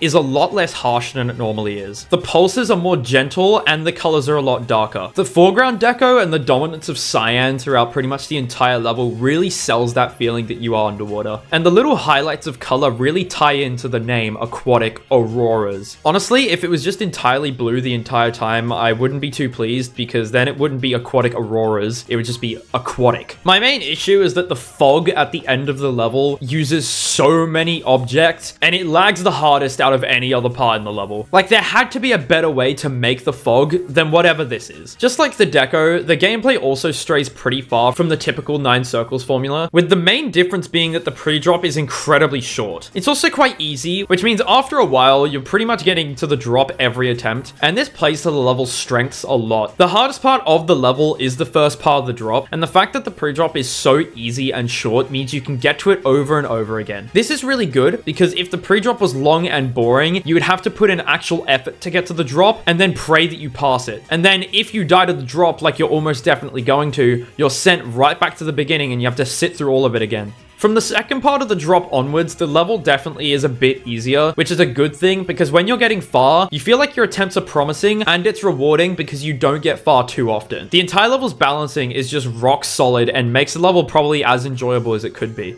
My main issue with Aquatic Auroras is the same thing that Arctic Lights does, with the random spikes on the side of structures everywhere that are very hard to see. Sometimes when you're playing from zero, you'll die to a spike that you didn't even know was there because it's so small, yet it still sticks out. I don't know why Aquatic felt the need to do this, because it would be so much better if it didn't. If you're gonna have spikes on the side of your structures, that's well and fine, but make them easy to see, because I swear to God, that was the main thing that really pissed me off going from zero. Getting far and dying is perfectly okay, but dying to a spike that you cannot see just makes it so much more frustrating than it needs to be. Similarly to Universe on Fire, when I heard 1.9 GDPS Idols remake, I was concerned about this level's quality, to put it lightly. But I did not realize that this level actually plays into a strength that 1.9 levels have that no other 1.9 level really capitalized on. 1.9 levels, because they are so simple compared to 2.0 and 2.1 levels, are very easy to learn, unless they are memory, of course.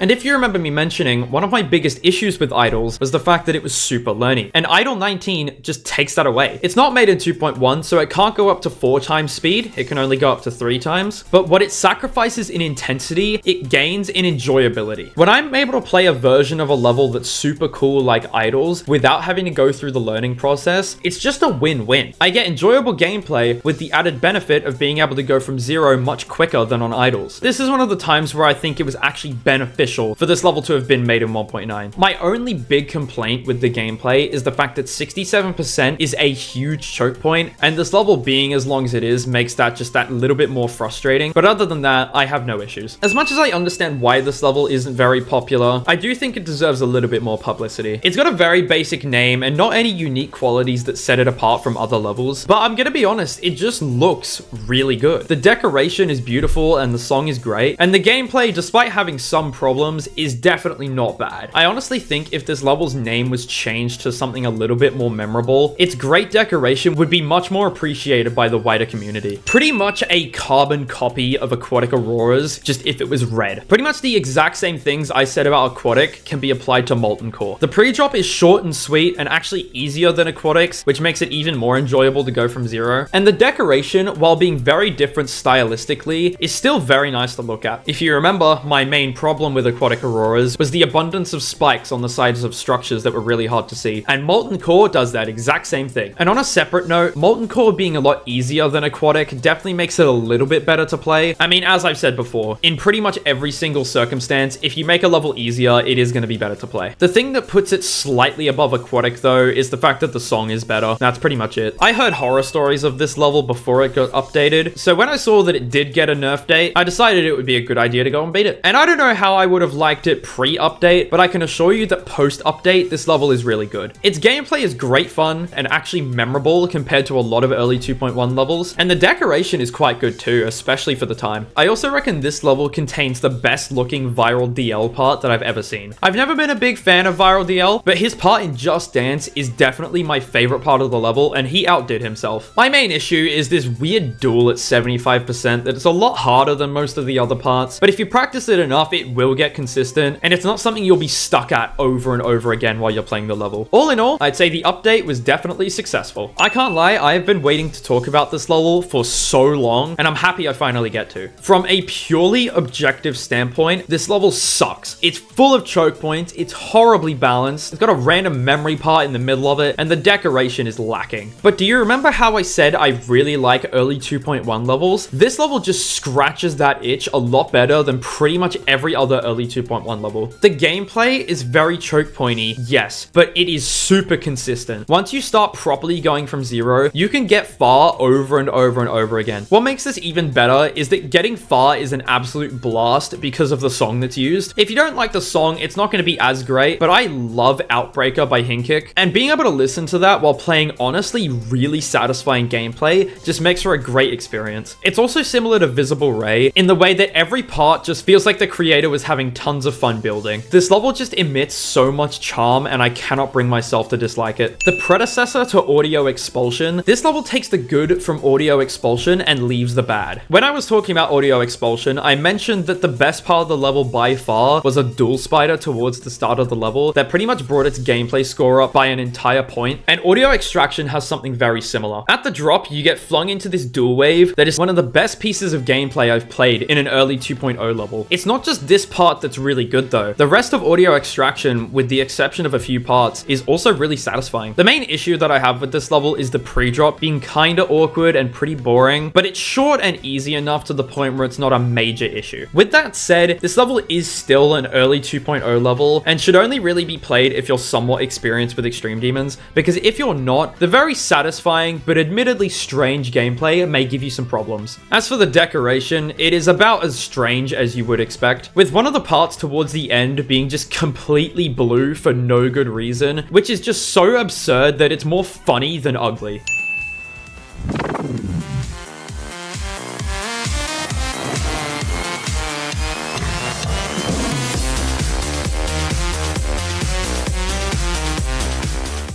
This level has its fair share of problems, no doubt about that, but no level that gets as consistent as Subsonic can get a gameplay score any lower than this. I am not exaggerating when I say on the last couple days that I was playing this level, I got to the second half pretty much every single attempt. That is not a joke. Literally every attempt at least got to the memory ball. It is absurd how often you can get far on this level if you play it for long enough. And the fact that this is the case means the really bad pre-drop is pretty much entirely negated. The pre-drop can be as bad and poorly made as it wants, but if you can pass it every single time, the problems with it go away. And the fact that the entire first half of the drop in this level is super satisfying makes it even better. This level would have gotten a gameplay score of 9 if it wasn't for the last third of the level that is honestly the only inconsistent part of the level. But as I said, if you're gonna have a terrible part, put it in the second half, because if you do that, you get a level like Subsonic, whereas if you don't do that and you put the terrible part at the start of the level, you get Sonic Wave. Take my opinion on this with a grain of salt, because this is the only Extreme Demon I have ever fluked from 0%. I had a singular attempt from 0. My opinion on this level only really comes from my experience practicing it, and even still, I only practiced it for about 150 attempts before I had learnt the level. From what I can gather, this level's balancing isn't perfect, and it has a few clicks that can be a right pain in the ass if you don't practice them enough, but this level is also so easy to the point where if you're just careful, you'll likely beat it really quickly. It's also got a really nice cartoonish atmosphere, and it's very relaxing. It's like Poo Cubed if it hopped off the steroids. Technically not related to Zettabyte in any way, but does bear a striking resemblance. The decoration in this level has some really nice effects, which makes up a lot for the somewhat basic designs. The object movements in this level also flow really well with the player, and it makes the gameplay that much more satisfying. This level is quite lucky that the decorator cooked, because the gameplay, despite being decent, has its fair share of problems, and this level would not rank nearly as high if it wasn't so satisfying to pull off. It's got got a few clicks here and there that are just really awkward, and you'll probably die to those the most out of any other thing in the level, but it's not enough of a problem to make the level even close to unplayable. This level is definitely fun, but the bugs weigh it down. If this level just ironed them out, it would probably get a gameplay score of 9, but the playtesters just dropped the ball, and it's kind of unfortunate. It's not necessarily a level to ignore, because it's still really good and has quite a unique theme, but it's not something I would say you should go out of your way to play either. I beat this a very long time ago as well, so my opinion may have changed, but I do find the balancing in this level to be a smidge questionable. The ship parts just feel harder than everything else, and it makes the level a little bit of a drag. But despite the fact that everything I just said was negative, this level is still good, and the decorators outdid themselves. Give it a try if it interests you. Ah yes, don't we all? But all jokes aside, despite this level's name, it's actually really good. If you remember, I actually used this as an example while talking about Chroma 2, saying that Ren gameplay gets better the easier it is. And this wholeheartedly represents that. The fact that this is an entry extreme makes dying feel so much more like your fault rather than the fault of you having a poor setup for a click. The level is satisfying instead of awkward, and the decoration is really nice to look at. Yeah, it has its choke points here and there, but unlike something like Chroma Finale, the choke points are choke points because they are hard, not setup based. And these factors just led to me enjoying this level a ton. There really isn't too much notable to say about this other than the fact that it is just really good, and Ren should make more entry extremes. Honestly, every time he makes an entry extreme, as long as it's not memory, I'm probably gonna beat it because they are easy to learn and they are satisfying to pull off. Two things that make for a good level. That's all it is. This level isn't bad because it's been made poorly, it's just fundamentally flawed. This level's pre-drop is so incredibly long and low CPS that even if it was nerfed into the ground, this level would still be boring. Having to sit through the entire pre-drop every single attempt is just quite a snooze fest, and you kind of just have to switch your brain off half the time, and if you can't really put up with something like that, this isn't the level for you. However, with that being said, this level ranks so highly because of how good its drop is. The level is entirely blue up until that point, and then just completely shifts to orange, which is such a great design choice. Immediately you feel the intensity change, and the song really helps sell the feeling that you are zooming through the level. The fact that the drop is a little bit easier than the pre-drop as well means that there's no expected places to die. The drop is about not messing up instead of praying you don't die to a set few choke points. And the fact that it is so rewarding to get far pretty much carries this level's entire gameplay score. This level also does what Sigma Interface didn't do and looks consistently good the entire way through. Obviously, the drop is my favorite part because of how cool it is, but I honestly don't really think there's any part in this level that looks significantly worse than another. They all keep the same deco quality without becoming stale, and I really commend Platnu for being able to do that.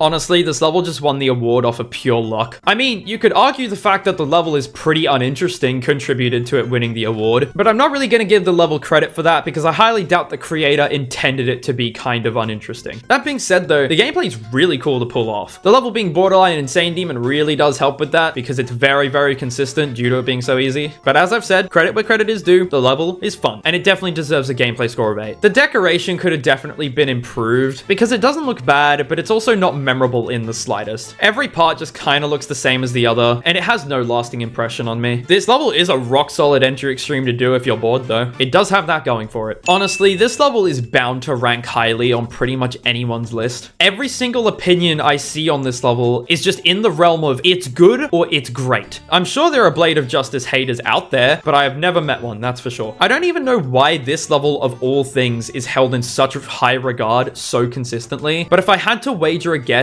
it would be the fact that it's basically absent of any choke points, and it's very consistent. Once it finally clicks with you, you'll be able to get far a lot, and you don't even have to worry about dying to the end tons because it's also consistent. This level is just such a well-rounded experience. I don't even know how this level managed to pull something like that off, considering its layout was made in 2.0. How is this level better than most 2.1 levels? You know, the era of the game where people start to understand how to make gameplay. How does this level box them out? Not to mention, it looks fantastic. The layout was made in 2.0, but it was decorated in 2.1, and early 2.1 levels don't exactly have the best reputation when it comes to deco, and this level's deco is just so similar to its gameplay in the sense that it is so ahead of its time. They did not need to outdo themselves so hard, but they did. This level can only rank so high. It doesn't do anything mind-blowing, but it is a solid 8 out of 10, and I cannot deny that. This level is very similar to Torsion in the sense that it is very well-rounded, doesn't have tons of choke points, and is very satisfying to pull off in an environment where there is so much bad playtesting. This fact makes it very welcome to me, considering I'm used to playing a lot of garbage sometimes, and I just had a great time being able to play a level where I don't have to worry about inconsistent bullshit half the time. What puts it above Torsion though, is that the gameplay is definitely more satisfying to pull off, and the decoration is much more interesting. It also has a ship around the 80 section where the song reaches its most intense part, and it's nothing phenomenal or anything, but it's cool enough to be worth highlighting. Just like Cupid, this level pretty much represents everything good about its genre and creating as a whole. It takes aspects of the modern genre and adds its own unique spin on it that makes it very memorable. Who would have guessed that when you try something unique, instead of repeating the same boring ass style over and over again, you actually get something good. The gameplay is also really satisfying as well. I just wish the pre-drop was a smidge easier. This level plays quite similarly to Brintanic Paradise. It's just the gameplay is a lot more satisfying. I make the comparison with that level specifically because they both use a song from Terraria's Calamity mod. I don't think Helios is actually themed around Calamity like Brintanic Paradise is, and I'm gonna give it the benefit of the doubt and say that it isn't, because if it is, it's some of the worst theming I've ever seen in my life. Despite not having any apparent theme, this level's colors are really nice, and despite some of the parts being kinda ugly, the level all around does look quite good. As for the gameplay, the second half of this level is kinda choke pointy, so if you end up getting unlucky, this level can get quite boring, and you should look out for that. But since this is borderline Insane Demon, I beat it very quickly, and despite getting unlucky, didn't find it to be that bad. I mean, it's ranked pretty high. It must be doing something right. I was not expecting to put this level this high, but when I was actually thinking about it and ranking these levels, I realized that this level is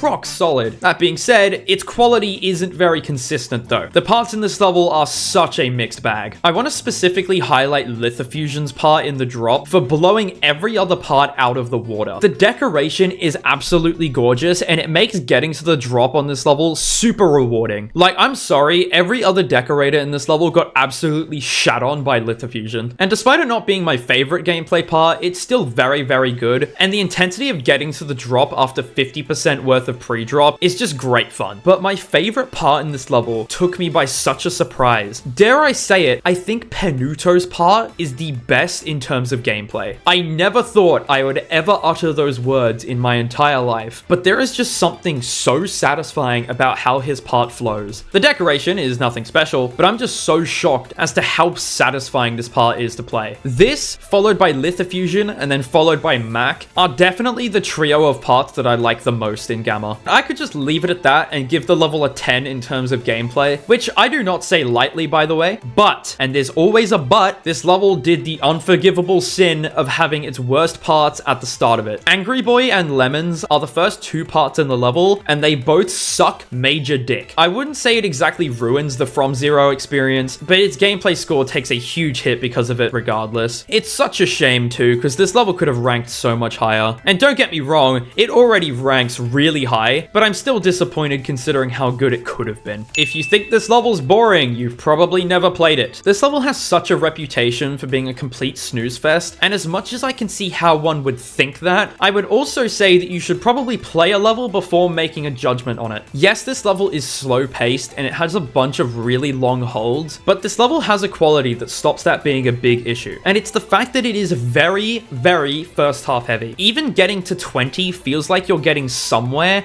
and it doesn't feel like you're wasting your time. Even if you sit through 30 seconds of gameplay and you die to like 25 or something, you still feel like you got a good attempt because of how first half heavy this level is. It's basically equivalent to getting like 45 on a balance level, if you ask me. And to address the really, really long dash orb holds, they are not a boring gameplay aspect. All they are holds. You can just switch your brain off or prepare for the let go that you have to do at the end of them. It's not like a regular boring level where you still have to focus on the easy parts so you can actually get somewhere. Most of the time, boring levels are boring because they hit that sweet spot where their gameplay is hard enough to the point where you actually need to focus, but easy enough to the point where it's really not that engaging. engaging. The moon below's dash orbs, on the other hand, are just a hold. You don't need to worry about staying focused so you don't die or anything like that. You just wait for the level to play itself, and you can admire the gorgeous decoration while you're at it. And yeah, it has like a 20-second long dash orb in the middle of it, but the thing is, that's past everything hard. So when you actually get to that dash orb, you're trying to lock the fuck in and focus on not dying as soon as you let go, which in and of itself stops it being boring. As for the second half, because I haven't really mentioned it, it's just a ship. That's all it is. As long as you practice it enough, you'll only die there a few times. The only argument I could really see for this level being boring is that if you do get unlucky, it definitely would be a bit of a drag after a while, but that's about it. If you've noticed, I've barely mentioned the deco up to this point, and it's because I don't really want to gloss over it. I want to highlight how good I think this level is decorated. Yes, its decoration score is only a 7, and that's because I definitely think it could have done a bit more. That being said, this level has one of the best atmospheres I have ever seen for a level. It has no drop, it has no pre-drop, it has no build-up. The entire level has the exact same intensity, and the atmosphere benefits so much because of this. You feel immersed. The decoration is dark and vibey, and the entire time while you're playing, you just feel like a part of whatever world this level is set in. It's so calm and relaxing, and it honestly just feels like you're in some form of limbo. The only other level that evokes this kind of ethereal emotion in me, I can't talk about yet because it's rank higher than this. Don't worry, you'll know it when we get there. Honestly, I feel like half the reason people know this level is because of that one clip of the guy playing the end of this level with the most disgusting sounding clicks.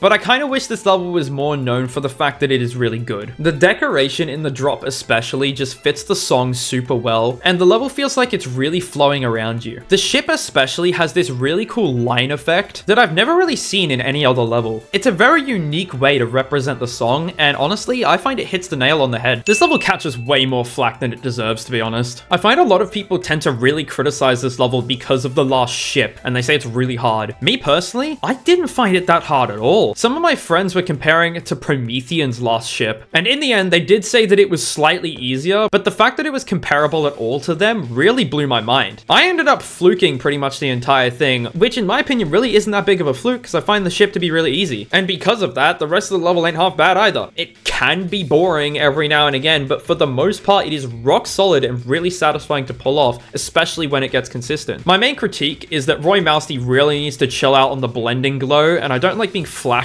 every time someone hits an instrument in the song. But burning my eyes out aside, this level is definitely rock solid. I know it probably isn't pronounced like this, but every time I say this level's name, I just call it Oog, because I find that really funny. It does not relate to the level's score at all, I just figured it was a fun fact. With that aside, I don't know if Oog deserves to really be this high, because at the end of the day, it's a pretty basic early 2.2 level, but I don't know, I just find a lot of enjoyment in it. It's got this really nice dingy industrial atmosphere, and the song really supports that. And you know me, I'm a sucker for a good atmosphere. The gameplay certainly isn't as mind-blowing as some of the other levels around here, but it's playtested really well and definitely deserves its score of 8. It's on the lower end of 8, but still deserving of it. That being said, the creator should probably chill out on the shaders, especially in the second half. Oh, God. This is some of the most disappointed I have ever been with a level, dude. I was actually gutted to find out that this level's gameplay is not very good. This would have easily, without a doubt, gotten a 10 out of 10 in terms of gameplay,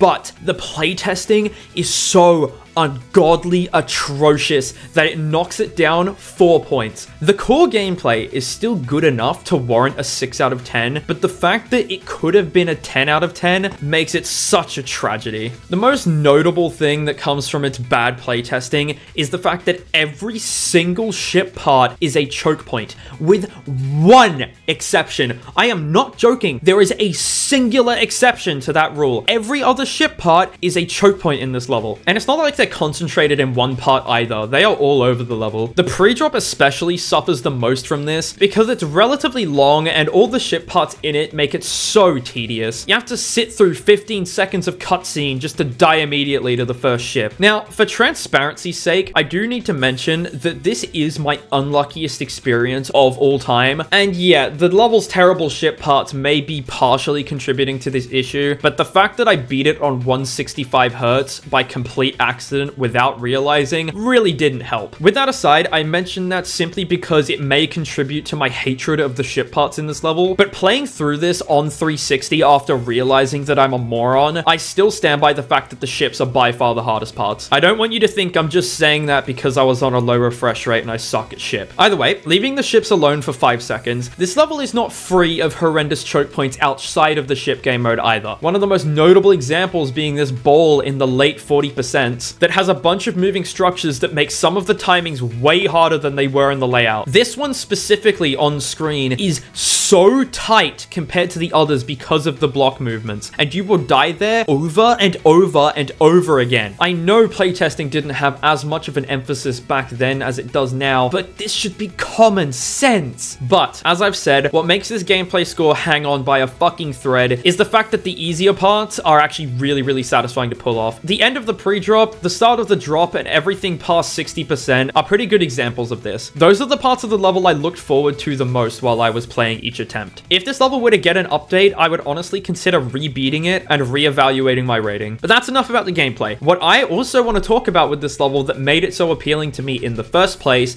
is the decoration and song. Good lord, Zephyrox cooked. Not only does this level look absolutely gorgeous even to this day, this came out many years ago. For the time this came out, this is probably in the running for the top 5 best looking extreme demons of its time. It is fucked up how good it looks. Zephyrox has this really unique way of creating where every single block, spike, and piece of air deco is decorated differently, and they all have unique designs that really make the level feel detailed and alive. It is such a clean way of creating, and I won't deny that a lot of my creating inspiration has come from Zephyrox. The way he's got all sorts of different themes throughout the level, like spider webs and saw blades and glowing blocks, they should not fit together, yet somehow they do. And don't even get me started on the block movements. The drop especially has move triggers used to their greatest potential, with the blocks bouncing everywhere in rhythm with the song, and later on in the level you have eye lasers that follow your player. It's just such a dynamic and exhilarating experience that I wish was done more often. The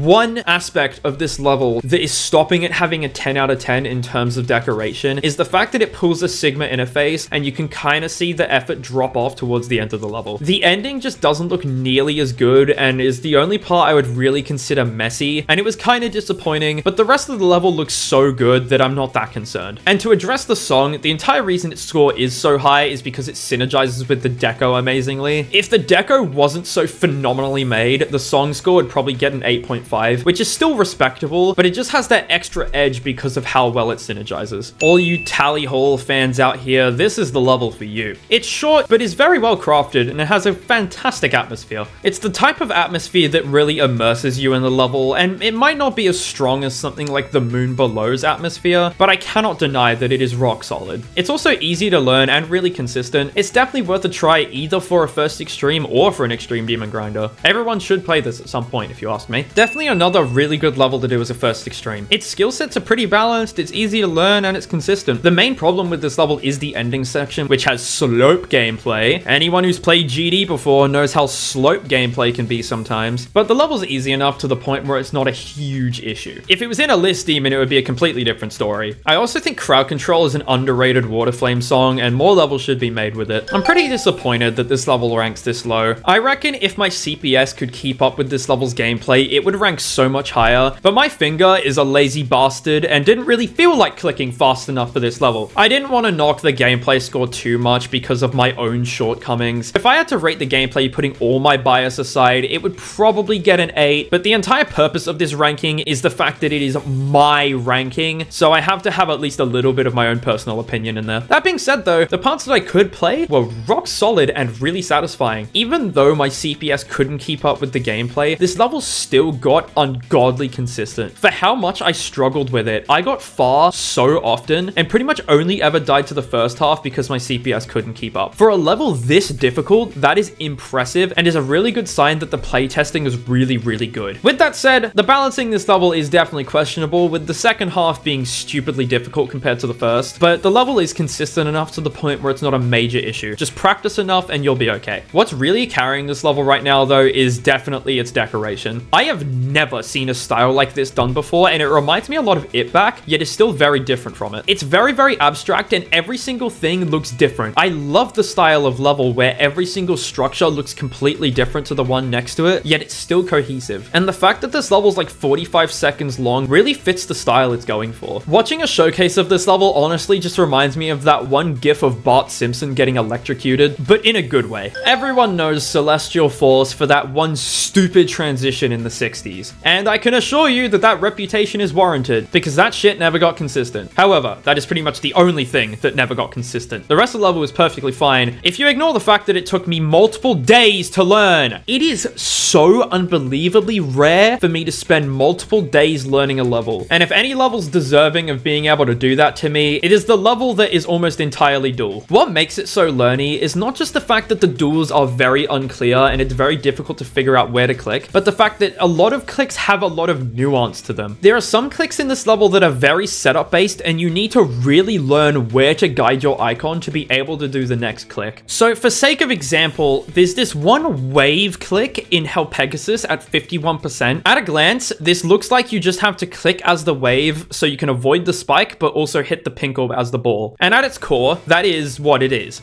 But there's a certain way you have to do it to be able to survive, which you wouldn't notice without playing the level. You have to click the wave earlier than you might think to avoid this bottom spike, but you also have to hold longer than you might think, basically up until you're touching this top spike, so you can go down and click at the right time to make sure you can both go into the wave section and hit the green orb at the right time, because that green orb is a timing. You have to make sure that you set up your wave so you can click in the middle of that green orb without hitting the spike beforehand. Basically, you move something like this. There are many things like that in Celestial Force, and that's what makes it such an absolute nightmare to learn and get consistent at. But, as I mentioned, it actually does get consistent, believe it or not. At the start, it feels like it doesn't, but if you feel like Celestial Force isn't getting consistent, you are probably doing something wrong. With its stupidly, horribly learny gameplay aside, this level's decoration is really good, and I love the energy. There's just so much movement and liveliness in this level that being able to pull it off makes you feel like such a badass. That is what gets Celestial Force this high, because yeah, it's learny and has its blind clicks, but once you finally get it down and you can do it, you just feel like a god. At long last, almost 4/5 of the way through this ranking,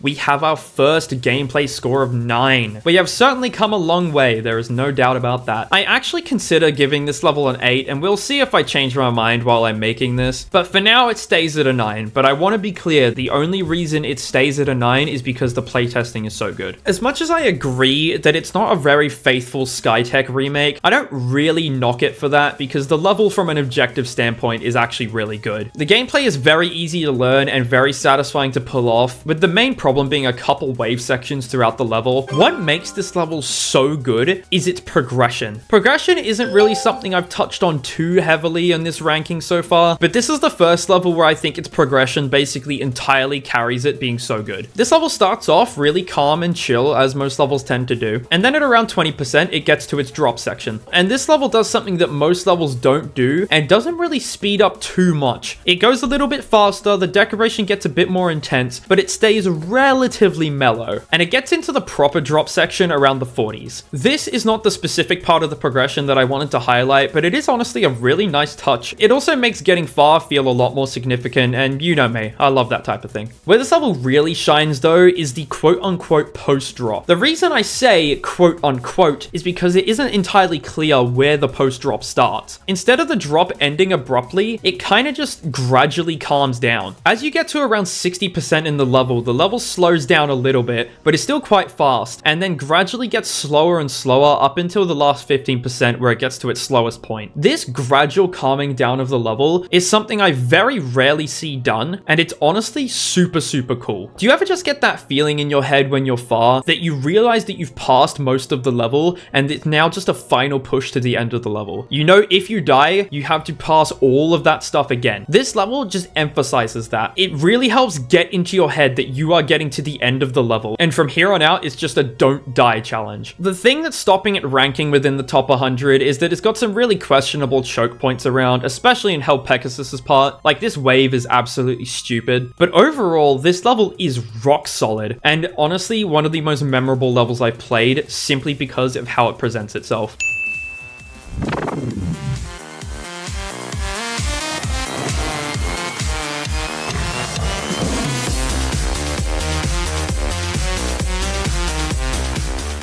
I am genuinely beyond impressed with how this level came out. This is one of the most well-executed themes I have ever seen. Every part in this level is an absolute spectacle, and you truly feel like you are traveling along the rooftops of a futuristic city. They had no right to cook this hard. Honestly, I am really disappointed that the gameplay did not hold up. Drop to 100? Great, no complaints. But the pre-drop is kinda eh, especially Kermal's part. Kermal honestly threw this level's gameplay score down by like a solid 2 points. Every part in this level admittedly gets quite consistent, and that's why its gameplay score holds on, but Kermal's part doesn't, and it's at the end of a really long pre-drop, which is probably the worst place it could have been put, because you sit through the entire pre-drop just to die immediately to Kermal's part right before the drop. Really not very fun, but with this level, I will let it slide because of how fucking amazing it looks. It's just every single bit of decoration in this level contributes to its theme being built. You've got the flying cars zooming around, you've got the glowing neon lights, the towering skyscrapers that stretch way above the screen. I just don't think the cyberpunk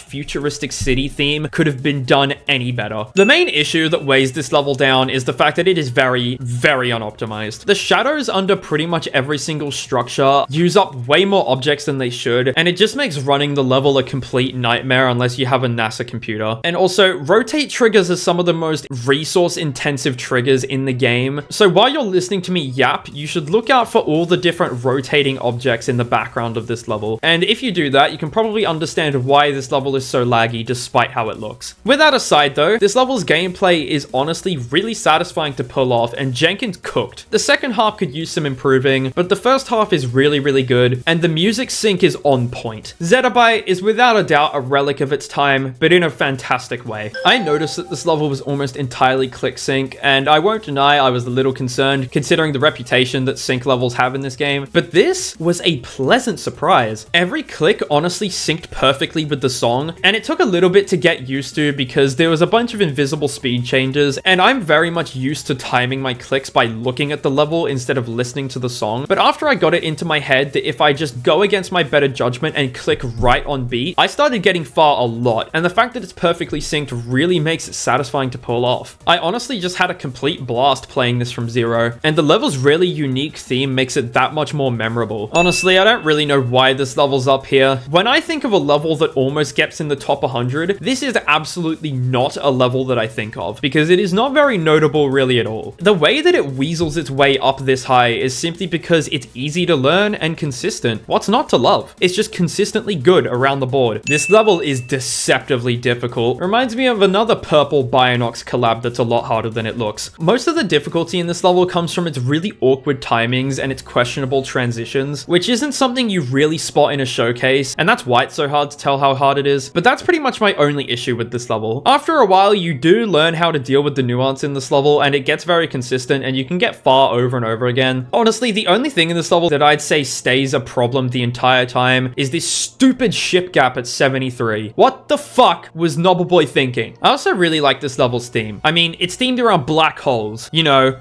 black holes. I wonder if I like black holes. But even putting my personal bias aside, black hole themed levels were not very commonplace when this level was made, and it gets some bonus points for its uniqueness there. It also stays thematically consistent throughout the level, and no part really feels like it doesn't belong. All around, just a solid level. Getting past 30% on this is incredibly fun, but its enjoyment is so weighed down by its first few parts, namely Rustam and Terran. Oh, Rustam weighing down a level's enjoyability because he's been put in the pre-drop?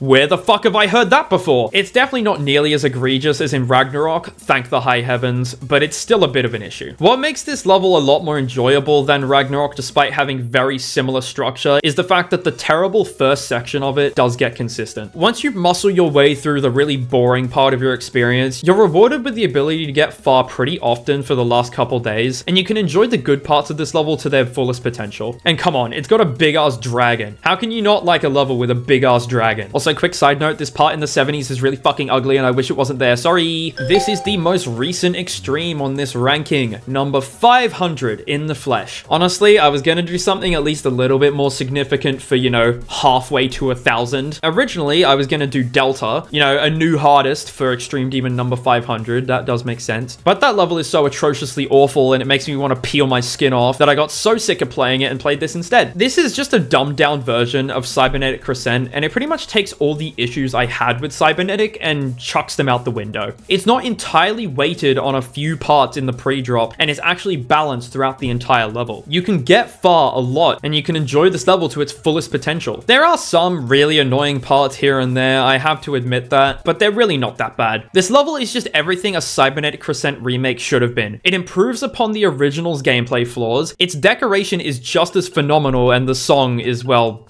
the same. And I honestly could not have asked for more. In the same way that Insaction is just a level for people that really like the Anathema song but aren't good enough to beat Anathema, this is a level for people that really like the Cosmic Cyclone song but can't beat Cosmic Cyclone. The drop in this level is incredibly fun, but you'll probably only get there a few times because the pre-drop has like 85% of the difficulty, not exaggerating. And in all honesty, those few drop attempts that you actually do get is the only reason this gameplay score is so high. If the drop was the same quality as the pre-drop, it would be like a 5. This level's decoration is really cool, and I love the use of creative effects. I wish it was a little more cohesive because some of the parts look like they really don't belong, but for the most part, this level looks great. The gameplay is pretty on par as well, with it being quite enjoyable, with the exception of this stupid wave at 55% that is completely blind because of the way the structures move. I'd say this is definitely worth a shot if you're looking for an Extreme Demon to play. Definitely one of the easiest extremes in the game. I personally found this level to be pretty boring, but I'd say it's because it was too easy for me. And I know that sounds like I'm stroking my ego, but I'm honestly not. The pre-drop is just incredibly long, and having to sit through it every attempt to get to the actually enjoyable drop was really mind-numbing. I feel like if you were at the skill level of the game where the pre-drop was a bit of a challenge, this level would be a lot more enjoyable, but the fact that it more just felt like filler to me really weighed this level down. As I said though, the drop is definitely fun and a lot easier to learn than you might think, because all you have to do is sync your clicks and the level plays itself. It can be janky at times, but I'll let it slide. A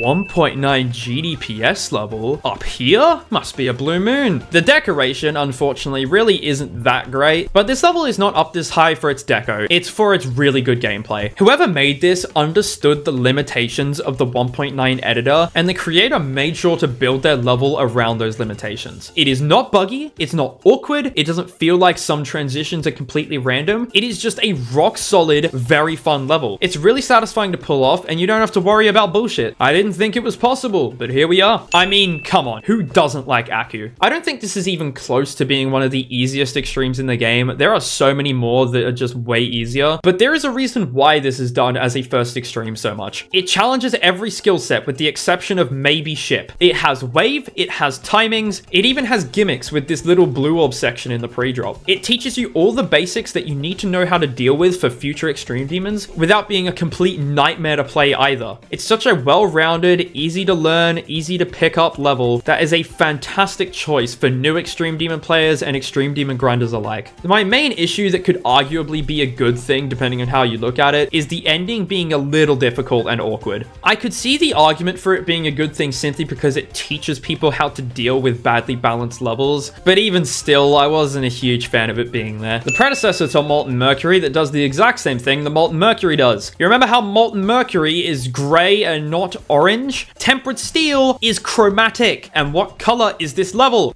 Gray. Since I didn't really knock Molten Mercury for that, I don't think it's fair to knock this level for that either. I just find it really funny that they managed to make the same mistake twice. As for the level itself though, it is actually really satisfying to pull off, and I find one of the things that makes it so satisfying is its structuring. It's unique, but not unheard of for a level structuring to make it enjoyable. One of the best examples in this level that represents what I'm talking about is this one mini wave spam. You have to sync your clicks perfectly with the song, and if you do that, your wave ends up traversing the structure like this. And gameplay like that appears pretty frequently throughout the level, and the abundance of stuff like that kind of offsets the pretty shit balancing.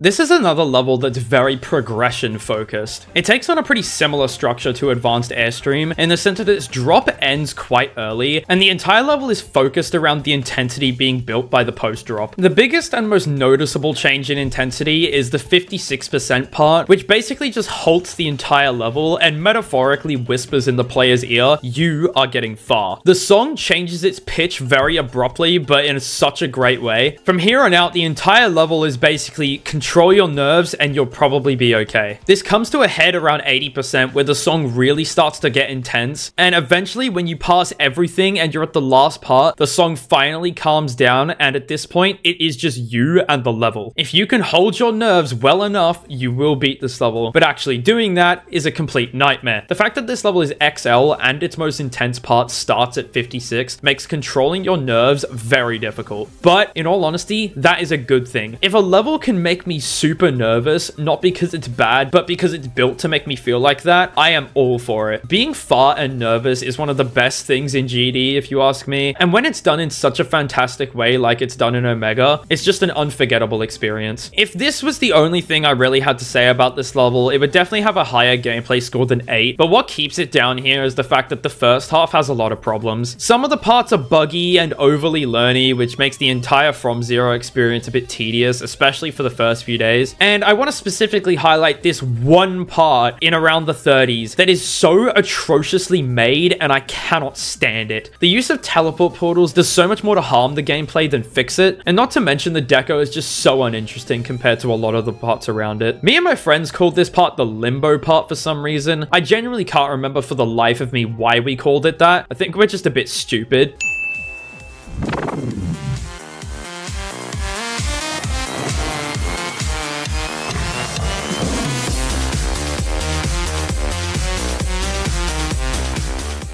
This is a boy kisser themed level. Fucking great. This could be a good or bad thing depending on who you ask, but unfortunately for me, I am not a fan. Now don't get me wrong, I love me some furries. Some of my closest mates in the whole world are furries. But this level's not themed around furries, it's themed around the boy kisser. Like, I'm sorry, but I don't want someone singing in my ear about how it's 7 inches long while I'm trying to play a level, alright? Like, I may sound like a pearl-clutching prude here, but it just makes me genuinely uncomfortable constantly having this sexual talk in my ear. Like, I just want to play the level without having to hear that the entire time. And yeah, I could have muted the song, but this level is very sync-based, and I don't want to make it any harder for myself than it already was. But if we ignore the song, everything else in this level is honestly really good. The decoration looks really, really good, with the exception of this one part in the middle of the level, and the gameplay is fantastic. I loved playing this level, and what made it so enjoyable is the fact that there is no ceiling as to how consistent you can get. I was getting past 50 like every 2 minutes by the end of this level, and this level is not easy. Consistent levels are very good signs of good playtesting, and I can assure you that this level is playtested fantastically. Honestly, props to all the playtesters.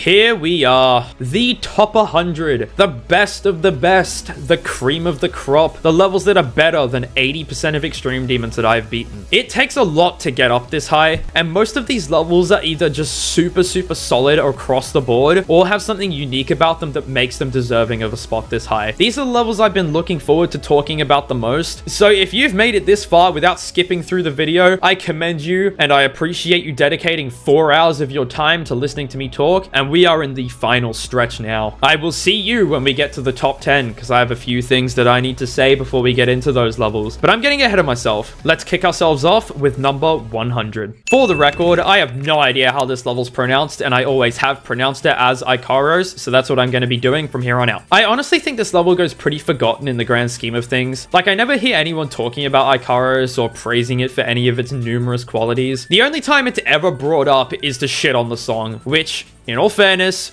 I kind of understand. But I wish it was known for more than just, "I'm taking flight."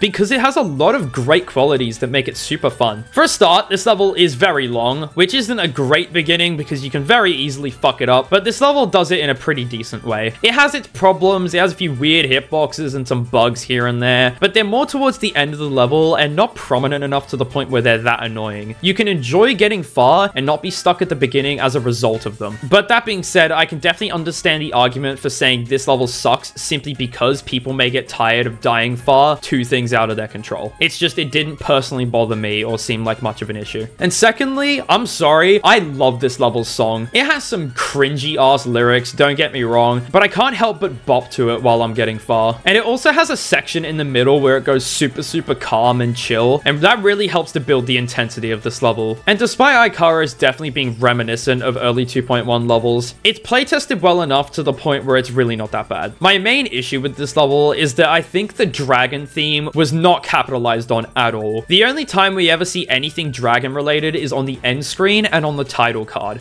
That's it. Like, the rest of the level deco-wise is just a bit of a snooze fest. Like, come on, you can do better than that. For the longest time, I thought this was a Zephyrox level because of how it looks, and then when I figured out that it wasn't, I looked like a complete idiot because I went around telling people that it was. But I'm hoping that you can at least see where I'm coming from. It's very similar to Zephyrox, but definitely not as good because I think it leans a bit too hard into traditional design levels. I don't think it does enough to really stand out, and a lot of the level just ends up looking the same. The gameplay really doesn't help it differentiate itself from design levels either because it is very basic. But the fact that it reminds me of Zephyrox at all gets it some bonus points. Yet another Black Blizzard spin-off level, which in terms of gameplay definitely improves upon the original a pretty decent amount. The thing that makes this level so much more pleasant to play than Black Blizzard is the fact that each section is well balanced. There's not like a trio of clicks that make each part so much more difficult. Every click pulls its weight, and every death feels more like your fault rather than an impossible choke point that you can't really help but die to a few times. It also balances out the level a little bit. The pre-drop is still a lot harder than the drop, but they're closer in difficulty, and that makes it much more enjoyable because you keep a lot of the intensity from the drop being easier, but you also get to get there more because the pre-drop isn't as impossible. The main thing that I really don't like is the fact that the ending is stupidly difficult. It's arguably one of the hardest parts of the level. It just really pisses me off because you pass the drop and then just die to some random shit in the ending. That's honestly the main thing stopping it from getting a 9 in terms of gameplay. Although, despite the gameplay being better, the decoration definitely isn't as good as Black Blizzard if you ask me. Don't get me wrong, it looks good, but it doesn't have the same decoration progression as Black Blizzard. A lot of the intensity is just kind of lost. The first cube feels too energetic and the drop feels too static. As I said, it's not terrible, but it does not hit nearly as hard as Black Blizzard does. Honestly, this entire level is just a complete mess of whites, grays, and blacks, especially in the drop. It takes a while to get consistent because the entire time you're playing, it doesn't look like Geometry Dash structures that you're trying to avoid. It looks like someone's stacking white Lego bricks all over your screen and just knocking them over repeatedly. This would be a much bigger issue though if the gameplay did not get so consistent. For how hard this level feels at the beginning, it gets so consistent. The pre-drop starts off feeling like the hardest part and then becomes the easiest part. It's such an enjoyable experience from zero because of this, and despite me making the very chaotic deco out to be a bad thing, it actually feels really cool to have the level moving around you like clockwork. Like, you really feel like the center of attention while playing this level because every structure is just moving in and out of the way in such a cool sequence of movements. Hell Pegasus really knows what he's doing with the move trigger, and this is a perfect example of that. I also really like how every single block looks different. Considering he's going for a very strong factory theme here, Hell Pegasus made the right choice to make every single block look different. It just adds that feeling that everything is a moving cog in a much bigger machine. I've never seen a GD level execute a power move like grabbing an entire section of gameplay from Visible Ray and just slapping it at the end of itself. Like, when I realized I was playing Visible Ray gameplay while I was at the end of this level, I was actually so shocked yet impressed. Obviously, it's straight out of Visible Ray, so it ain't perfect, and definitely sticks out like a sore thumb compared to the rest of the level, but it's not nearly a problem. It gets very consistent. Even still, the parts of this level that the creator made themselves are still really good, especially the drop. I'm a big fan of the drop. The arrows in the background moving to the beat of the song just really adds to the intensity, and I think the fact that it says "you got this" when you're getting far is such a nice touch. I'm a huge fan of putting text in levels, and I think putting a bit of text to highlight that the player is getting far is one of my favorite forms of it. This is an early Zeronium verification, which means the ship parts are a slight against humanity humanity. But other than that questionable balancing, Zeronium did a fantastic job considering this was one of his first verifications. The other thing this level that's also ahead of its time is the decoration. Some parts don't hold up great, but some parts also feel like they would belong in a modern day Extreme Demon. This part shown on screen specifically is just a great representation of the theme and looks absolutely fantastic as well. Like, if Falcon 16 was made 6 months ago and this was a part in it, I would not bat an eye. Fun fact about my completion of this level is that at the start of the completion attempt, I said surely I beat it this attempt, and I ended up doing it. I actually forgot auto deafen, and one of my mates came back while I was at 95 and said arg matey, and yet I beat it anyway. Just like normal Erebus, except the gameplay is polished and fair. Who would have guessed that when you remove all the inconsistent bullshit that makes Erebus so difficult, you do get an easier level, but a much more enjoyable one. Even though I do really like this level, it does hold a special place in my heart, because this was my first ever list demon. It really doesn't feel like that long ago, to be honest. I also think Platnu did an absolutely fantastic job reimagining Erebus and making it look good without straying too far from the original's idea. Oh yeah, and if you ever beat Erebus, you should probably beat this as well, because it plays the exact same and will take you like 5 seconds to beat. Despite being made in 2.2, this level uses dual ball swing copter anyway, and despite that being a bit odd, I'm not complaining too much because I absolutely suck at 2.2 swing copter. It has a few issues from 0 because it's kind of boring, but overall it's a really solid 2.2 level that represents the update well without going too overboard. I've actually beaten 3 extremes called Firepower. One of them we've covered already, and the other one isn't on here because it was past 500 extreme demons. But I will say, out of all 3 of them, this one is probably the best one. It's short and sweet, which is one of my favorite types of levels, and it has really fun gameplay that fits with the song. There's definitely a few hints that Mr. Lorenzo rushed it a little bit, such as the word effect just popping up on the screen for some reason. But as odd as it is, I would say it has some charm. And despite the fact that I did compliment this level's gameplay, this wave at the drop really could have been better. Like, it is so much harder than every other part and just kind of absurd to put in a level of this difficulty. This was my first introduction to Zeronium, and honestly, what a fantastic first impression. I don't care if some people think this level's static, I honestly think this level's decoration is fantastic. It could have done with a smidge more pulsing or something like that, but the underground crystally cave vibe is really enhanced by the lack of anything moving. That being said though, this is a Zeronium level and is a bit on the older side, which means the ships are stupid. Notably the last one, which is by far the hardest out of all in the level. Thanks for that. Totally didn't die there many times before actually beating the level. Now I want whatever the verifier was smoking, because the first 18% of this level is timing hell, and then the rest of the level is just some entry extreme that gets super consistent. Like,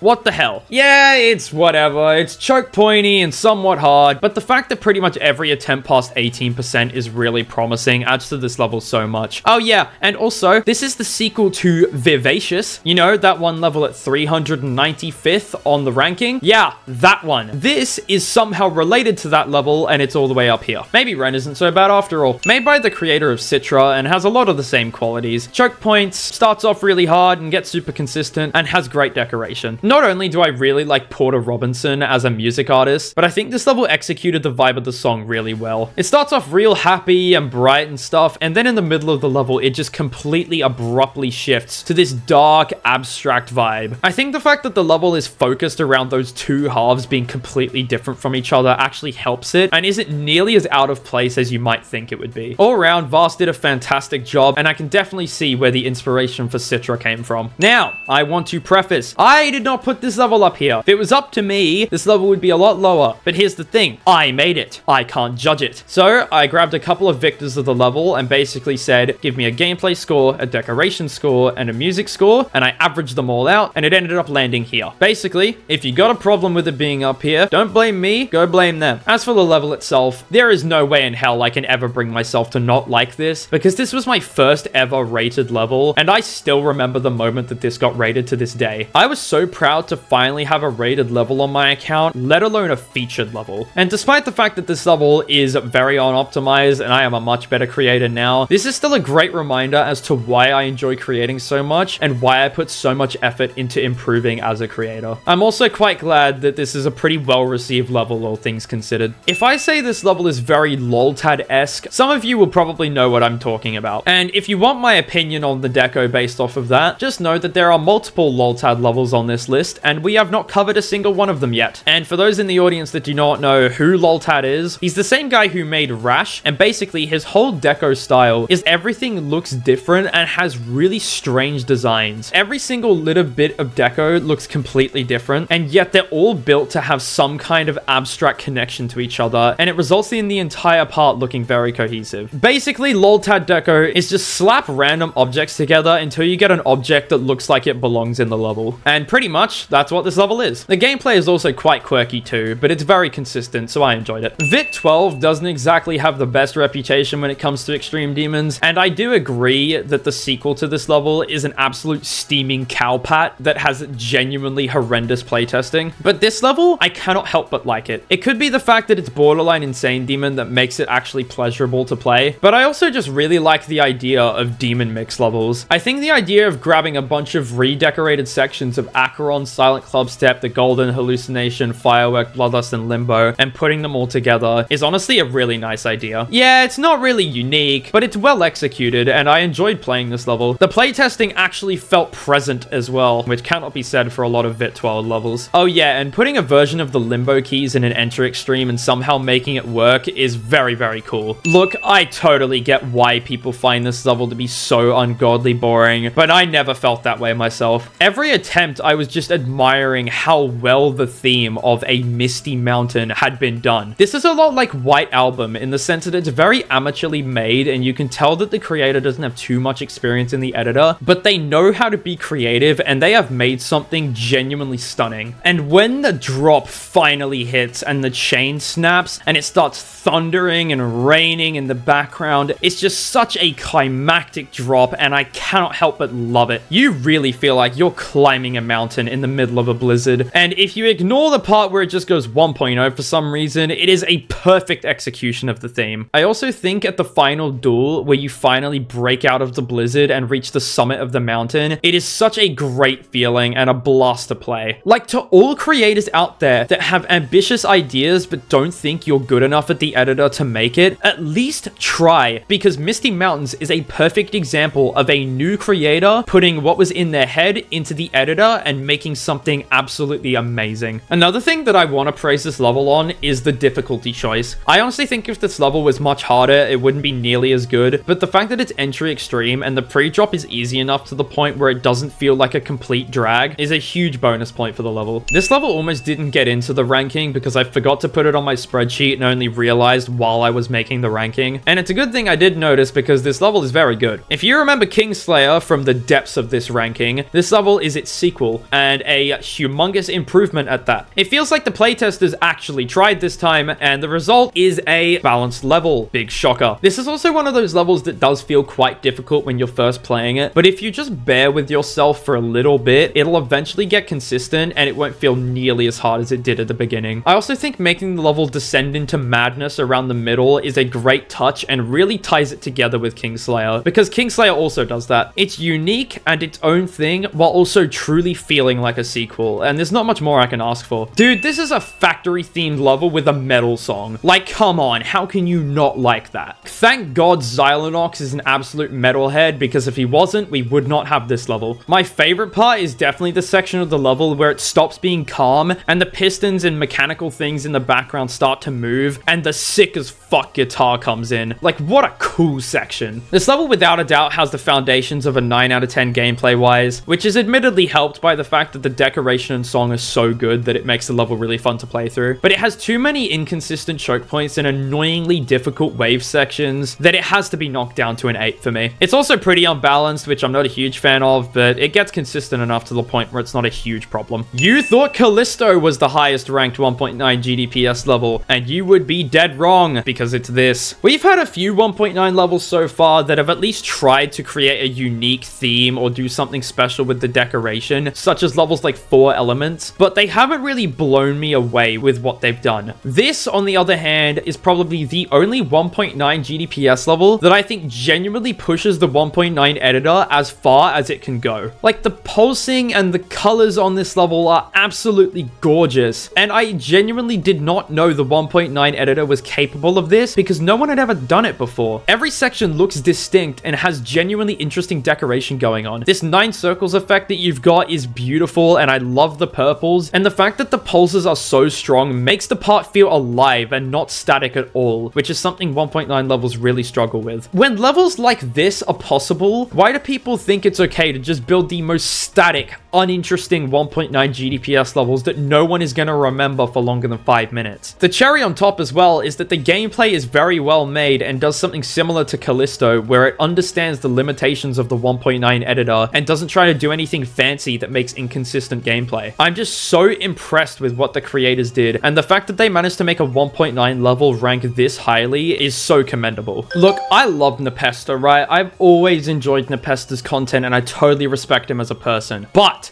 for some reason, his opinions tend to just stick to the GD community like glue. All the young kids that watch him decide it's an okay thing to just parrot his opinions on levels despite having absolutely zero clue what they're talking about. Remember, if you find someone shitting on Carnage mode, progress check them. I don't care if progress checking people is a dick move because it is a legitimate thing. People ask for progress check because if you don't have progress on a level, your opinion on it is not very valid. You can talk about its deco and song all you want, because obviously you don't need a player level for that. But you don't get to comment on a level if your best progress is 85 to 100, alright? With that aside though, I think you can probably gather the fact that I really like this level. Admittedly, the song does do a fair bit of the heavy lifting because it's an absolute bop, and the strong industrial theme it has going on makes this level's moving parts feel all that more impactful. Like, I'm gonna be so for real, one of the most satisfying bits of gameplay is when the song goes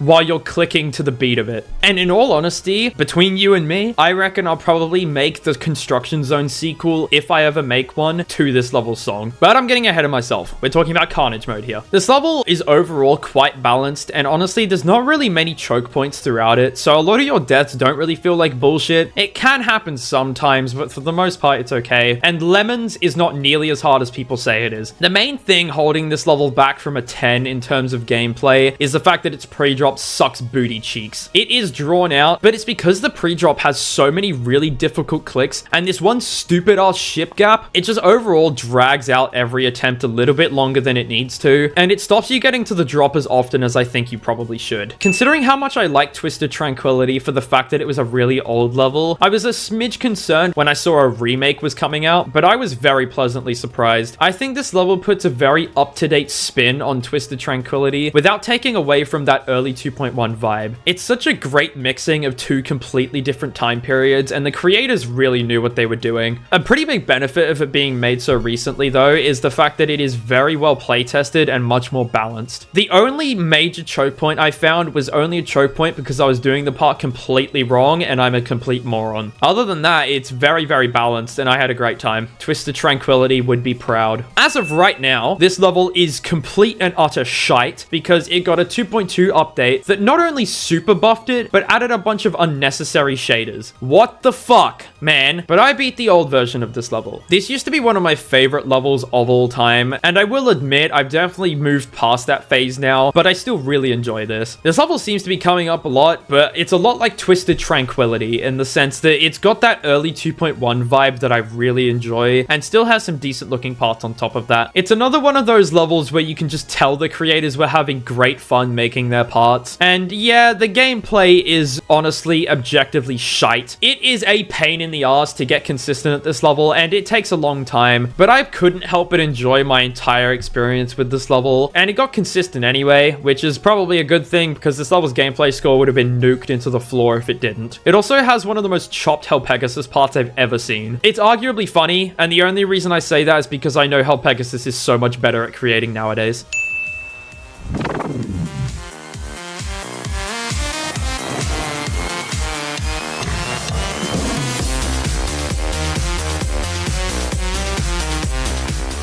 This has been a long time coming, hasn't it? I'm sure a lot of you were probably waiting for this level to eventually pop up, because this is my current hardest demon, according to me. The list says something different, but I can't say anything about that because we haven't gotten to that level yet. But stupid pointer crate aside, this level is hard. Oh my god, it is so fucking hard. Notably, this dumbass duel at 70 to 100. This carried an unreasonable amount of difficulty on its back, and the people who say it got consistent must have brain damage. There are a lot lot of clicks in this duel where you don't have to just look at one icon or the other. You have to keep track of both to make sure that you don't die. It eventually gets a degree of consistency, but it is so difficult to keep track of both icons for such tight gaps that you are going to die here many times from 0. And even if you pass it, you have to put up with this really stupid ship swing at 93. Why is it there? What is it doing? We may never know, but it is there, and it's a pain in the ass. What keeps this level's gameplay score from being in the absolute gutter, though, is that the pre-drop, despite probably being the hardest part, gets vastly more consistent than the rest of the level. The main way you want to beat this level is by chaining drop attempts over and over and just hoping you get through it one of those times. And because the pre-drop gets so consistent, you actually feel like you're making progress because you can get to the drop more and more. Even if you're not getting super far into the drop, just the fact that you are getting there more and more every day is what keeps your motivation up. Another thing that really makes this level shine, especially from 0, is how well it syncs. Every click has so much impact because it syncs perfectly with every hit of the song. Even in the duel that is Satan's asshole, it still syncs pretty damn well, and I'm a huge fan of it. The decoration's also pretty good. We've had hell-themed levels, we've had lava-themed levels, but levels themed around heat itself, that's a new one, and I am here for it. I'm very proud to have this as a hardest, and I wouldn't have it any other way. Maybe one day my video on it will come out. For some reason, this level isn't very learny at all, and then there's just Hell Pegasus slapped in the pre-drop, which is so much harder to learn than all the other parts. Don't know why that's a thing, but it is. This is also a much more faithful remake of Lucid Nightmares, and I don't know why that title was given to Lucid Chaos. Spoiler alert, as much as I love Lucid Chaos, I still think this is a much better sequel to Lucid Nightmares because both the gameplay and deco are a lot similar. However, despite the fact that I think this level was shafted out of its title, it doesn't affect its rating, and I still think this level is very good. It's not mind-blowing, but it is solid enough across the board to get it this high. Look, considering I fluked this from 33%, and I really don't think that's that absurd of a fluke, should probably be a testament as to how stupidly balanced this level is. All the difficulty is just crammed into the pre-drop, and then the drop is just la-di-la-di-la easy demon land. But with that said, despite this level's balancing being far from ideal, it really doesn't make it that bad to play. Even putting my fluke aside, I never really got frustrated with the pre-drop, even though I was stuck in it for like 20 minutes. I couldn't get to 30% a single time for quite a while, and I for some reason never got frustrated. Keep in mind, I normally get to 30 on entry extremes within about 5 minutes of going from 0 at most, and I just couldn't get anywhere, and yet for some reason I didn't really care. And honestly, I think that was mainly due to the fact that the gameplay is very, very satisfying despite its balancing. And it's not just the pre-drop either, it's the level as a whole. Oh yeah, and if you want a fluke like mine, just practice the drop enough and you might be able to bag it. The decoration also looks gorgeous, especially for Vortrox's first mega collab. I was in the middle of recording voiceovers for this ranking when Wolsey announced that he was quitting GD, and I was gutted, mostly because of how good Redemption Arc was. I'm sad I'll never get to play another Wolsey Extreme Demon, because he really knows what he's doing, despite the fact that he hasn't beaten very many. The decoration is absolute eye candy and stays fresh throughout the entire thing, and the gameplay is very well made. I know a lot of the gameplay credit should go to playtesters, but something should be said about the fact that this level still scored a 9, despite the fact that this is the first time Wolsey has built gameplay this hard. Playtesting can be as good as it wants. If you're not a good gameplay creator, your level will not be that satisfying, even if it's playtested well. Also, I was watching this get verified because I really wanted First Victor, and I was so close. I was so close. I got second Victor in the end and lost by about 3 minutes. Sometimes I wish I had just played it casually to enjoy it, but even despite the race for First Victor being kind of stressful, I did still enjoy this level. No matter what levels you aspire to beat, this level is a must. The gameplay builds pretty much every type of skill set, while also being one of the least boring levels of all time. I think the pre-drop is a perfect length to make the drop still feel impactful, but be the least boring. It is absolutely the sweet spot for pre-drops. I also adore Gizbo gameplay, and this is no exception. It is so satisfying to pull off, and the music sync is on point. Most levels like this try to sync, but miss the mark only slightly, whereas Prismatic Haze hits it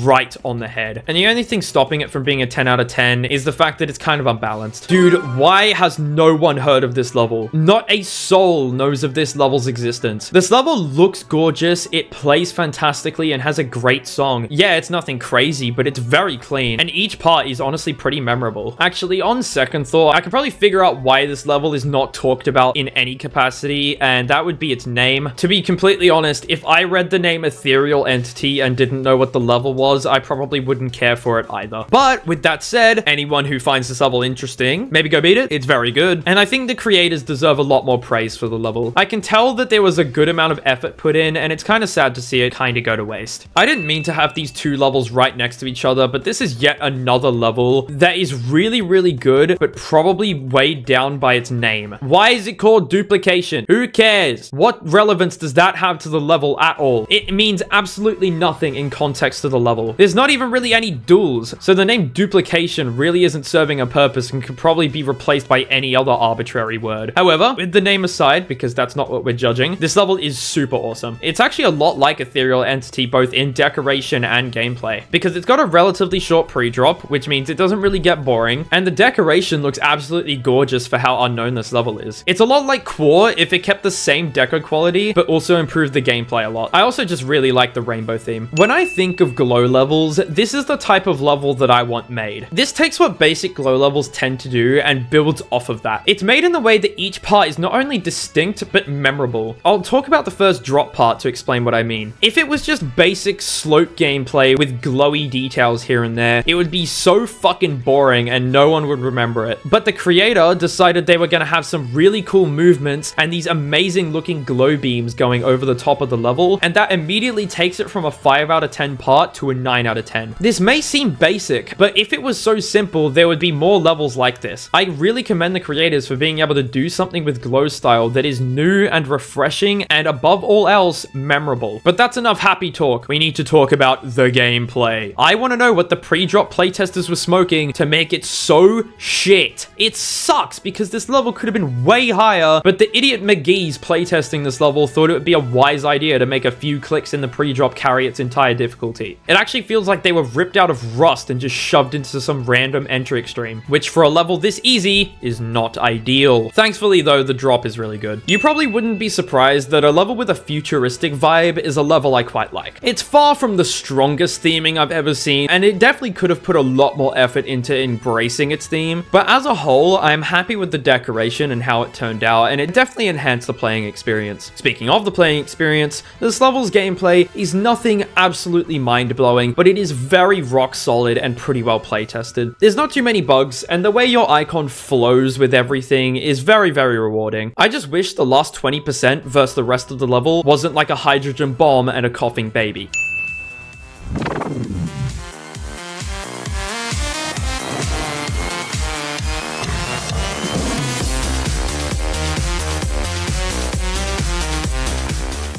This is one of the levels I have been most excited to talk about. I absolutely adore this level's decoration with all my heart. I have never seen such a well-crafted and emotion-evoking atmosphere in a Geometry Dash level in my entire life. Carbon is what happens when a creator uses everything in their power to create an atmosphere. There is just no part left unchecked, and the fact that there is not a single break in atmosphere throughout the entire level just enhances it so much more over every other level. There is just so much to unpack here, and we are going to be here for a hot minute, just a fair warning. So to keep things organized, I'm just going to start with the song choice. Normally, I don't play snippets of a song unless it's absolutely necessary to the context of what I'm talking about, because if I played parts of a song every time I talked about a level's song, we would be here until the end of time. But this is one of the most important times to show a song, I think, because if you don't know what the song sounds like, you are not going to get half of the information that you need as to why this level's atmosphere is so great. I'm just going to let the song play along with the level for a few seconds, and hopefully you'll at least be able to understand why I love this level so much.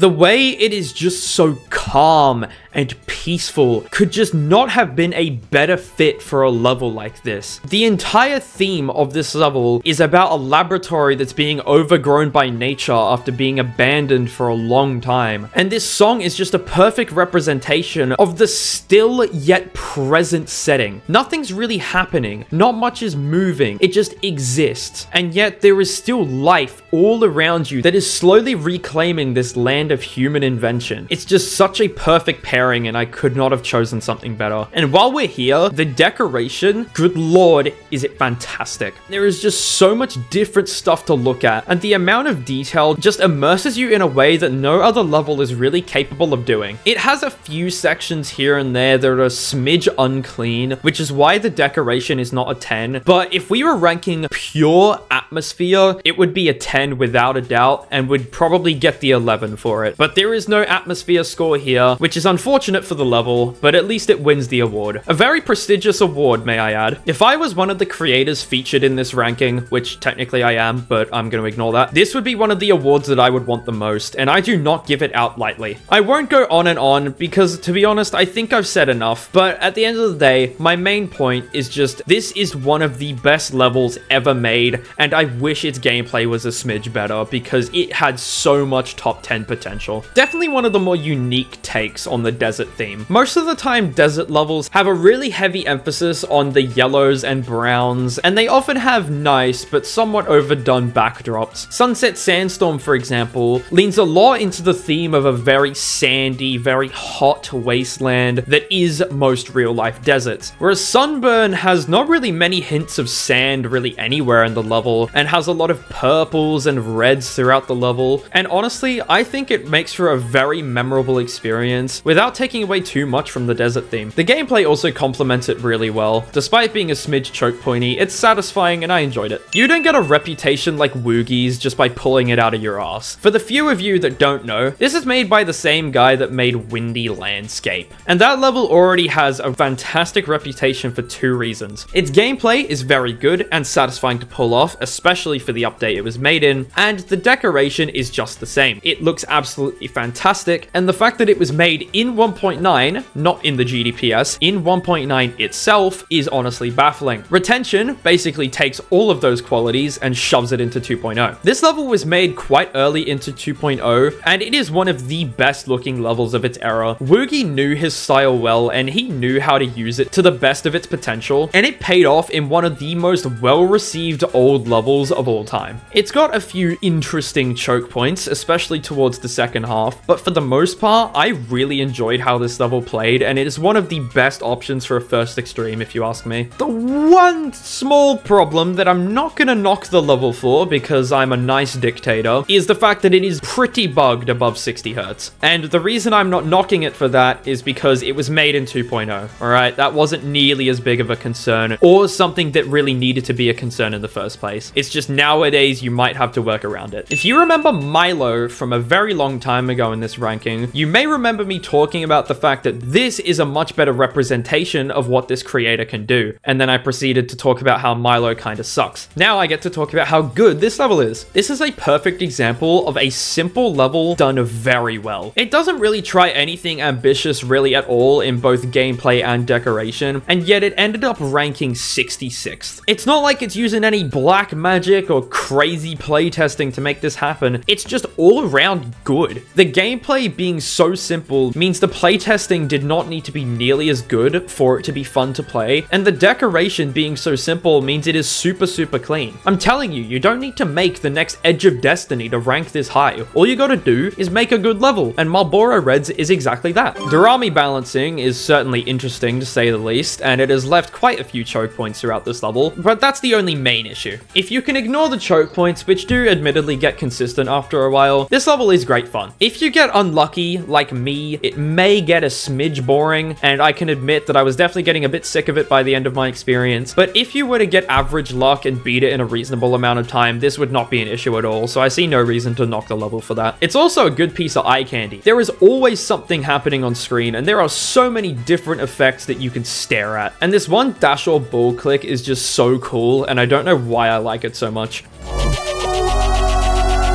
I'm honestly surprised the theme of a thunderstorm has not been done more. It seems like a really obvious pick, don't you think? But either way, that doesn't matter. What does matter is that this level is so fucking cool. I wish the decoration was a little bit more consistent. There are some parts that are definitely lacking compared to others, but the really good parts make up for that. This part in the drop especially is honestly something I would expect from the likes of Kart. I am not even joking. Every time I watch a showcase of this level, I cannot help but look at this part over and over again. And I am so gutted that I beat this on a piece of shit computer and I had to use LDM. The gameplay is also really satisfying as well and quite consistent. I just wish the pre-drop wasn't so stupidly difficult. Same with the ending. I've never been one for gimmicky levels myself, and when I first heard of this level and heard that it had not a single red hitbox in it, I was a little concerned that it was going to play like absolute garbage for the sake of its gimmick. But in the end, the gameplay is actually very satisfying and feels hard, but still very natural despite the lack of spikes and saws. The decoration also has some very beautiful effects, and I really love this part here where it looks like the light is sort of refracting. Great stuff, honestly. I really want more from this creator. I don't even know how this level is related to Marble and made by the exact same guy, and yet the sync and playability is so much better in every way. It syncs absolutely perfectly, and there is a very big lack of bugs compared to its original.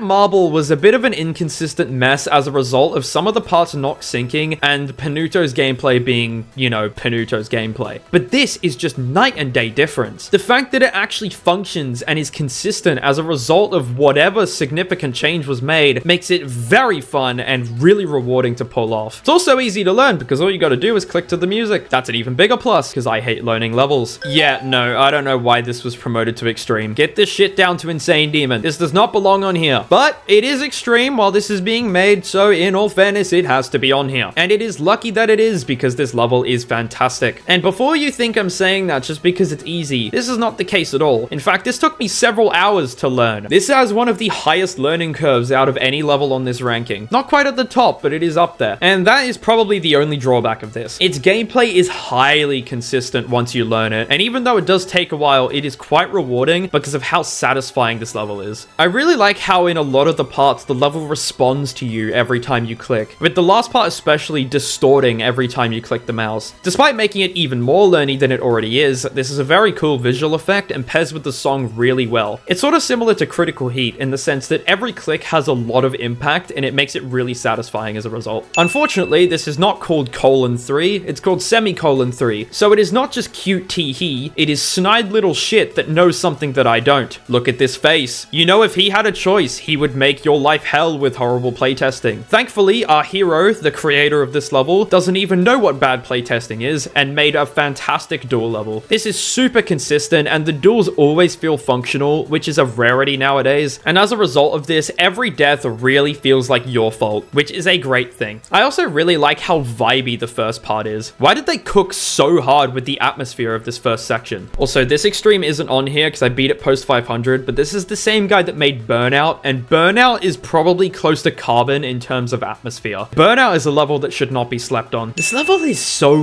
weird, man. Like, the gameplay honestly has every reason to be complete and utter garbage. It feels like it was balanced via slot machine and has a lot of really strange choke points. And yet with all of this, putting my personal bias aside, this level is decently received. It's not held in the highest regard of all time or anything, but it is without a doubt well liked. And me personally, I'm a huge fan. This was like Knight Rider before Knight Rider, because admittedly this is very early 2.1 and there's only so much I can ask for, but the fact that the name establishes the theme and then the decorators built off of that in a pretty decent way makes it good enough for me. But this isn't up here for its deco, it's up here for its gameplay. I don't know, I just really liked it. I had a great time the entire time I was playing it and only got a smidge frustrated at the choke points. I didn't even fluke this level or anything either. In fact, I got unlucky. This is just a fun level all around and it's one of the few levels where I honestly couldn't tell you why. I don't care what anyone says, this level is not memory. It has a memory section, which is the last wave, and then the rest of the level, which is over half of it, just isn't memory whatsoever. It would be like slapping a section of Killbot at the end of Black Blizzard and being like, yep, this is a memory level now. But either way, this level's one memory section, which is the wave, is actually really good. I don't normally like memory because it's a pain in the ass to learn, and without a doubt, this part was definitely a pain in the ass to learn, but it got consistent faster than I thought it was going to, and once once it did get consistent, I just never died to it. One of my main issues with memory is that it's kind of hard to tell where the obstacles are, and yes, I know that's the entire point of it, but there's a way to do it right and a way to do it wrong. And this level does it right. When you die, you don't need to use hitbox view to actually realize where you died because the structures do periodically pulse white. And it also makes it a bit easier to learn, which is a welcome addition in my book. This part also being really focused on building that consistency means when you get far, it's not your skill that you're relying on, it's your focus. One of the things that makes this level so ungodly climactic and satisfying to get far on is the fact that while you're in the wave, you have to put all of your energy into staying locked the fuck in and making sure you don't mess up your click pattern. Your skill will not help you at all here. It's not about controlling your wave through tight gaps. It's about controlling your clicks and knowing exactly where you are at all times. Not many levels do stuff like that, and I think Ghana executes it in such a great way. The first half, while being significantly less notable and not what the level is known for, is also really good, and another reason why it's so high up here. Remember, if the first half sucks, the gameplay score is going to take a big hit. Another level that I think is actually beneficial to be made in 1.9. It's actually uncanny how close the similarities between Idols and Idol 19 are, and this level and Molten Gear. One of Molten Gear's biggest issues that stop people playing it a lot is the fact that it is A, hard, and B, quite learny and long. Pretty much the same thing as Idols, just a little bit harder. And if you remember, I praised Idol 19 because it keeps the good qualities of Idols while being a lot easier to learn and a lot more pleasant to play just casually. Fusion Z does the exact same thing. It is significantly easier to learn this and get consistent at it compared to Molten Gear, and it's also just a much easier time. I thoroughly enjoyed this level, but my one issue is that it made me realize I'm an idiot and I completely lied about saying Astrophobia was the highest ranked 1.9 level. I shall correct myself. It is the second highest ranked, because this is the highest. I kind of got caught up in the fact that Astrophobia by far has the best decoration of a 1.9 level, so oops.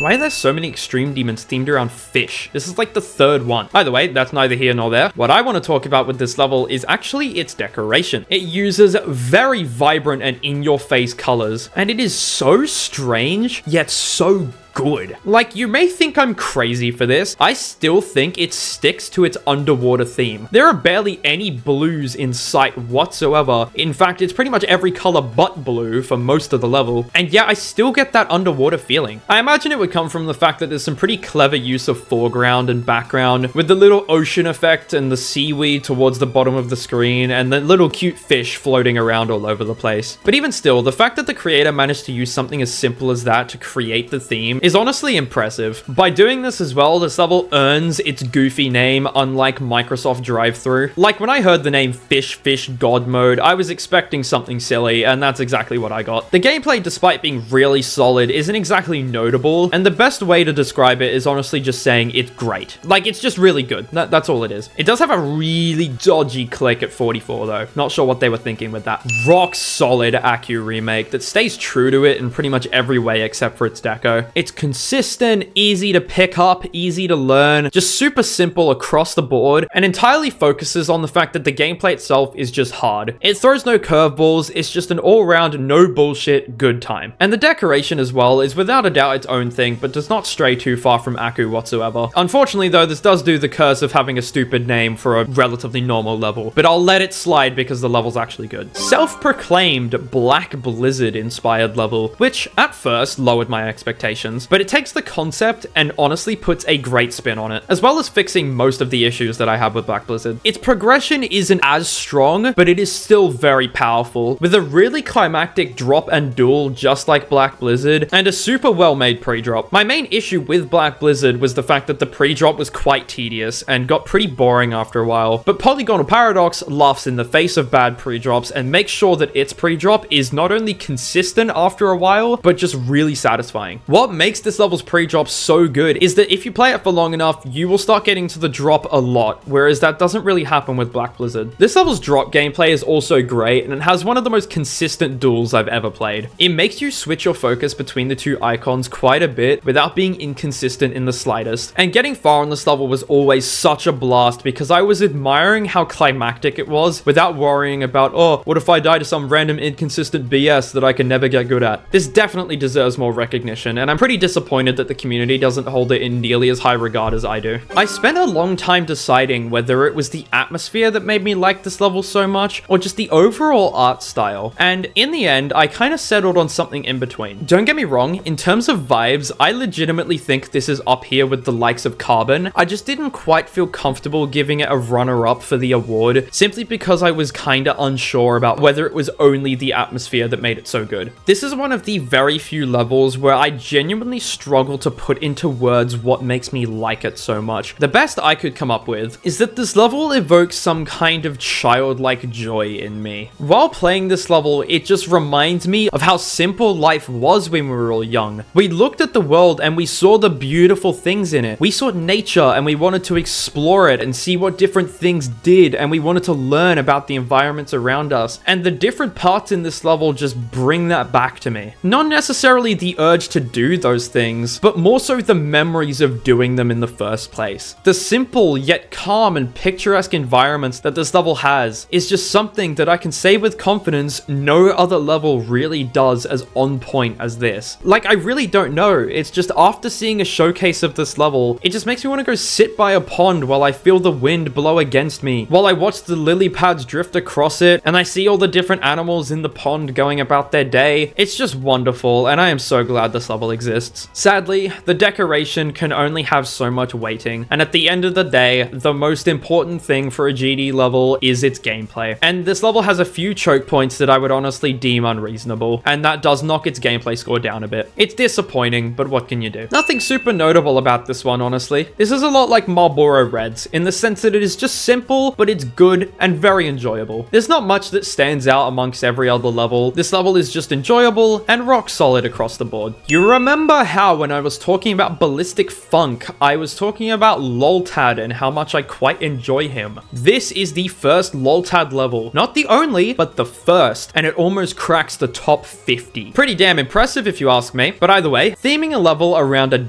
trip is definitely an interesting theme, and I think it was honestly very well executed here. I did kinda already describe the way Loltad deco works when I was talking about Ballistic Funk, but this is where I actually get to show it. This man has never heard of the copy paste trigger in his life, because every single little bit in this level just looks completely different, and I am a huge fan of this design because it supports the trip theme super well. It's very chaotic and honestly such eye candy to look at. One of my favorite things to do is to just pause a showcase of a Loltad level and just have a look around to see if there's any details that I've never seen before. And a lot of the time I will spot something new. And Worst Trip is without a doubt one of the levels that I've done that on before. I also like how the level gets more and more rainbow as time goes on, as to show the person getting deeper and deeper into their trip. Really nice touch there that I don't think a lot of people notice. Themed around the one and only Wario's Gold Mine from Mario Kart Wii. I am not only a big fan of Mario Kart Wii, but very skilled at it. So I have had my fair share of experience with Wario's Gold Mine, and honestly, there is no better track that can fit an Extreme Demon better than Wario's Gold Mine. It is notorious for being one of the hardest tracks in the entire Mario Kart series, and this level represents that reputation very well. It may be on the lower end of Extreme Demon, but the fact that it's Extreme Demon at all is already a huge boost to its theme, and the fact that this creator really knows what they're doing makes it even better, because they include a bunch of stuff from the game and incorporate it into the level, such as the power block item and the star item, and I think the creator should really be proud of themselves with how well they've represented one of my favorite games. I'm honestly not quite sure what this level's themed around, but whatever it is, I want more of it. My favorite show of all time is Murder Drones, and this level's decoration really reminds me of the final episode of that show, especially this part in the middle with the black hole in the background. When I'm playing this, honestly, what I picture in my mind is just this scene. It's like you're still moving through elements of the planet below with all these buildings and structures around, yet you're still in space with a huge black hole in the background. This part in the beginning as well is definitely quite different, yet really good too. I don't know, I just really like whatever vibe this level is trying to give off, and it's clear the creator knew what they were doing. This is not just aimless. As for the gameplay though, some of the transitions could be slightly improved, but for the most part is quite satisfying and consistent. I really wish this level wasn't so learny. It's honestly really annoying and is what brought down my enjoyment quite a bit. Once you've actually learnt this level, it is really good. It just takes so ungodly long for what it is. Like memory levels and stuff, as much as I don't like learning, that is kind of their entire point. So I can't really criticize them for that. This level, on the other hand, is definitely not memory, and yet it fucking feels like it is. That's pretty much my only issue though, because for the most part, this level's deco is really rock solid, and I really like how this was made in the midst of Laser Blitz's comeback, and he made a part in this level, which unsurprisingly is actually one of my favorites. Overall, a flawed but really good level nonetheless. A super fun and high intensity level. It's short and sweet, easy to learn, all the stuff that I like in a level. It's got some pretty tough shit maneuvers in the pre-drop, but a really fun drop that makes up for that small problem. I also like this one part in the drop where the song speeds up and you turn into a wave.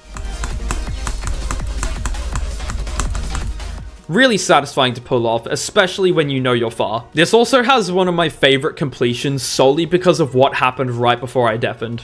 Okay. Do it, watch your calories. Don't you tell me!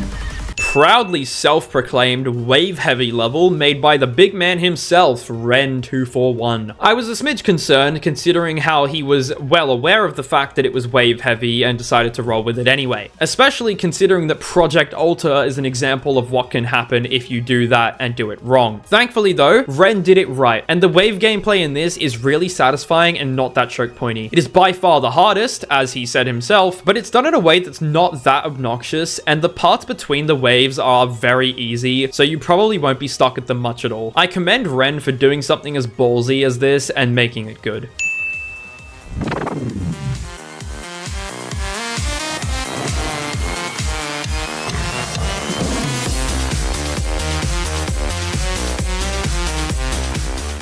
If you're observant, you may have noticed that I gave Misfire the runner-up for the Gayest Award. And if you did notice that, there was one of three outcomes. It was either A, you didn't give a single shit, B, you noticed it and were confused as to why Misfire didn't flat out win the award, or C, you knew exactly why Misfire didn't win the award, and you pictured this exact level. This level is literally themed around the LGBTQ, and I not only think it's a great way to represent LGBTQ in Geometry Dash, but it's also just a fantastic level all around. I'm sorry to all the pansexuals out here though, because your part absolutely sucks, but the rest of the level is very fun, really intense, and super consistent. Just fix up the pansexual part and this level can get a 10. Oh yeah, just a fair warning, if you ever do plan on beating this, the CPS is ungodly high and you are going to need to be prepared for that.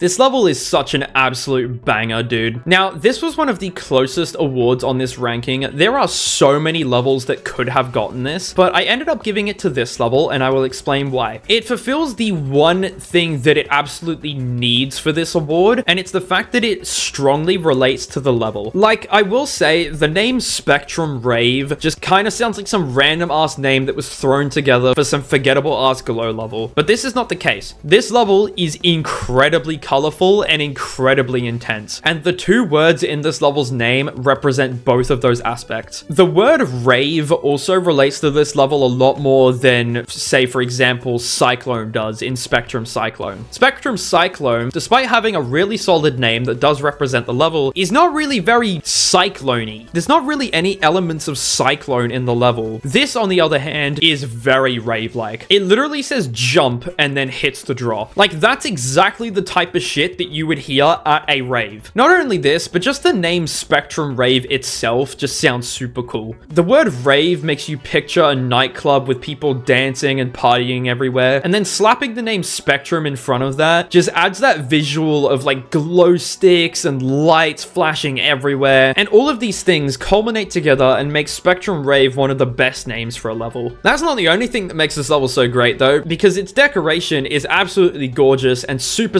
clean. clean, and the song is a huge bop. Massive props to whoever composed this song because it is so good. If you have your heart set on a glow flow level, this is the perfect option. It is without a doubt a glow flow level, but has none of the qualities that make them so notoriously bad and uninteresting. The decoration takes on a good and consistent theme. The entire time, it keeps that industrial theme going, and the block movements and unique pulsing make it even more memorable on top of that. There's also flat out zero bugs, at least that I found, and that made the level so much more pleasant than most glow flow levels, because they have a reputation for just bugging out whenever they please. I'm gonna be so honest, I think the sole reason this is not more popular is because Thanatophobia got re-rated to Insane Demon. You would not hear the end of Thana when that was an Extreme Demon, because it was basically a duo with Aku, with both of them being the most common first extremes in the game. And then Thanatophobia just got up and re-rated and left Aku pretty much unchallenged in that regard, unless you want to consider Cataclysm as part of it. And after that, La Llorona, which is Thanatophobia's sequel, just kind of fell under the radar for most people. And as much as I kinda understand, it is a cherry team level, and they're not exactly held in the best light by the community, but to be honest, this is an underrated gem and a really good level. The decoration is absolutely gorgeous and stays on theme pretty much the entire level, and the gameplay is pretty well balanced too. I know this was gonna be re-rated to Insane Demon at some point, and it did get a buff date. I played the old version, so I don't know how good the buff date is, but I can assure you that the old version was good. The end screen is also absolutely gorgeous, and Bully never misses with his art. The official sequel to Mystic, which definitely did not get my hopes up, I can assure you that. Mystic and its predecessor Valor are two very old levels that have gameplay that is very fitting to that stereotype. They're both very janky, very awkward, and quite weird, and to be honest, Instinct isn't much of an exception, but it's actually really good despite all that. Even though some of the parts are literally like 7 years old at this point, it still plays really well with only a few playtesting errors here and there. It also pulls an Omega and an Advanced Airstream, where its first drop ends really early, around the 40%, and the rest of the level is just building up those nerves. And I'm sure by this point you know how much I love that form of progression. Its song also slaps so hard, and even though Instinct's theming has absolutely nothing to do with this, the song really reminds me of the game Grounded, and I really like that game, so that just adds an extra layer of enjoyment onto this level for me. One thing I will say though is that I kind of wish the last duel wasn't so fucking difficult, because I died there like 3 times, and that is something that really does get old after a while. It's like you took the progression from Omega, the early 2.1 charm from Twisted Tranquility, and then slapped some really good gameplay on top of it. It's just a culmination of a lot of things I really like in GD, and I love what it represents from a creating perspective. Yo, low-key, the only reason this level's gameplay score is not a 10 out of 10 is because of the pre-drop, which can be boring and pretty frustrating after a while. If this was any other level, it would have knocked down its quality a little bit more, but the fact that the drop in this is so unbelievably fun keeps it out of 9. This part on screen specifically is probably one of my favorite pieces of gameplay in any level ever, and I am not even joking. The rest of the level is just average, but this whole drop section is just absolutely fantastic, and I could not have done it better, especially for the time this was made. This is an old level, keep that in mind. What makes this part even better is that it probably has the strongest electricity theme out of any of the parts. You've got this shock symbol, the power plug, this timer, all these really cool things come together to make an absolute beauty of a part that I will never forget. And on a completely unrelated topic, Jenkins has 2 parts in this level, which is really weird, and old Jenkins doesn't exactly have the best reputation for having really good parts, which unfortunately does rub off on this level. The ending part is good, but the pre-drop part really does contribute to my dislike of the pre-drop as a whole. It's kind of awkward and bleh, but those are the only parts that I would consider to be legitimately bad. The rest of the level, while not being as good as the middle parts, is still definitely passable and enjoyable to play. Also, the end screen font is probably one of the most incomprehensible things I've ever seen in my life. You cannot tell me that that says shock therapy. That says squiggle squiggle. I really commend the playtesters for how well this level was playtested. It is clear how much care was put into the quality of its gameplay, and the entire level is so balanced. There is not really any click in this level that I consider to be a choke point, except for one thing, but we're gonna get to that in a minute. The fact that all the parts in this level feel equal difficulty throughout all of their runtime means it is very, very consistent and overall such an enjoyable experience because of how little bullshit you have to deal with. And not to mention the deco looks fantastic, especially this last wave section with the spiral in the background. A very fantastic use of particles and pulsing. Both the creator and the playtesters just did such a great job, and this level definitely deserves to be up this high. However, However, there is one very big oversight, and I don't really know how it was missed. It is this abhorrent first click. You are immediately thrown into it, and it is incredibly difficult. Even if you had time to prepare for it and you knew it was coming, it would still be hard, because you have to do this entire ship swing all in one click. You can't stabilize yourself if you do it wrong because of these black orbs here. And the fact that the gap you have to go through is incredibly tight really doesn't help. But the fact that it is not nearly as bad as the Colorado first click, and it's at the very start of the level, means it's not a huge issue. It is just by far the most questionable thing in the level. I did kind of spoil that this level would be up here a bit earlier, but like, who gives a shit? This level is absolutely fantastic, even though it has absolutely nothing to do with its quote-unquote official predecessor. I don't care. My headcanon is that Concave Memories is the actual sequel to Lucid Nightmares, and this is a standalone level. You can go ahead and bite me. But anyway, something that you may have spotted with levels up here is that some of them have really good progression. The reason that progression has not really been pointed out up until these higher levels is because you can't really do it bad. And even if you can, I wouldn't know how you would manage it, and honestly, none of these levels really do it. It's either you have a focus on progression or you don't. But when you actually try to make your level progress in a certain way and design it intentionally, you often make something that is really good and a unique experience. And Lucid Chaos is one of the best examples. It has some of the best progression out of any level on this entire ranking, and it just catapults it up so high. The raw gameplay is still good, don't get me wrong, but what makes it a 9 instead of an 8 is just how well it progresses. It basically takes Advanced Airstream's idea and goes to town with it. There's no real clear ending to the drop. It just starts to gradually slow down more and more, and the song getting quieter and more muffled as this happens just enhances it so much. Like, you kind of get a feeling as to when you're in the ending, but trying to pinpoint exactly where it starts is so difficult. And it's not like the gameplay gets any easier either. In fact, the ending is probably the hardest part of this level. Like, you have to both deal with your nerves going absolutely haywire, as well as locking in and making sure you do not die to something in the ending. And it is such great fun to get far on. Even ignoring the ending, I just really like the super dark and gloomy atmosphere going on. And it gives me like Haunted Manor vibes, if that makes any sense. I might just be tripping balls, but there's just something very supernatural going on with this level, and the dark color palette really just complements its atmosphere. A faithful remake of Gyeonggi as a result of its really weird and very choke pointy gameplay. But you must be asking, why is Gyeonggi all the way down in the depths of the ranking and Lanugi is up here? And to that I say, I have no fucking clue. Something about it is just so enjoyable. I'm gonna go out on a whim here and say that this is mostly because the choke points in this level, despite being just as ridiculous as Gyeonggi's, get a degree of consistency. Gyeonggi's didn't really feel like they got consistent, and it was just constantly dying to the same shit over and over again. But with this level, as time went on, I got better and better at the choke points, and I weren't dying to them nearly as much, and I think that's probably what makes it so enjoyable, especially from Zero. The decoration is also a solid step up from Gyeonggi, and looks absolutely fantastic despite the lack of detail. Like, this is a pretty empty level, all things considered, and yet its pulses and choice of colors just makes it feel a lot more lively and energetic, and you'd be surprised how much impact that has on both how good a level looks and its enjoyability. This is also the only, yes, the only level on this entire ranking that I think uses sound effects in a good way. Most of the time, sound effects really feel like they're just standing out and they feel really out of place, but this level fits them in seamlessly and it adds so much. I really commend the creator for being one of the few people to make sound effects actually work in a level.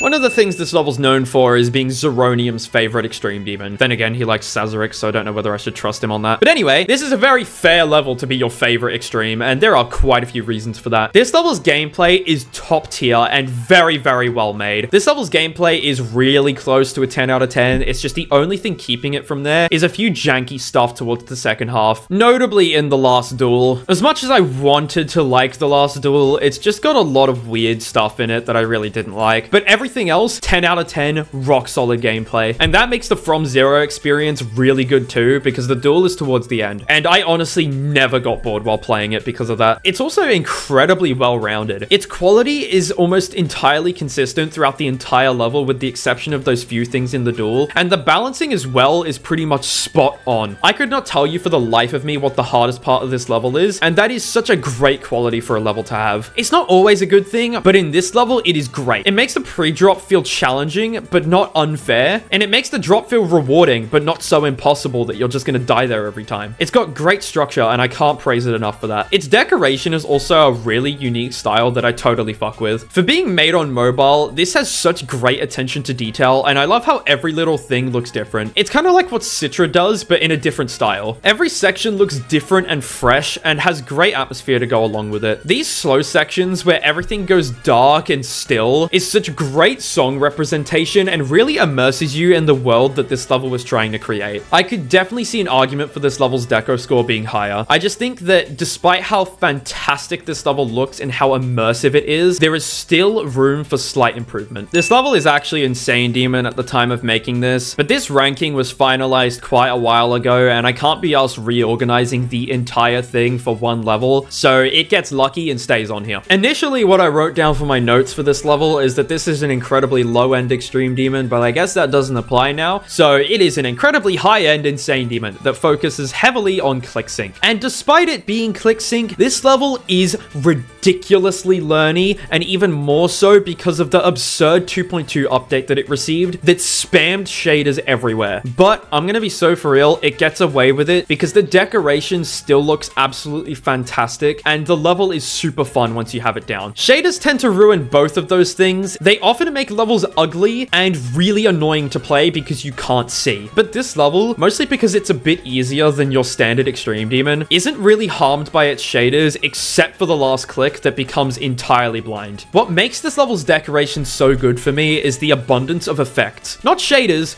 actual effects. For example, this really cool diamond effect that pulses in sync with the song. This thing is so cool, and this level has a lot of effects like that, and I encourage Glowflow levels to do more stuff like that because it really makes it so much more memorable than if they weren't there. Oh my god, flow gameplay creators, dude. This is what you're looking for when you're creating flow gameplay. This level actually focuses on the way your icon moves around. Like you're swinging all over the place and doing these big arcs of gameplay, and that's what flow gameplay is all about. It's not about changing game mode every 2 seconds and doing these one-click sections every time you switch. Flow gameplay is called flow gameplay because it's about how your icon flows, and this level does it exactly right. The way you move through this level is so unbelievably satisfying and fun to pull off, and you just feel like a total god. It's a shame though, because its pre-drop is what really weighs it down. It's not that long, so it's not the worst thing in the world, but the pre-drop and the ending are the only parts of the level that I think have legitimately bad gameplay. It's slow, it's not satisfying to pull off, and honestly quite boring. But drop to ending makes up for that immensely and definitely boosts it up to a 9 out of 10 in terms of gameplay. This level's decoration as well is quite basic, yes, but executed really well. Like, yeah, if you pause it and look closely, it can look empty, but in motion, the way everything moves and pulses really makes up for the emptiness and makes it feel very lively and energetic, which is what you want for a level like this. The stars in the background as well are an incredibly subtle detail, yet they add so much. If they weren't there, this level would look empty, even in motion. But they are there, and they do a great job of filling up the empty space, and it really just ties a pretty bow on top of this amazing level. Honestly, despite the amount of Black Blizzard spin-off levels there are, I don't really mind them because a lot of the time they end up being really good. I've honestly lost count, but this is like the 7th Black Blizzard spin-off level on this ranking, or something absurd like that, and yet, just like the others, it still feels fresh and well made. It's balanced almost identically to Black Blizzard, with the first cube being by far the hardest part, and then the drop taking a huge nosedive in difficulty, and that in combination with this level being a lot easier means it does what Black Blizzard wanted to do, but in such a better way. Despite its balancing being similar, it takes away the problems I had with Black Blizzard, with those being the fact that Black Blizzard has a few clicks in the pre-drop that really carry it to difficulty, and it's honestly too hard for the way it's been structured. Whereas this doesn't really have any explicit choke points in the pre-drop and is just overall difficult and is significantly easier than Black Blizzard, which means despite keeping the same structure, it is a lot more enjoyable. On top of its really well-made gameplay, it has a phenomenal theme. This entire level is themed around the boreal wood type, which is a type of tree that you find in a lot of the more cold areas of the world. Any Terraria players out there know exactly what I'm talking about. And despite each section of this level being pretty different in terms of the atmosphere it's got going on, they all stick to that boreal wood theme, and it really pays off. As much as I can see the argument for this level being a bit disconnected in terms of its theme, I don't really think that's the case, because yes, every part does look different, but they all tie themselves together by using the boreal wood type and staying pretty cold. Like, all of the parts are either rainy or snowy, and that really helps keep the atmosphere going despite the sudden change in decoration. The biggest example of this is the pre-drop being entirely snowy, and then the drop just kind of throws that whole idea out the window and puts you into a thunderstorm over an ocean. They are completely different, and yet they feel like they belong in the same level, because the pre-drop, you can see the boreal trees in the background, and all the structures are made out of the wood too. And then when you get to the drop, you can see the same thing. Yeah, it's now rocky and very wet, but you can still see the boreal wood structures, and they really tie the parts together. One thing I also want to highlight about the drop part is how fucking cool it is. It really keeps the same intensity that Black Blizzard had in its drop. You've got the thunderstorm in the background, the torrential downpour covering everything, and these little vine details blowing in the wind. It's just such a great way to build off of Black Blizzard while being its own thing, and I cannot commend the creator more for making an absolutely phenomenal spin-off of a beloved level. Definitely a rock-solid solo level. I'm not actually sure what this level's theme really is, but it definitely isn't disjointed. The entire level feels really well put together, and I love the atmosphere that's created by each part. I honestly wish I had more to say about the decoration in this level, because I don't want to downplay how good this level's decoration is. I just don't really have that much to say about it. The gameplay as well just has a few minor choke points, but for the most part is really, really good and consistent on top of that. When I hear that an Extreme Demon is a solo level, this is the type of level that I'm hoping to play. Definitely the best execution of loltad style that I've seen. The grotesque,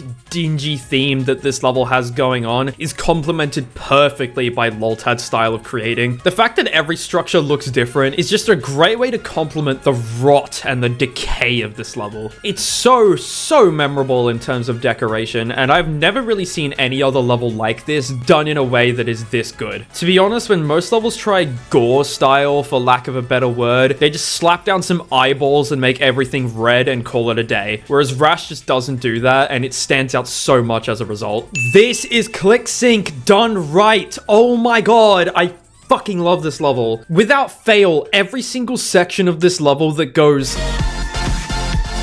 is just synced down to the T. The only reason that any of these sections would ever become inconsistent is if you're not syncing it correctly, which is definitely something that's prone to happen. You don't need to be too concerned if it does happen, but just know it is not the level's fault if you can't do these sections, it is your own fault. Its sync is just fantastic. Also, I'm gonna be so honest, this part here where everything goes slanted is a super cool effect, don't get me wrong, but I honestly think it's kinda ugly. Like, aside from the slanting effect, this part doesn't really have anything interesting going on and looks arguably messy in a lot of areas, and I'm sad that this is the main part that this level is known for when you've got so many other parts in this level that really should be appreciated, especially the two Dream Zone parts. After playing Delta, I definitely built up a burning hatred for Dream Zone, but in this level, I cannot deny I absolutely adore his parts. They are made phenomenally and are by far the best in the level. I'm sorry, Dream Zone, I love your creating, but I hate your part in Delta. Bausha Vortex continuing the trend of 9 Circles levels being really good because their pre-drop is so short. I'm telling you, the way 9 Circles levels are made means that they benefit the most from short pre-drops. The entire focus of a 9 Circles level is on its wave section. So when the pre-drop is short and sweet, it means you can get to the real flesh of the level and you don't have to sit at the same boring ass part over and over again. The fact that Bausha Vortex's pre-drop is super short and the start of its wave is pretty difficult means that you don't have to spend ages and ages getting to the hardest part, and you can just chain attempts to it it over and over again. It's such a great way to make a level, and intentionally or not, it benefits so much from it. And on top of that, to my knowledge, Battleship Vortex is one of the earliest levels that tries to do something actually different with the 9 circle style. Up until this point, most 9 circles levels looked just like 9 circles, just with a different color. And you could argue that stuff like Down Base is a little different, but it's still effectively the same thing. But Battleship Vortex really switches it up, and I commend Pinuto for making this level, especially for how old it is. It also baffles me that this was like top 5 at one point, and now the top 5 looks like this. What have we come to? Without a doubt, by far, the best of the Flective trilogy. Keep in mind, the other 2 levels that this is related to are Inflective and Deflective. What a fucking glow up. This level still has a few sections with some questionable hitboxes, but is not nearly close to as bad as Deflective or Inflective. For the most part, they're pretty inoffensive, and they're actually kind of necessary in some sections to stop the gameplay being really awkward, so I can't knock the level really too much for that. But either way, that is not what makes this level's gameplay score so high. What makes it so high is the fact that it flows absolutely fantastically. It's a lot like Chopstep in the sense that it actually seems to flow like properly, whereas in Chopstep, it's the gameplay that does most of the flowing, whereas in this, it's more the decoration. Specifically Skelly and KWMS's parts. The way Skelly has used the move trigger to make this waving effect with the foreground is so fucking cool, and I cannot stop watching it. And KWMS, every time there's a dash orb, he does this really sick effect with the blocks, and it just enhances the gameplay so much. In both of these parts, if those structures were not made to move like that, they would still be fun, but not nearly as awesome to pull off and memorable. Like, don't get me wrong, the gameplay is still really good, but it would just be another Glowflow level that would slip under the radar if the creators did not cook so hard. My main critique here is I just wish the theming was a little bit stronger. Like, I'm pretty sure this level is themed around glass, but I can't actually tell. If it even has a theme in the first place, that is. The fact that my reaction to beating this was just, fuck yeah, I love this level, should probably go to show how much I enjoy it. In all honesty, I don't really know what this level's themed around. I know it has a theme,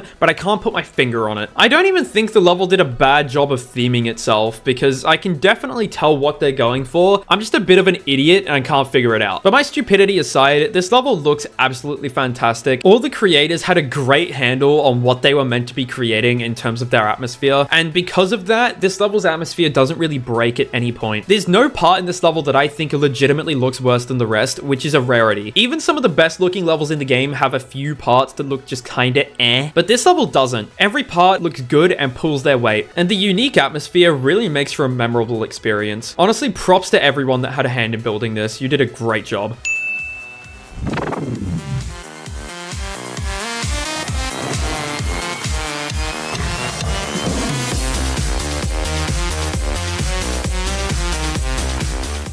I'm sorry, as soon as this level entered the ranking, every other good sync level got absolutely mogged. Like, don't get me wrong, stuff like Corrupted Volume and A2 Marble has absolutely fantastic sync, but this is just mind-blowing how good it is. I have never seen a level execute sync gameplay in such a great way. I'm just gonna play a section of the level with audio on, and you'll probably be able to see what I mean.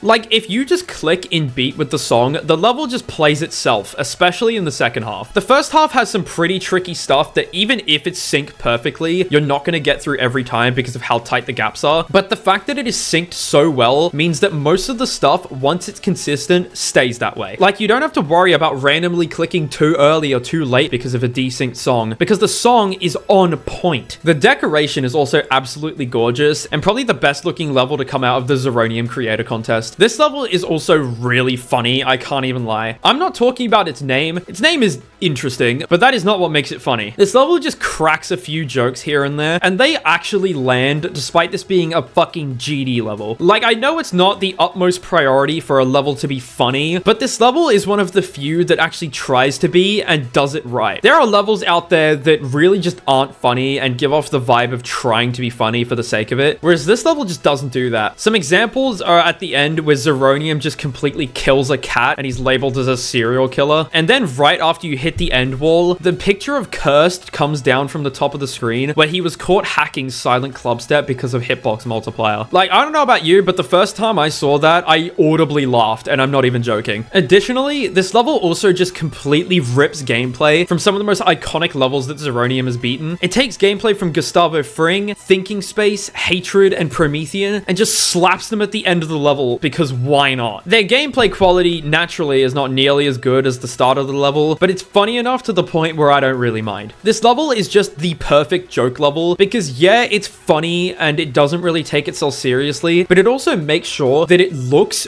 really, really good and has fantastically playtested gameplay. To all people out there that want to make a joke level, this is how you do it. It earned its stupid name in the best way, and this is one of the most memorable levels I've beaten as a result of that. This isn't just a 2.0 GDPS level, it was a 2.0 GDPS level that was specifically made to be reminiscent of a 2.0 level. Like a lot of 1.9 GDPS levels, they just use the 1.9 editor but kind of do what they want, but this level actually tries to look like the update it was made in. And I think that is such a cool idea for a level, and I am so happy that it turned out great. In terms of looking like a 2.0 level, it actually does a really, really good job at this. It is actually unnerving how well it's been done. I genuinely could not have done a better mix of modern day creators trying to make 2.0 deco. Like, it really is reminiscent of that time period. It does exactly what it wants to do, yet looks really, really polished on top of that, like a more modern day level would look. This level's gameplay is also really good too, because it does the exact same thing as the deco. It is very 2.0 with some very weird movements going on all around the place, but because these creators are actually competent and really know what they're doing, they have made the gameplay super, super enjoyable despite it being very 2.0-y. There's like one or two things that I have an issue with that does knock it down from a 10 out of 10, but overall, this level is so unbelievably enjoyable, and I am beyond impressed with how it turned out. Okay, I thought of one thing that Carbon does wrong with its decoration. It's the fact that it is so unbelievably good that it robbed Into Petals out of the Best Atmosphere award. I adore Carbon, and it absolutely deserved the award. It just sucks that I have to give this a runner-up because of how much it also deserves the award. This level looks the exact same pretty much the entire way through, and this is probably one of the very, very few instances in which I think that actually works in the level's favor. This level's song is actually for the most part silent, and then every now and again it'll just play some notes, and I think this really heavy void atmosphere that the song has going on just pairs so well with the fact that this level looks exactly the same the whole way through. Like, this is another level where you really just feel like you're in limbo, but it does it in a different way to the way Lumina and Congregation do it. There's a lot stronger of a flowery, naturey theme going on here instead of a more abstract one, and I think that is such a great idea, and it has been executed so well here that I can't help but put this level any lower than this. The fact that the only color in the entire level is just these blocks scattered around really feels like a decorative metaphor for flowers. I think the best way to describe how this level's atmosphere feels to me is by showing you an image. This type of thing is the type of vibe that I get from this level, and the fact that it's able to do that while keeping its in limbo theme, as well as just being incredibly simple overall, is such a fantastic demonstration of creating skills, and I am beyond impressed with how well made this level is.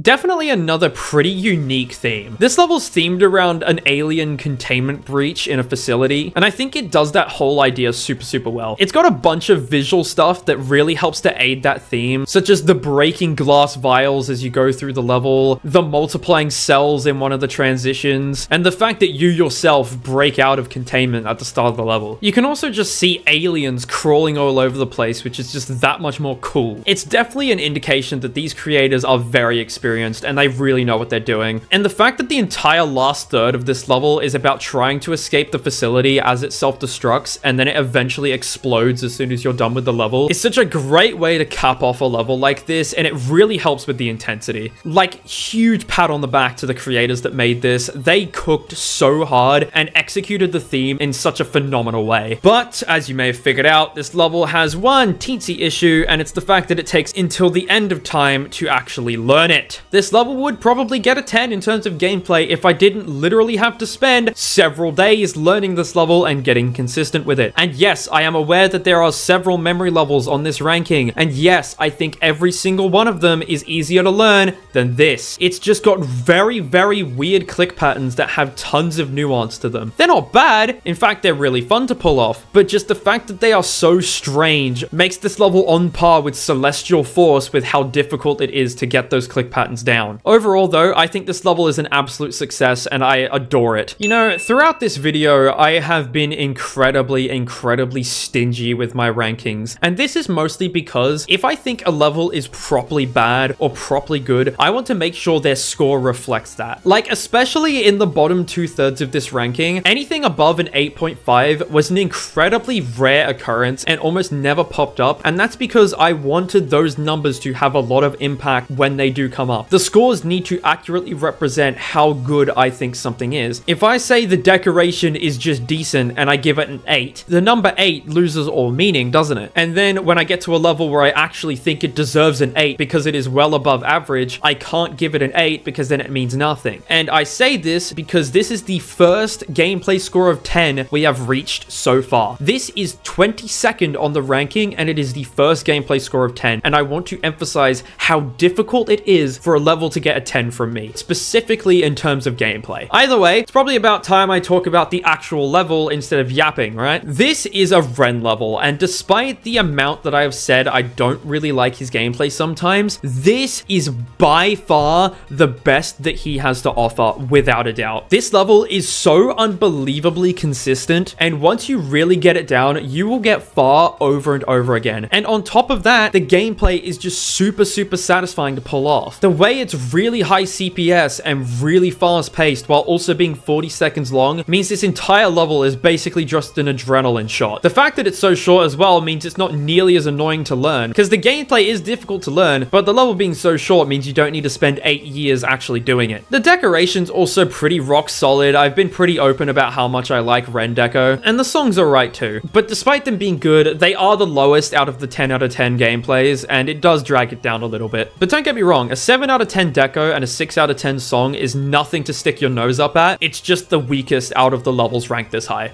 Oh boy, I've been waiting to talk about this. This level does have a gameplay score of 8, and the last level to have a gameplay score of 8 was more than 20 spots away from this. This is by far the highest ranked one, and it is not even close. And it is because its decoration and song is pretty much perfect. When I said that Lumina had stiff competition for being the best decoration award winner, this is one of the levels I had in mind. All of this level's parts just feel so abstract and ethereal in a way that no other level really manages to do. Like, they feel otherworldly but still have elements of the world that we know. The first ball, for example, is super strange and not something that you would see in the real world, and then it has these flowers in the foreground. The next part as well is still reminiscent of a castle but has very strange architecture that you wouldn't see in real life. And then towards the end of the level, it has this really minimalistic part that just has these plants over the foreground as well. In a lot of sections of this level, the fact that it has elements of the real world just really help with that uncanny, eerie atmosphere. I love it so much, and I so commend the creator for how well they have done these parts. But I'm gonna be honest, that is not the highlight of this level's deco. Its drop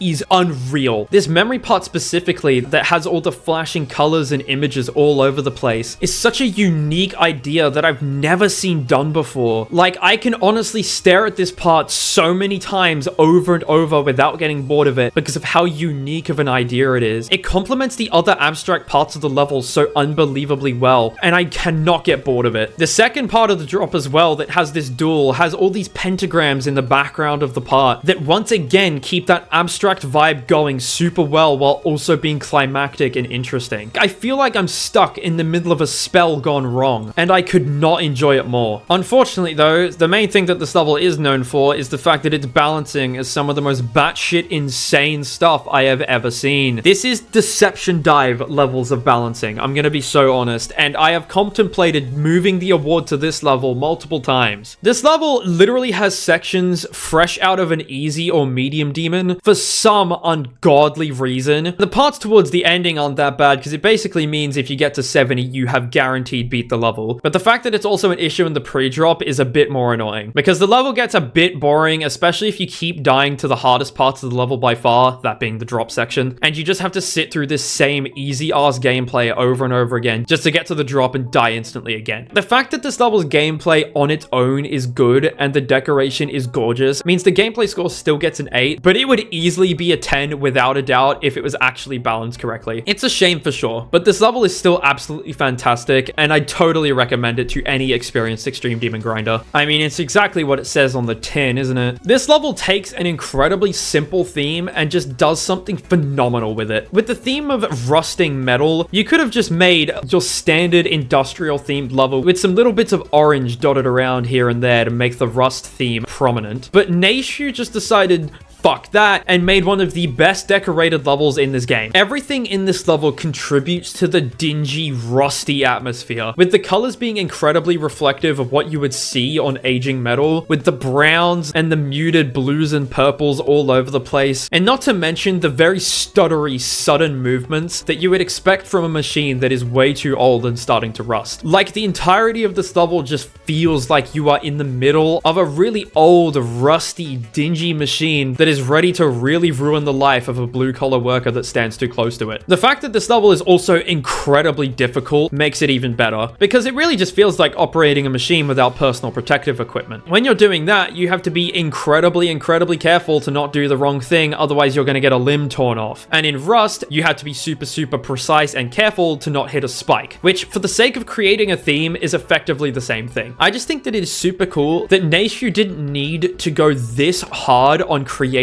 a theme, and yet he did anyway, and ended up creating one of the most fantastic looking levels of its difficulty. Its gameplay as well is top tier, being very consistent despite being difficult as long as you practice it enough. Like, don't get me wrong, you are going to be stuck at the pre-drop and ending for quite a while, but because of how well made the gameplay is, if you just keep on practicing, eventually you'll be able to get it a lot more of the time, and your chances of beating it will go up. It's not like you just have to get to the ending over and over again and pray that you do it this one time, because you can just practice it a lot every day and eventually get to the point where if you get to the ending, you can be confident that you can beat it. Amongst the color choices, the use of the move trigger, and the way the gameplay has been made, this is one of the best executed themes I have ever seen, and Neishu should be so proud of himself. We've had a few levels so far that have been themed around Terraria's Calamity mod, but this blows all of them out of the water and then some. This level takes the Calamity theme so much further than any other level has done, and I am super impressed with it. Every part is incredibly faithful to the way Calamity feels and looks, and Yuri does such a great job. I've always loved him as a creator, he's so talented, but this only makes me love him even more. This level is more specifically themed out a specific area in Calamity mod called the Sulphurous Sea, which is just a section on the edge of the map that is, well, you know, a sulphurous ocean, but it has several different layers to it that Yoreed has recreated very well. This level starts off in the sky above the sulphurous sea, and as time goes on, you eventually enter it and then get lower and lower down. In this first sky section, you can actually see the main boss fight for this area in the background, which is such a great touch. And then in the next part, the acid rain starts, which is an event from this particular area of the game that can happen randomly. Most players of Calamity mod don't really care for acid rain because, to be frank, it's pretty boring and uninteresting, but I honestly think the fact that it was included at all is super cool. And then you enter the first layer of the sulphurous sea. You do resurface eventually, but this is the first little section that is actually underwater, and it definitely represents the first layer of the sulphurous sea very well, with the greens and browns being very reminiscent of what it actually looks like. And the fact you have to avoid these bubbles rising up from the hydrothermal vents is a super cool touch that is also included in the first layer. Then you quickly resurface, and this part is probably the least notable in the whole level, so I'm just gonna skip over it. And then eventually you do get to the drop. And this is where the level actually starts to get interesting, because underneath the sulphurous sea is the abyss. There are 3 layers to the abyss, and this level includes all 3 of them, with you entering the first layer of the abyss at the start of the drop here. All the enemies that you would typically see in this area of the game are here, and it's got the particles and the bubbles all over the place as well that is really, really cool and very immersive. It's also even got the same looking blocks, which is just so awesome. And then further on, you descend into the next next layer, which is layer 2 of the Abyss, or layer 3 of the Sulphurous Sea, if you want to say it like that. And the blocks change accordingly, and you start seeing the new enemies that you wouldn't see in layer 2. And then eventually, you reach the final layer, where you fight the boss that you would normally fight in this area of the game. And something that's also a really nice touch that you Calamity players may appreciate is that this boss is only summoned if you use something called the Rod of Discord, which basically lets you teleport through walls. And here, you can see the icon actually teleports through a wall right before the boss fight. It is so unbelievably cool that that was included. Not even I would have thought to add that. And as a Calamity player, I am so appreciative that YoReed went through the effort to include something like that. And then the last boss fight is randomized, which is a bit fucking annoying and drags the level down from a 10 out of 10 gameplay to a 9 out of 10, but that's pretty much my only gripe. Overall, just a fantastic representation of one of my favorite mods for a really good game, and I could not have been happier with this level. As a sequel, this level is honestly one of the best. Almost all of the time, sequels in Geometry Dash are basically just either remakes or inspired versions of the previous level. As much as I love Balsha Vortex and Belengu Vortex, you could change the order of them and it wouldn't really matter, because yes, they are levels that are related to each other, but it's not like they have any story or progression to keep consistent throughout the two of them. They're just two similar levels, and Belengu Vortex is basically just a Balsha Vortex inspired level, and that's why it's a sequel. But Faded Dream, on the other hand, does something insanely unique. It actually builds off of the level that came before it and is intended to be a natural progression of the series. Sort of something like what a sequel to a movie would do. The sequel on its own, a lot of the time, it would make sense because they have their own self-contained story, but without the first movie, they wouldn't be nearly as deep or interesting,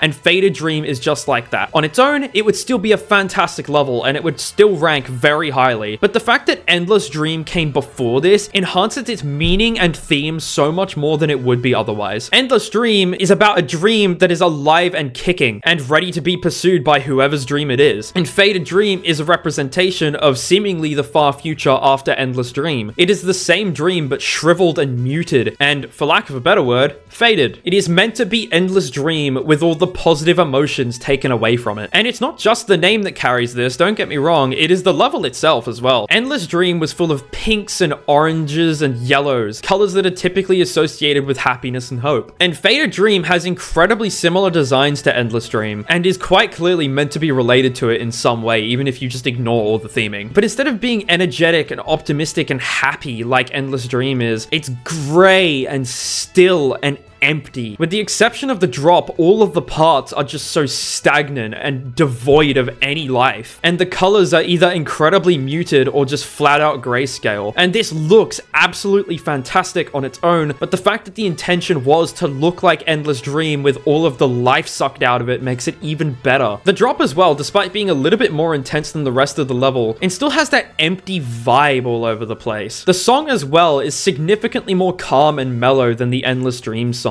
And this, in combination with the decoration and the name, it just creates one of the best sequels and continuations to an existing level that I have ever seen. It's honestly just a bonus that this level looks absolutely gorgeous and plays fantastically. One thing I will say though is that I really wish the last third of this level wasn't so bloody janky, and dying to the end of it quite a lot definitely got a little bit annoying after a while. But I can excuse it for this level, alright? It is no secret that I very much enjoy city-themed levels, and Backlights is without a doubt no exception. With the exception of Knight Rider, this is probably the best looking city-themed level that I've ever seen, and every single creator in this level really did a fantastic job. There seemed to be a pretty big emphasis on pulsing, and honestly thank God there was, because the pulses in this level really tie it together. It really ties into that city theme with the flashes of gold, blue, and pink all over the place, and you just feel as if you're in the middle of a city with a raving nightlife. The gameplay as well is pretty damn great, with the exception of this one dual ship at 57. It has some really weird hitboxes and makes it pretty damn inconsistent, but if we ignore that, this level has really well made flow gameplay and is super satisfying to pull off. The pre-drop being difficult as well is not normally something I like, but in this level it works. It makes the drop feel a lot more impactful, and considering this is city themed and has a lot of flashing lights everywhere, an impactful drop is pretty important. Overall, super memorable and super well made, and I enjoyed every minute of this. Honestly, this style of of decoration kind of reminds me of Loltad. Even though this isn't a Loltad level, it actually has a lot of similarities to them and actually exceeds them in some areas. It's got the characteristic unique structures throughout the level and has pretty Loltad-y gameplay as well. This level is super consistent and satisfying to pull off, meaning if you mess with the song, this level is an absolute blast. Admittedly, I absolutely despise the actual song for this level, but I beat it with the replacement by accident because I didn't actually know this level had a Nong song. And by the way, this song score is based off of the song I beat it with, not the actual song. So the song that goes, "Why are you my clarity?" is not the one being ranked here. Like, I know this level has a gameplay score of 10, and that is a big deal, but I really don't have too much to say about it. Like, it's got fantastic structuring and really good flow that makes it incredibly fun to pull off, but it's not like it has anything majorly unique or anything that stands out in a huge way. I'd say this is probably the odd one out of the 10 out of 10s, because every other 10 out of 10 is very clearly a 10 for a good reason. This one, despite absolutely being a 10, doesn't have any explicit reason for being so. It's just really good. I do wish I had more to say, but I also don't want to force anything because then it's just rambling for the sake of rambling and it's pretty much meaningless. Just know that I'm a huge fan of this level and I would without a doubt recommend this as one of your first extremes. One of the things that I dread most about playing memory levels is the painstaking learning process. They are always such a drag and so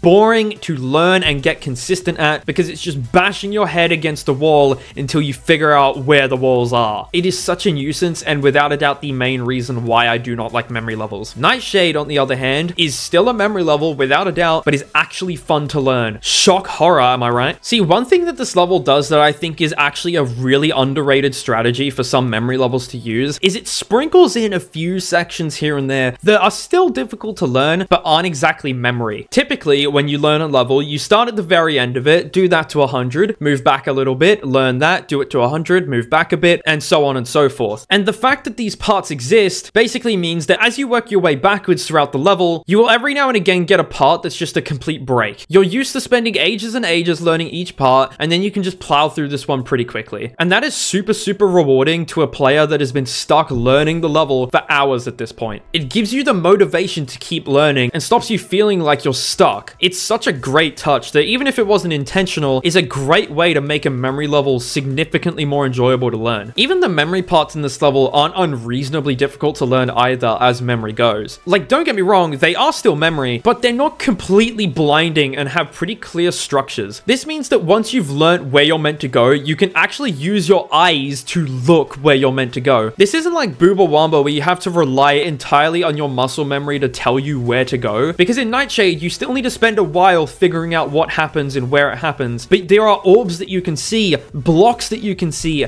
and all sorts of different visual cues that you can use to help you learn. Like, it's not like half of the screen is pitch black and you have to think, okay, where exactly do I go down here? You can look for a specific structure and be like, okay, I see that structure, and then I go under that. It's still memory, but visual memory, not click pattern memory, which is the type that I like. And speaking of its visuals, we should talk about how this level looks, specifically its theme. This level is themed around the plant Deadly Nightshade, which is a psychoactive plant, and I cannot tell you how fitting it is for a memory level to be themed around a plant that makes you trip balls and then kills you. Like, it's so simple, but so bloody genius. And on that note, the creators did an absolutely phenomenal job with the theme of this level. There's a pretty heavy emphasis on the pinks and purples in this level, and that really helps to tie it in with the Deadly Nightshade theme, because the fruit of the plant is purple. And then it sprinkles in a bunch of rainbow colors around as well, which does two things in this level. It helps to convey the natural sort of jungly theme that it's going for, while also conveying the psychoactive theme. Because, you know, rainbows, when they're not associated with unicorns and pots of gold, are associated with tripping off of your face. I just really appreciate the amount of effort that the creators went to keep the vibe of this level going throughout its entire runtime,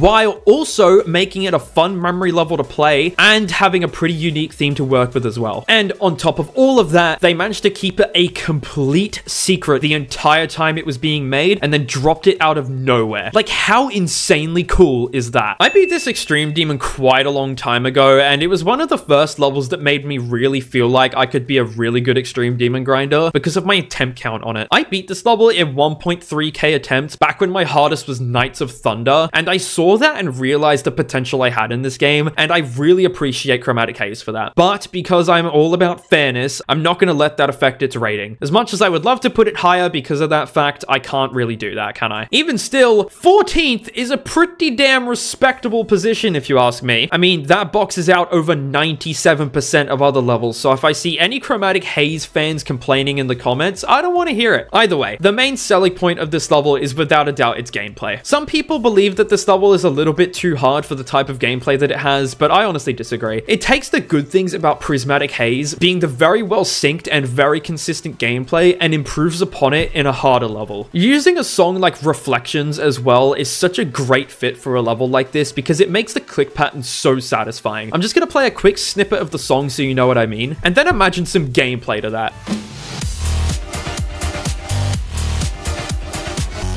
Like, of course it's going to be good. And the fact that the sync is on point as well makes it that much more better. If it was off sync even a little bit, that would knock it a lot because this level relies so heavily on it. The ending as well is a great nerve builder. I mean, it's just another level that ends its drop at about 50, and we all know how I think about those. And this also takes a note out of Balsha Vortex's book and has an incredibly short pre-drop, but a hard drop. I did just discuss it, but I am going to briefly repeat myself for those who have Dory memory. It makes it so you can chain attempts to the hardest part over and over again without having to be stuck at a long and tedious pre-drop waiting for a good attempt to happen. You can just start an attempt and within 10 seconds be at the drop, and then you can feel like your attempt was at least meaningful. As for the decoration, despite it being good and quite nice to look at, its theme is quite weak, and I'm pretty sure it's meant to be thunderstorm themed. And this isn't a good thing, but you gotta understand that my only two options here were to either say that it was thunderstorm themed and then make fun of it for only having a few sections that actually have thunderstorm theming in them, or I go out on a whim and say it isn't thunderstorm themed and then I make fun of it for having a random thunderstorm part in the middle of the level. Like, there isn't really any winning here, and to be quite frank, I don't really know what Surtrax was thinking when he did put this thunderstorm section in. It's just a bit weird and pretty out of place, but it doesn't look bad, so it gets a pass. A level being themed around an internet connection dropping out is such a unique but also all too familiar theme to me. I live in Australia and our internet here is bloody pitiful. Like, it is special levels of shit. But anyway, this level's progression is honestly fantastic, and I think it's one of the best ways this theme could have been done. Even though its core theme is an internet connection dropping out, it does have other elements adjacent to that in this level, such as mechanical failure, overheating, and stuff like that. So you'll see parts where there's like the temperature rising, and parts where stuff is melting, and then you'll see parts that say like catastrophic failure or something like that. And on that note, I do just want to emphasize how good some of the effects in this level are. This melting effect specifically is absolutely gorgeous and must have taken so much effort to get right. There's also this one slow wave section, which is honestly just such a great way to portray this sort of theme. You're stuck in a confined space and seem to be traveling through a wire of some kind, and you've got the wires hanging from the ceiling and the glitching screens in the background. It really is like you're traveling through an active server, and I commend Gratz immensely for being able to do this so well. But on the other hand, it wasn't enough that this level's decoration is absolutely gorgeous, because its gameplay is top tier as well. Its first 25% is really well made and really satisfying to pull off, so the From Zero experience almost never gets boring. And even still, getting far is great. You have the first drop, which is definitely a lot more chill than the second drop, that helps to keep your attempts feeling meaningful even if you don't get too far. And then after the first drop is over, you have this wave section that I mentioned that is really good at building up nerves in preparation for the second drop. And then the second drop is where the signal breaks and everything goes to shit. Like, you're nervous from the part before, there's stuff flying everywhere, the song's going haywire, and it all culminates into making this level incredibly fun to be far on. I also want to mention that the end screen being welded on is such a cool way to do this, and it is incredibly memorable because of it. It's one of the few levels where I can say the end screen is one of the parts I look forward to the most in a showcase. And also, this level is an entry extreme and incredibly incredibly accessible on top of that. If you're looking for an extreme to beat, especially a first one, maybe consider this level. Mind Control is a perfect application of the phrase, if it ain't broke,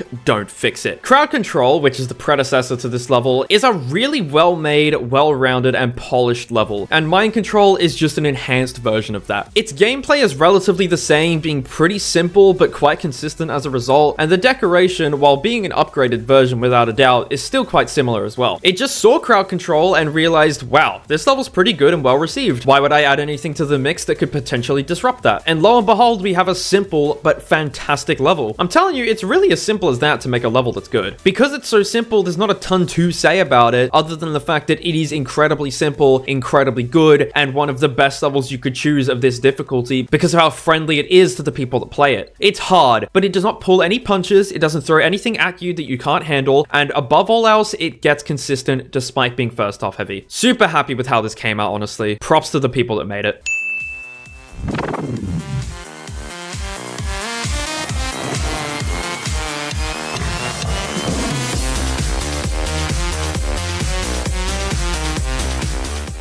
Do you remember how I said that Draco Meteor had incredibly good progression because of the way its song was made? This is the same thing, using the same song, yet made in such a better way. Oh my god, I fucking love this level's progression. Out of every single level, all 500 of them on this ranking, I would say this level has the best progression. Out of all of them, this is the best one. Every aspect of this level's structure not only contributes to it being intense and nerve-wracking, but all around super satisfying to pull off even when you're not far. The main criticism I see this level get is that the first cube is a bit too hard, and I flat out disagree. I think the first cube is definitely one of the harder parts, but not so much so that it makes the level boring or anywhere close to unplayable. The structuring of the first cube makes every click feel so clean and smooth to pull off. Instead of just jumping, you wrap around each structure, and you would think that the abundance of slope gameplay and really weird clicks would make it inconsistent, but it really isn't. I'm not sure what the playtesters did to make it so fair and consistent, but whatever they did worked an absolute charm. Because of this first cube, going from 0 is never a drag, and even though it is far from the highlight of the level, it still makes it so much more enjoyable than it would be otherwise. Like, if it had something that's similar to the quality of the Sonic Wave pre-drop, this level would not get nearly as high of a gameplay score. I just want to emphasize how much the pre-drop helps this level to reach its full potential, because if it wasn't so good, it would be a complete missed opportunity, and I'm so glad that it came out really good. But anyway, as I mentioned while talking about Draco Meteor, this level's highlight is its drop, and more specifically, its song. The song's exponential progression just works with this so much better than it does with Draco Meteor, and Draco Meteor already does a fantastic job with it. The first third of the drop is without a doubt the easiest section of it, and it works really well with the intensity it's trying to build along the song. As I've said, this part of the song is the least intense out of the entire drop, and the fact that the level gets so much easier is a really good thing. It provides two benefits. It represents the lesser intensity of the level compared to the rest, and it means that you don't die instantly after doing the hard pre-drop. The hard pre-drop, while being good, is further enhanced by the fact that the start of the drop is pretty easy. Like, you don't have to think, oh no, am I gonna die instantly as soon as I get to the drop after putting in all that effort? You don't have to worry about that at all. You can enjoy the drop for what it is and still get to the 40s most of the times you get there. And then the song starts to get a little bit more intense. Nothing special yet, but it gets there as we enter parts like Yuho, which, may I add, looks fantastic, by the way. This is one of my favorite looking parts in the level. The way Yuho has done pulses for his part is really well done, and it represents the song super well. But then, after the intensity building of the first half of the drop, we get into the second half of it, and Jakob Nugget kicks us off here. And Jakob Nugget is one of the best parts that could have been chosen to kick off the most intense half of the song. The gameplay actually does slow down in this part compared to the parts that come before it, and the decoration settles down a smidge as well. But this does not break the intensity at all. In fact, this actually enhances it. On its own, it's not a super intense part, but it prepares you for the parts coming up by being sort of like a breather before the main section. It lets you catch your breath ever so slightly without dropping in intensity at all. This glow beam as well has some really creative movements that don't really do anything for the intensity itself, but it's such a great way of doing this that isn't just a spinning glow beam like it's been done before. The halted movement makes it so memorable compared to what it would be if it was just the same speed the entire time. After Jakob Nugget is where the level speeds up for the final time, and you get into the two last parts, which are by far the most intense. They are not only difficult, but fast, and the song is at the peak of its drop by now. At this point, it's all about controlling yourself and locking in for the last two parts parts of the level, and it is exhilarating getting here. It's not only just a mental battle to control your nerves, it's still a physical one because these parts aren't easy. The block movements have gotten faster and more intense, and the effects are getting flashier as it gets closer and closer to the ending. And it's just such a great way of constructing a mad dash to the end of one of the most intense levels I've ever played. My one complaint is that some of the later drop parts have a few inconsistent choke points, but that is it, and it is not enough to knock it down from a 10 out of 10 gameplay. I am just beyond impressed with all aspects of this level. Its gameplay is top tier and a perfect representation of the song. Its decoration is gorgeous and looks fresh in every part, not only because of the amazing designs, but also because of the memorable and creative effects. And then the song is just the song, right? Like, it's amazing. All around, just an absolute aura farm, and I would recommend this level to anyone that finds it interesting. It is almost definitely worth your time.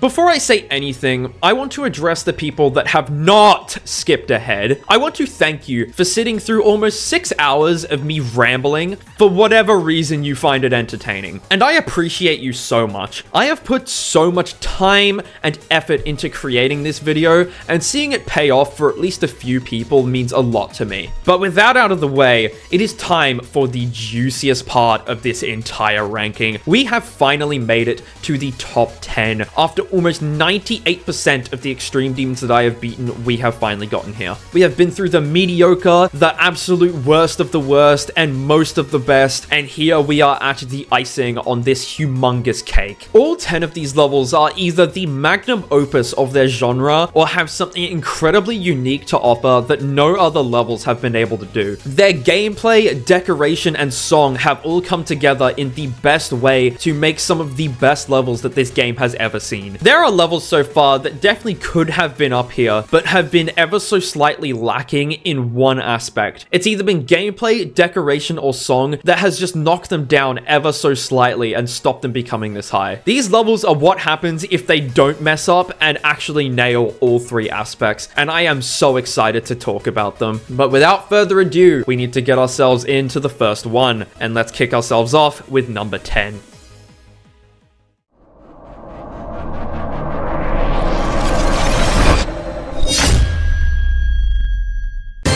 At a completely surface level, it just looks like your standard spacey, bluey 9 circles level, right? But after beating this level and being able to admire it for what it is, I realized how special of a 9 circles level this actually is. This level has so many visual quirks that make its decoration very memorable, and it has some of the best 9 circles gameplay that I have ever played. The first thing that I think makes this incredibly memorable isn't even in the 9 circles part of the level, it's the transition into it. As you get close to the first wave, you'll see other waves racing ahead of you as you move closer. That's such a great touch, being able to see other wave game modes going into the part that you're about to enter. It adds a lot of personality to the level that honestly reminds me of Excruciation Chamber and its wave deco. On top of this, it also has text on the top and bottom of the screen that reads, "This leads to fear of me," which is aura in and of itself, but it goes one step further and makes the words fear and me be colored in red. That is such a cool way to keep the level tied into itself while also referencing the song, because the song name is Fear Me. And then once you actually get to the drop, you see the first wave. Now this is probably the part that people are going to stick to the most because it's got the big black hole in the background. And don't get me wrong, this part is super cool and I love me some black holes, but it is not my favorite part. My favorite part is the second wave part. This is one of the best executions of 9 circle style that I have ever seen, and I am not even joking. This does one thing that I find a lot of 9 circles levels just kind of miss,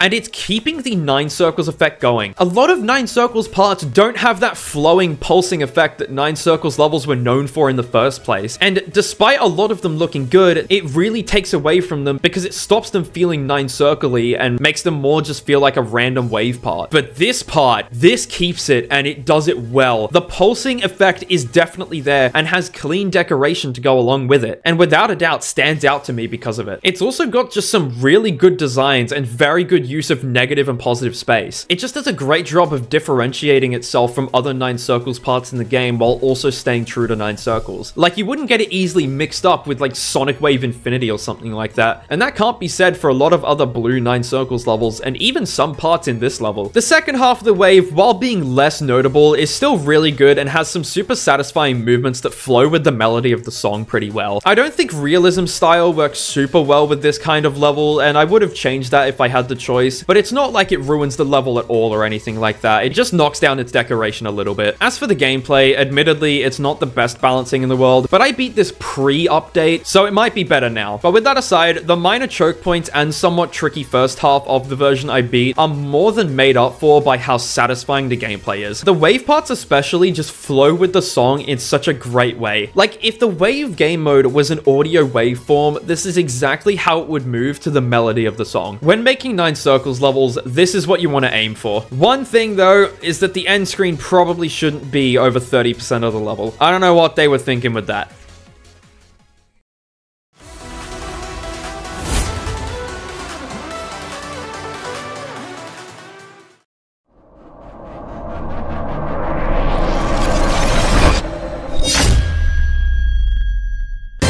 Admittedly, this is probably the least unique level of the top 10. This does not mean it is bad, and it still stands out without a doubt, but it's just got the least super notable qualities. The reason it is up here is because of how fucking rock solid its gameplay and playtesting is. This is a fantastic level to do as a hardest demon because it challenges every skill set pretty evenly, with the exception of the wave game mode being a bit more emphasized than everything else. Although, with that said, this is offset by the fact that all the wave sections get super consistent. Most parts do, actually, and I can't really think of any choke point in this level that I didn't get a really good pass rate of by the time I was about to beat this. But the fact that it's super consistent isn't really enough to carry it up to a 10 out of 10 gameplay score. What makes it this good is the fact that the gameplay is made in such a way that you feel so fucking cool being able to pull it off. You see a showcase of this level and you look at the waves and think those look so hard, and they are, but the thing about them is that they get very consistent. They sync with the song, pull no punches, and are incredibly fair. So surprisingly quickly, you can get very good at these waves and feel so cool being able to pull them off consistently. It is so rewarding getting good at this level, and it's one of the main reasons why I recommend to do it as a hardest demon, because you very rarely lose motivation on it, and it's a blast to play from zero and in runs. Probably the weakest part of this level though is its decoration. It's still gorgeous and very well made, especially for a solo level, but it has a few things here and there that don't quite get it as high as its gameplay and song score. The first half especially has a bit of a problem with using a lot of scaled up objects, which makes it feel kind of cheap in some areas and not very dynamic because they only run in 15 FPS. Like, if you look at the background specifically, you'll notice that there's a bunch of animated objects that have been scaled up way bigger than they're supposed to be, and I just don't like how it does that. In the second half though, the decoration has clearly improved, and I can tell that Hangar Lord got a lot better at creating throughout the building process of this level, and it carries it up quite a bit. The stars in the background are a lovely touch, and the fact that the blocks start to pulse in the most intense part of the song is a really cool way to separate the final drop part from the rest of the level. All around great level, and I'm so glad I did this as a hardest.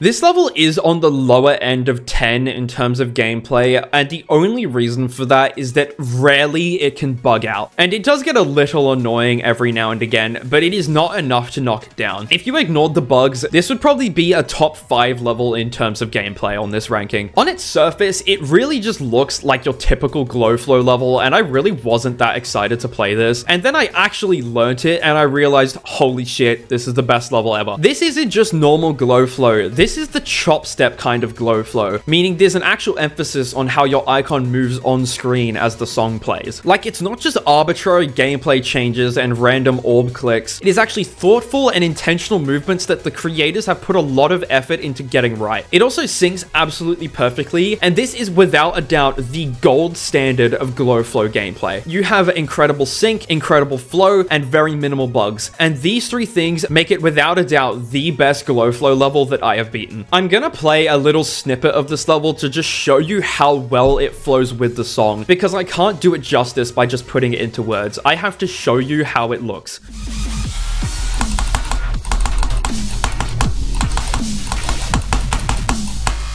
While we're on the topic of how this level looks as well, this level's decoration is on point. Just like the gameplay, it really represents every note of the song and helps with the flowing aspect of it a lot. This level being a pretty low-end extreme as well means that the glow flow aspects that could have been worse if it was harder are pretty much mitigated. Like, I feel like the bugs and some inconsistent timings would be much more of an issue if this level was like Bloodbath difficulty, but it's more like Cataclysm difficulty, and that means it gets consistent way quicker and the nuanced clicks are a lot less of an issue.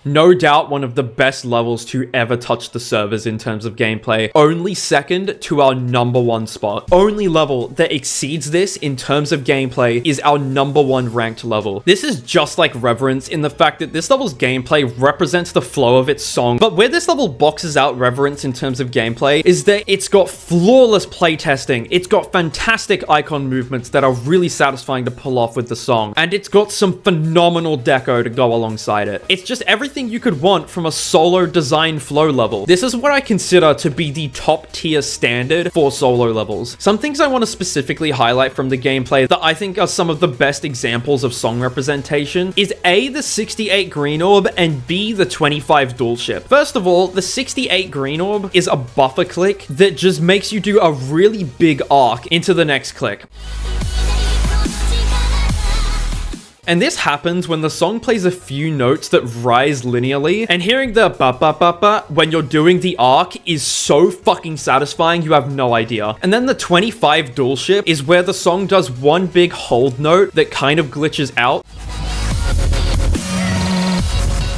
And this entire ship is just a hold. And the fact that your icon flickers in and out while you're holding just pairs with that one glitchy note so unbelievably well, and I never got sick of doing this. There are numerous things like that in this level, but if I were to cover more than just two of them, I would go on forever and we would be here all day. As if we haven't already been here for 6 hours, but like, you know what I mean. I briefly mentioned earlier as well that this is a solo level, and I want to emphasize how much detail and effort was put into this level for being made by only one person. Every little bit of this level has at least something to cover up empty space, and I have not seen this level of detail in very many solo levels at all. It is very impressive that the creator managed to pull this off, and I am very proud of them. I also think the effects in this level are really cool, with the arrows that move and beat with the song, and the glow beams that spin around, and the glitch effects. All these different things come together to make an incredibly memorable and well-made level that is one of the best levels in this game, while also being a solo level.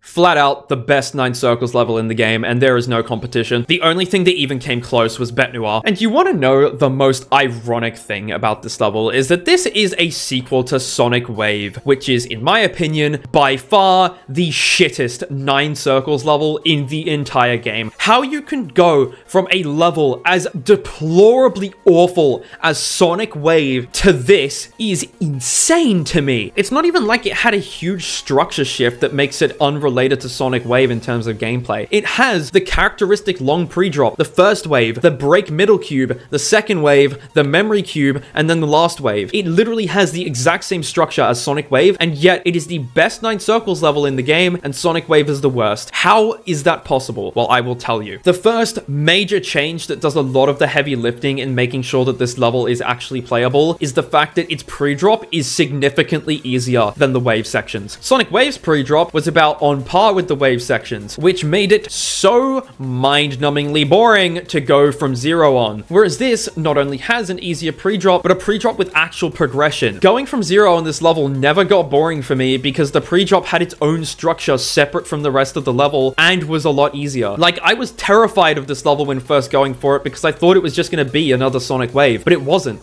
And then there's the first wave. Even though Cosmic Cyclone is ranked 6th and not 1st, the first wave of this level is flat out the best wave gameplay of any level in this ranking. This is the best section of wave in any level on here. And the reason for that is honestly a culmination of all the things that I have discussed about what makes gameplay good up until this point. It has good music sync. It has really well-made structures that are not awkward at all and are really satisfying to progress through. It has great song representation, and the wave moves exactly how you would expect it to while the song is playing. It's also balanced. It's lacking major choke points. It has everything that a part needs to be fantastic. And this is one of the very few levels that I would make an excuse to go into runs for just so I can play the first wave. Everything about it works in its favor, and there is no point in time where I ever got frustrated at it. The second wave and last wave as well are still really good and have a lot of these qualities, but they are nothing compared to the first wave in this level. Honestly, my main issue with this level is the fact that the last wave is pretty inconsistent, all things considered. It's still fun, as I said, but as Cosmic Cyclone parts go, this is definitely the most chokeable, and the fact that it's right at the end is not ideal. Like, even if you practice it a lot, your chances of dying here are pretty high, especially with nerves. Having nerves and dying because of them is not in and of itself a bad thing, and it is not the part's fault, but it's more the fact that the gameplay in this part is a bit weird and way harder to deal with nerves compared to something a little bit more standard. As for the decoration, honestly, Kuluk absolutely carried this level. He didn't have much of the level to himself, but he did a lot in enhancing each part. He basically added his own little flair to make it that much more better, and he did such a fantastic job, especially with the first half. Yet again, the first wave especially is probably the best looking because it reflects that space theme amazingly, with the spinning black hole in the background and the parallax stars, as well as the really clean looking tech blocks that actually pulse with the 9 circles effect. Like, I cannot emphasize how much I love the way this level looks and how well representative it is of its theme. Like, yeah, space is a pretty common theme for GD levels, but incredibly clean and polished deco is what sets levels like this apart from more basic space levels. Studying this level's decoration in the editor as well is what taught me a lot of things that I used when creating Construction Zone. For example, the way Kuluk did the shading on the black hole in the break cube taught me a lot about lighting and how to make things look a lot more naturally lit and not overly glowy. You may notice a lot of the inspiration was used in the black hole section of Construction Zone. Like, this level couldn't have just called it quits at being the best 9 circles level in GD. It had to help me create as well. What does this level not do? But either way, I am beyond impressed with this, and this is without a doubt the gold standard for 9 circles levels. Take what this level does and apply it to other 9 circles levels, and maybe they wouldn't have a reputation of being painfully boring and relatively uninspired.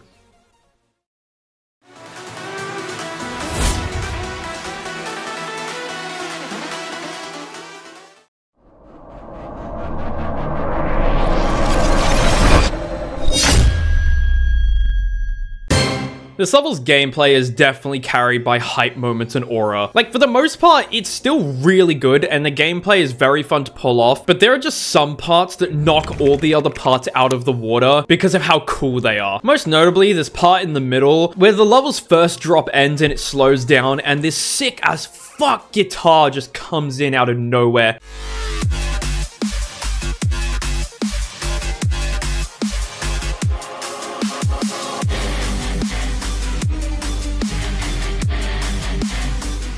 This guitar actually carries this part so fucking much, and I love it. It makes this part so intense and so enjoyable, and the fact that this level is over 3 minutes long makes being this far on it even more intense. The level has a few parts like this, and I'm gonna be so honest, those are the things that are carrying it up from a 9 out of 10 gameplay to a 10 out of 10. You know, for the longest time, I actually thought this level was themed around Chinese New Year, and I made fun of it for having a Japanese name, and then I realized that I'm a complete fucking moron, and I was completely wrong about that. I actually recorded like a 10-minute segment of me complaining about that, just for me to be wrong. But with that said, at the expense of my dignity, I have to admit that this level's theming is on point. I discovered that it's actually themed around the concept of death in Japanese culture, and with that being explained to me, that actually makes a lot of sense. There are a lot of things in this level that represent Japanese culture and the concept of death within it. And I'm not Japanese, so forgive me if I get a few things wrong, but these are just things I spotted. There's yin-yangs throughout the level, there's lanterns placed all over the place, there's some bamboo and stuff, there's dragons, and there's Japanese text all over the place, just a bunch of things that you really would associate with Japanese culture. There is a lot more stuff, don't get me wrong, but if I were to go through everything in this level that is representative of Japanese culture,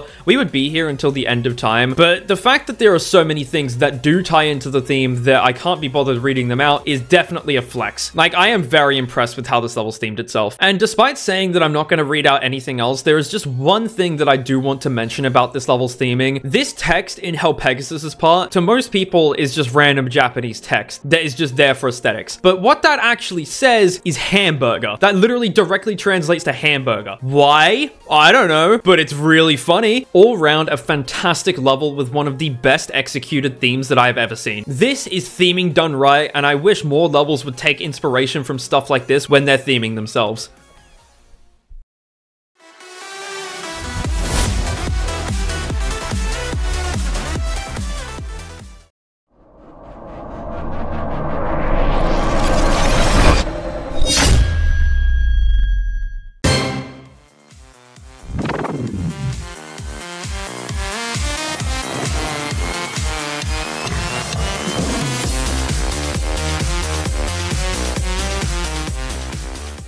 Honestly, this level plays like a super buff Knights of Thunder, in the sense that it is incredibly learny, but so fun to pull off. It doesn't get as consistent as Knights of Thunder, but that is simply because it's a lot harder. And yeah, this poor level has gotten so close so many times to winning an award, and a lot of them are really good awards, and yet it has come short every single time. But that should kind of go to show how strong it is in all aspects. Just because it didn't win a green award despite being placed in 4th is not necessarily a bad thing. What it more says to me is that it has spread out its cards all over the place and has become incredibly strong in every single aspect of itself. Fresh off the bat, I'm gonna say this is a solo level. This amazing, intimidating level is a solo level. Every little bit of this level is oozing with detail, and it has one of the best industrial themes I have ever seen in a level. This is how you make a threatening level. The amount of mechanical detail everywhere just makes this level terrifying, and the fact that it has over 300,000 objects just makes it that much more scary to me. Like, even without playing this level, you know it is an absolute beast and should not be fucked with. The effects and the cogs and the blocks and everything just comes together to make such a threatening mechanical atmosphere that is only further enhanced by the choice of song. Like, this is one of the best songs that could have been chosen for this, and honestly, if I were to picture a theme song for a factory, this would be the type of thing I would pick. The notes are so deep and impactful, and it pairs with the intensity of the level so much. And not to mention, the blue, red, and gray color palette is a unique one for sure, but a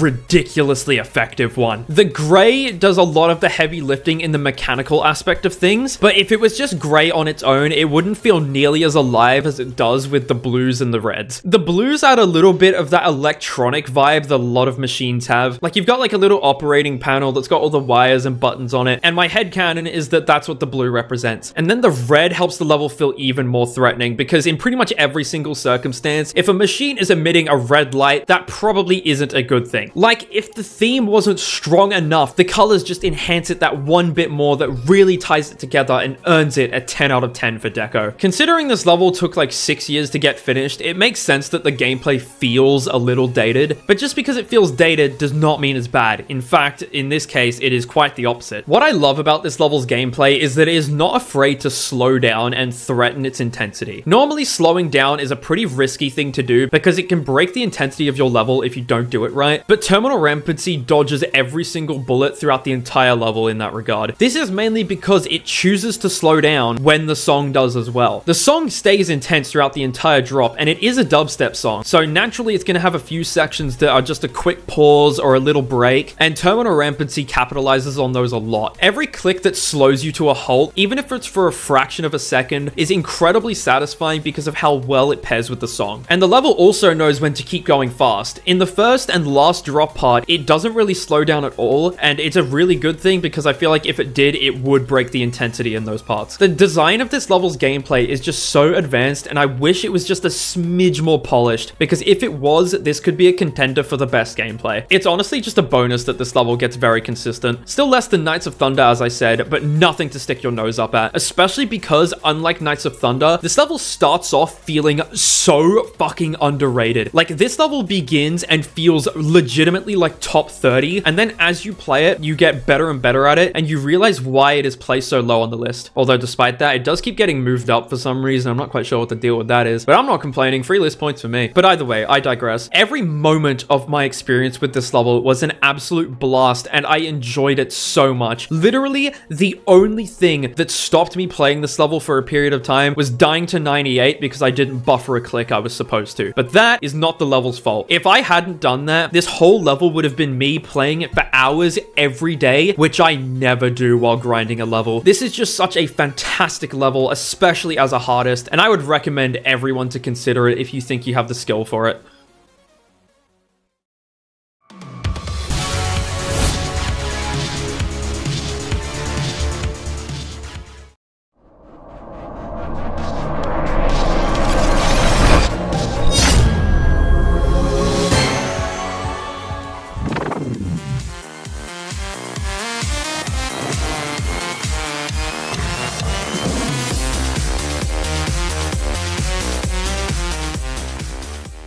You thought Shinigami had good theming. Well, let me present to you Reanimate. This is without a doubt in my mind the best decorated glow level in the game. This level's theming is so spot on, and it benefits so much because of this. For those who are unaware, this is actually a remake of a 2.0 medium demon called Reanimation. That isn't just hell themed in the way Cataclysm and Bloodbath are hell themed. It's hell themed in the sense that it is legitimately representative of hell itself. It has a lot of satanic imagery and is meant to be a reflection of what hell might look like. But the thing is, that was made in 2.0, whereas Reanimate is made in the beautiful update of 2.1, where there are way more experienced creators and a lot more you can do in the editor. This level keeps the satanic imagery going, but sprinkles in some more hell-themed stuff as well. The most notable thing that you will spot is the abundance of pentagrams. And I mean, is there really anything more representative of Satan than a fucking pentagram? I didn't really think so. But this wouldn't be something worth mentioning if the creators hadn't done something so creative with them. When a pentagram shows up, it's not really just there for the sake of being there. It always has some kind of unique movement or nice animation that really makes it stand out and feels purposeful and necessary. This is most apparent in the last 20%, where the level is at its most intense part, and you can see these pentagrams spinning around and changing color and going crazy and whatnot. And it's just such a cool touch that I adore. I also think what makes this level's hell theme stand out so much compared to other hell levels such as Asmodeus, Bloodbath, and Cataclysm is that it actually has settings involving hell. It's not just red and orange. It actually has areas that look like they're fresh out of hell. There are a bunch of parts that lean into the castle idea by putting like bricks and torches hung on the walls in the background and having stained glass windows and candles all over the place. It doesn't just feel like a barren wasteland. It feels feels lived in and threatening in the most hellish of ways. And the fact you get to see the whole environment that the level is themed around from far away on the end screen is just such a great tie together. Being shown this setting really helps to contextualize a lot of the parts in this level, because yes, some of them just look like a castle, and that is great, but being able to see the actual castle just makes it feel that much more immersive. And as for the gameplay, despite being very well play tested and very good, is quite basic, except for the two drop parts. The first one especially is so incredibly fun because of how the decoration and song flow with it. Like, it would be one thing if it was just the song that the gameplay synced up with really well, but the decoration does such a great job in aiding it. I'm just gonna play this first drop section with clicks and you'll hopefully see what I mean.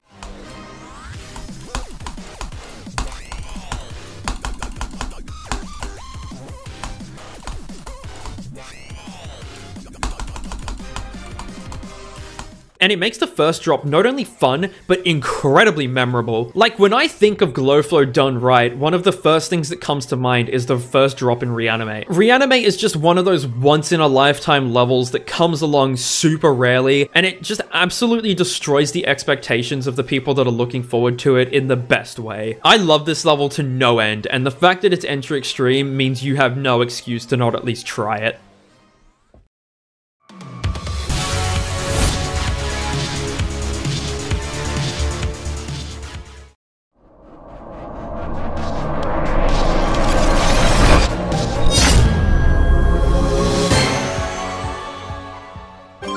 The difference between this and the #1 ranked level is so unbelievably minuscule. The only reason that this level did not get first is because its gameplay is ever so slightly subpar. But I want to emphasize how fucking amazing this level is. Never have I seen a theme executed so unbelievably well. This is without a doubt the best executed theme in this entire ranking.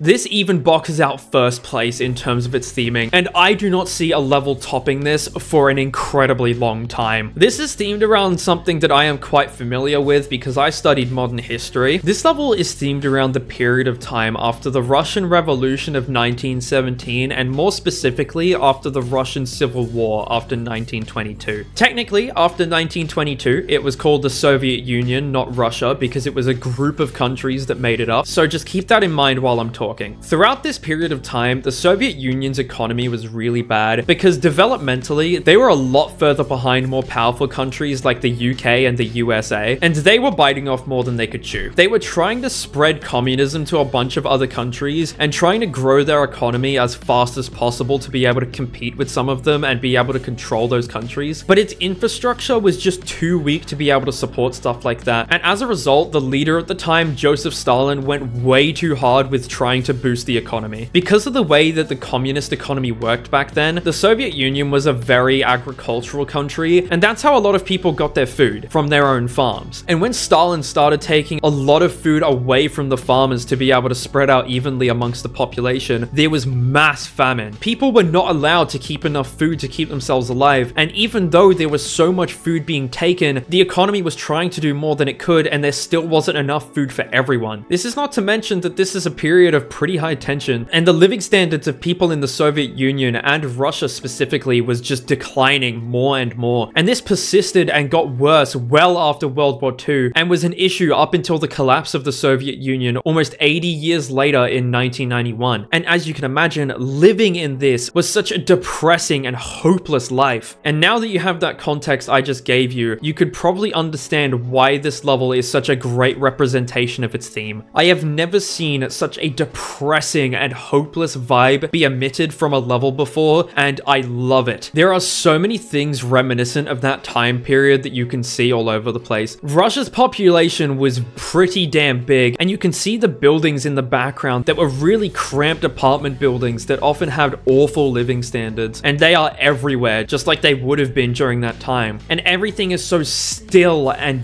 dead and lifeless. And any of the objects that actually do move incredibly slowly. The only things that move quickly is the pouring rain, which only adds to that depressive, famine-ridden, war-torn vibe. And the colors are one of the most notable things that you will notice pretty quickly when you first watch this level. For the most part, it is completely grayscale, but there is a filter over everything that just slightly desaturates all of the colors. And that's such a great way to incorporate such colorful things such as gameplay portals and pads and your icon into a level that is meant to be this muted and depressing. You can also see wireframes and cranes in the background that is representative of the really fast construction that was being done in the Soviet Union because of how fast it was trying to develop its infrastructure. Just every section of this level is so phenomenal with its theme, whether it's hopping across the rooftops of the squished council buildings, or being stuck on the street below with the night sky above you, or traveling through the ruins of buildings that have been destroyed by the World Wars and the Russian Civil War. And the cherry on top of this phenomenal decoration is how fitting the song is. It is drab and reserved and has someone singing softly in Russian in the background. It just ties the whole level together and completes one of the best atmospheres I have ever seen, rivaling even the likes of Carbon. As for the level's gameplay, while not being the most perfect thing in the world and probably would get a 9 out of 10 in most circumstances, is just enhanced by the experience of playing this level. Like, as much as the atmosphere is technically a decoration thing, the fact that it is so strong in this level means that just playing it is immersive enough to bring the gameplay score up. Because this is entry extreme, you can just admire the environment that you're in, while also playing pretty satisfying gameplay on top of that.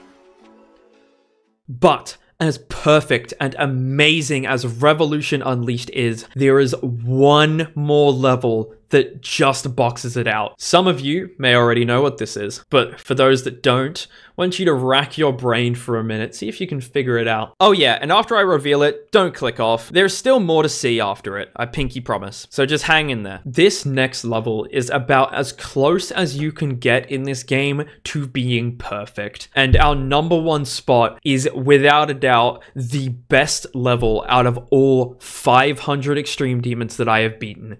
But what could that be?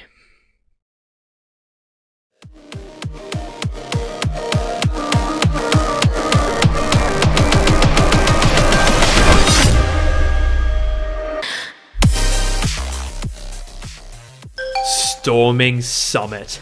What a fucking spectacle this level is. This is without a doubt my favorite level in this game, and there is so many reasons as to why that is. I want to preface this that I do not have a Celeste bias here, because some of you may understandably be thinking, well, that's kind of unfair because he's obviously a fan of Celeste. And to that I say, it is actually the other way around. I played this before I barely even knew about Celeste. It's while I was beating this that I played Celeste for the first time, and I probably would never have played it if it wasn't for Storming Summit. If you haven't figured it out yet, this level is themed around the game Celeste, which is a pixel art platformer in which you're meant to climb a mountain and go through several different areas throughout the game. And what this level has done is pretty much translated that exact idea into a GD level. This level actually has 9 different parts, all of which are representative of each part of the game. You have part 1, 2, 3, 4, 5, 6, 7, 8, and finally 9, and then the end screen is where you finally reach the summit of the mountain. And this is such a great way to progress a level themed around this game. And while we're on the topic of how it looks, this level is absolutely gorgeous. All of the areas are presented in the exact way they should. They look like they're from the game, but are also translated into GD really well and don't feel like they were just traced. There is real, proper effort put into every part of this level. And that is a pretty hard balance to strike when you're making a level so similar to what it's based on. The drop especially is where this level really shines. This is part 7 of both the level and the game, and after playing the game I realized that this is the section where you are getting close to the top of the mountain. You're not quite there yet, but you are getting close, and you are very high up in the air. And this level throws everything it has at you to really make you feel that. You've got the clouds and the wind blowing against against you, and the flashing colors that really help to sell the blizzard idea. The way one of the characters from the game launches you up into the middle of the clouds and makes you go faster through the most intense part of the level is breathtaking beyond belief. Especially because the pre-drop is so hard, being here is such a joy, and it is so fucking rewarding to be able to pull this gameplay off from zero. And then further on in the drop, you can see the light break through the clouds as you keep going. You're getting further and further into the drop, and the level is with you the whole way. And then after climbing up some of the highest sections of the mountain, you get thrown into the core of it. This is the final push to the end, and you are thrown into one of my favorite duel parts in any level. The only part of this duel that I did not like, I only didn't like because I'm an idiot and I learnt it wrong. This little wave green orb thing, you're not supposed to do it the way that I did it, and I'm a complete twat for doing it like this in the first place. But thankfully, I didn't end up dying there really at all, so it could have been much worse. This duel is incredibly fair while also being difficult, and I love it for that. It does what a duel should do and makes you switch your focus between your two icons intermittently without having some random bullshit RNG in the middle of it. It's just such a satisfying finale to the drop of this level, and being here from zero is not only nerve-wracking, but exhilarating. And then after this, you are at the last part. I will admit, this probably is the part I like the least, because even though it is a part of the game, it slightly detracts from the theme, which I'm not a huge fan of, but it is not nearly enough to get even close to ruining any other part of this level. It's just a small gripe that I had with it. Before I keep explaining why this level is so good, I just want to mention that I almost got world record fluke on this as a new hardest, and if I had actually gotten world record fluke, I would still have it to this day. And you want to know what I did? I fluked from the very start of the drop all the way to the very last click of this part. I clicked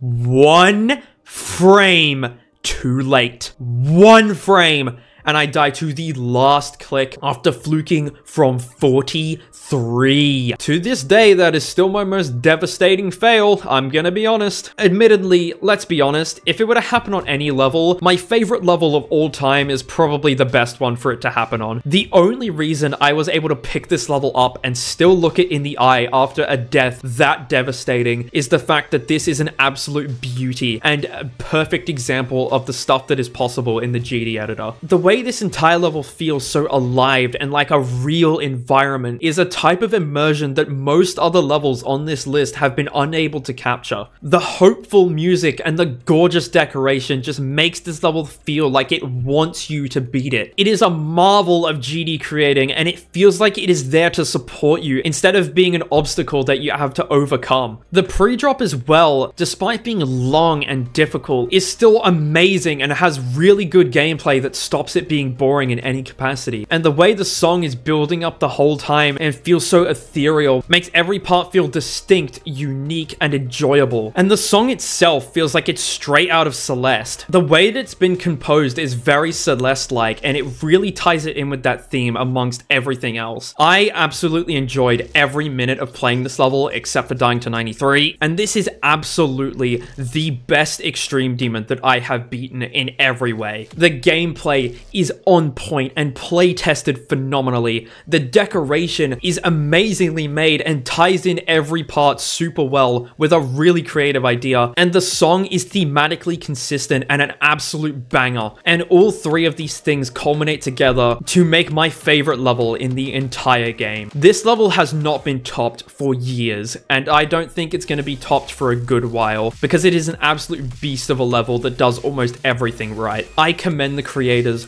so much for making this, and I am very thankful to them. Storming Summit should be proud for getting first place on the ranking of every Extreme Demon I've ever beaten. Yeah, remember how I told you to wait? Yeah, this is why. I want to personally thank you for not only clicking on this video, but being bothered to watch the entire thing. Now, to cap things off, we're gonna recap all of the awards that were given out, and I'm gonna show a few statistics, because everyone loves statistics, and by everyone, I mean neurodivergent people. I also want to show a few levels that didn't quite make the cut, but I feel like would have been interesting. I'm not gonna talk about them, but I'm just gonna show them so you know that they were considered at one point, they just didn't make the cut. This is is the last you will hear of me, and I hope you enjoy this little credit sequence that I've made. Thank you so unbelievably much for watching 6 hours of this, and I hope you have a fantastic rest of your day. And without further ado, roll the credits.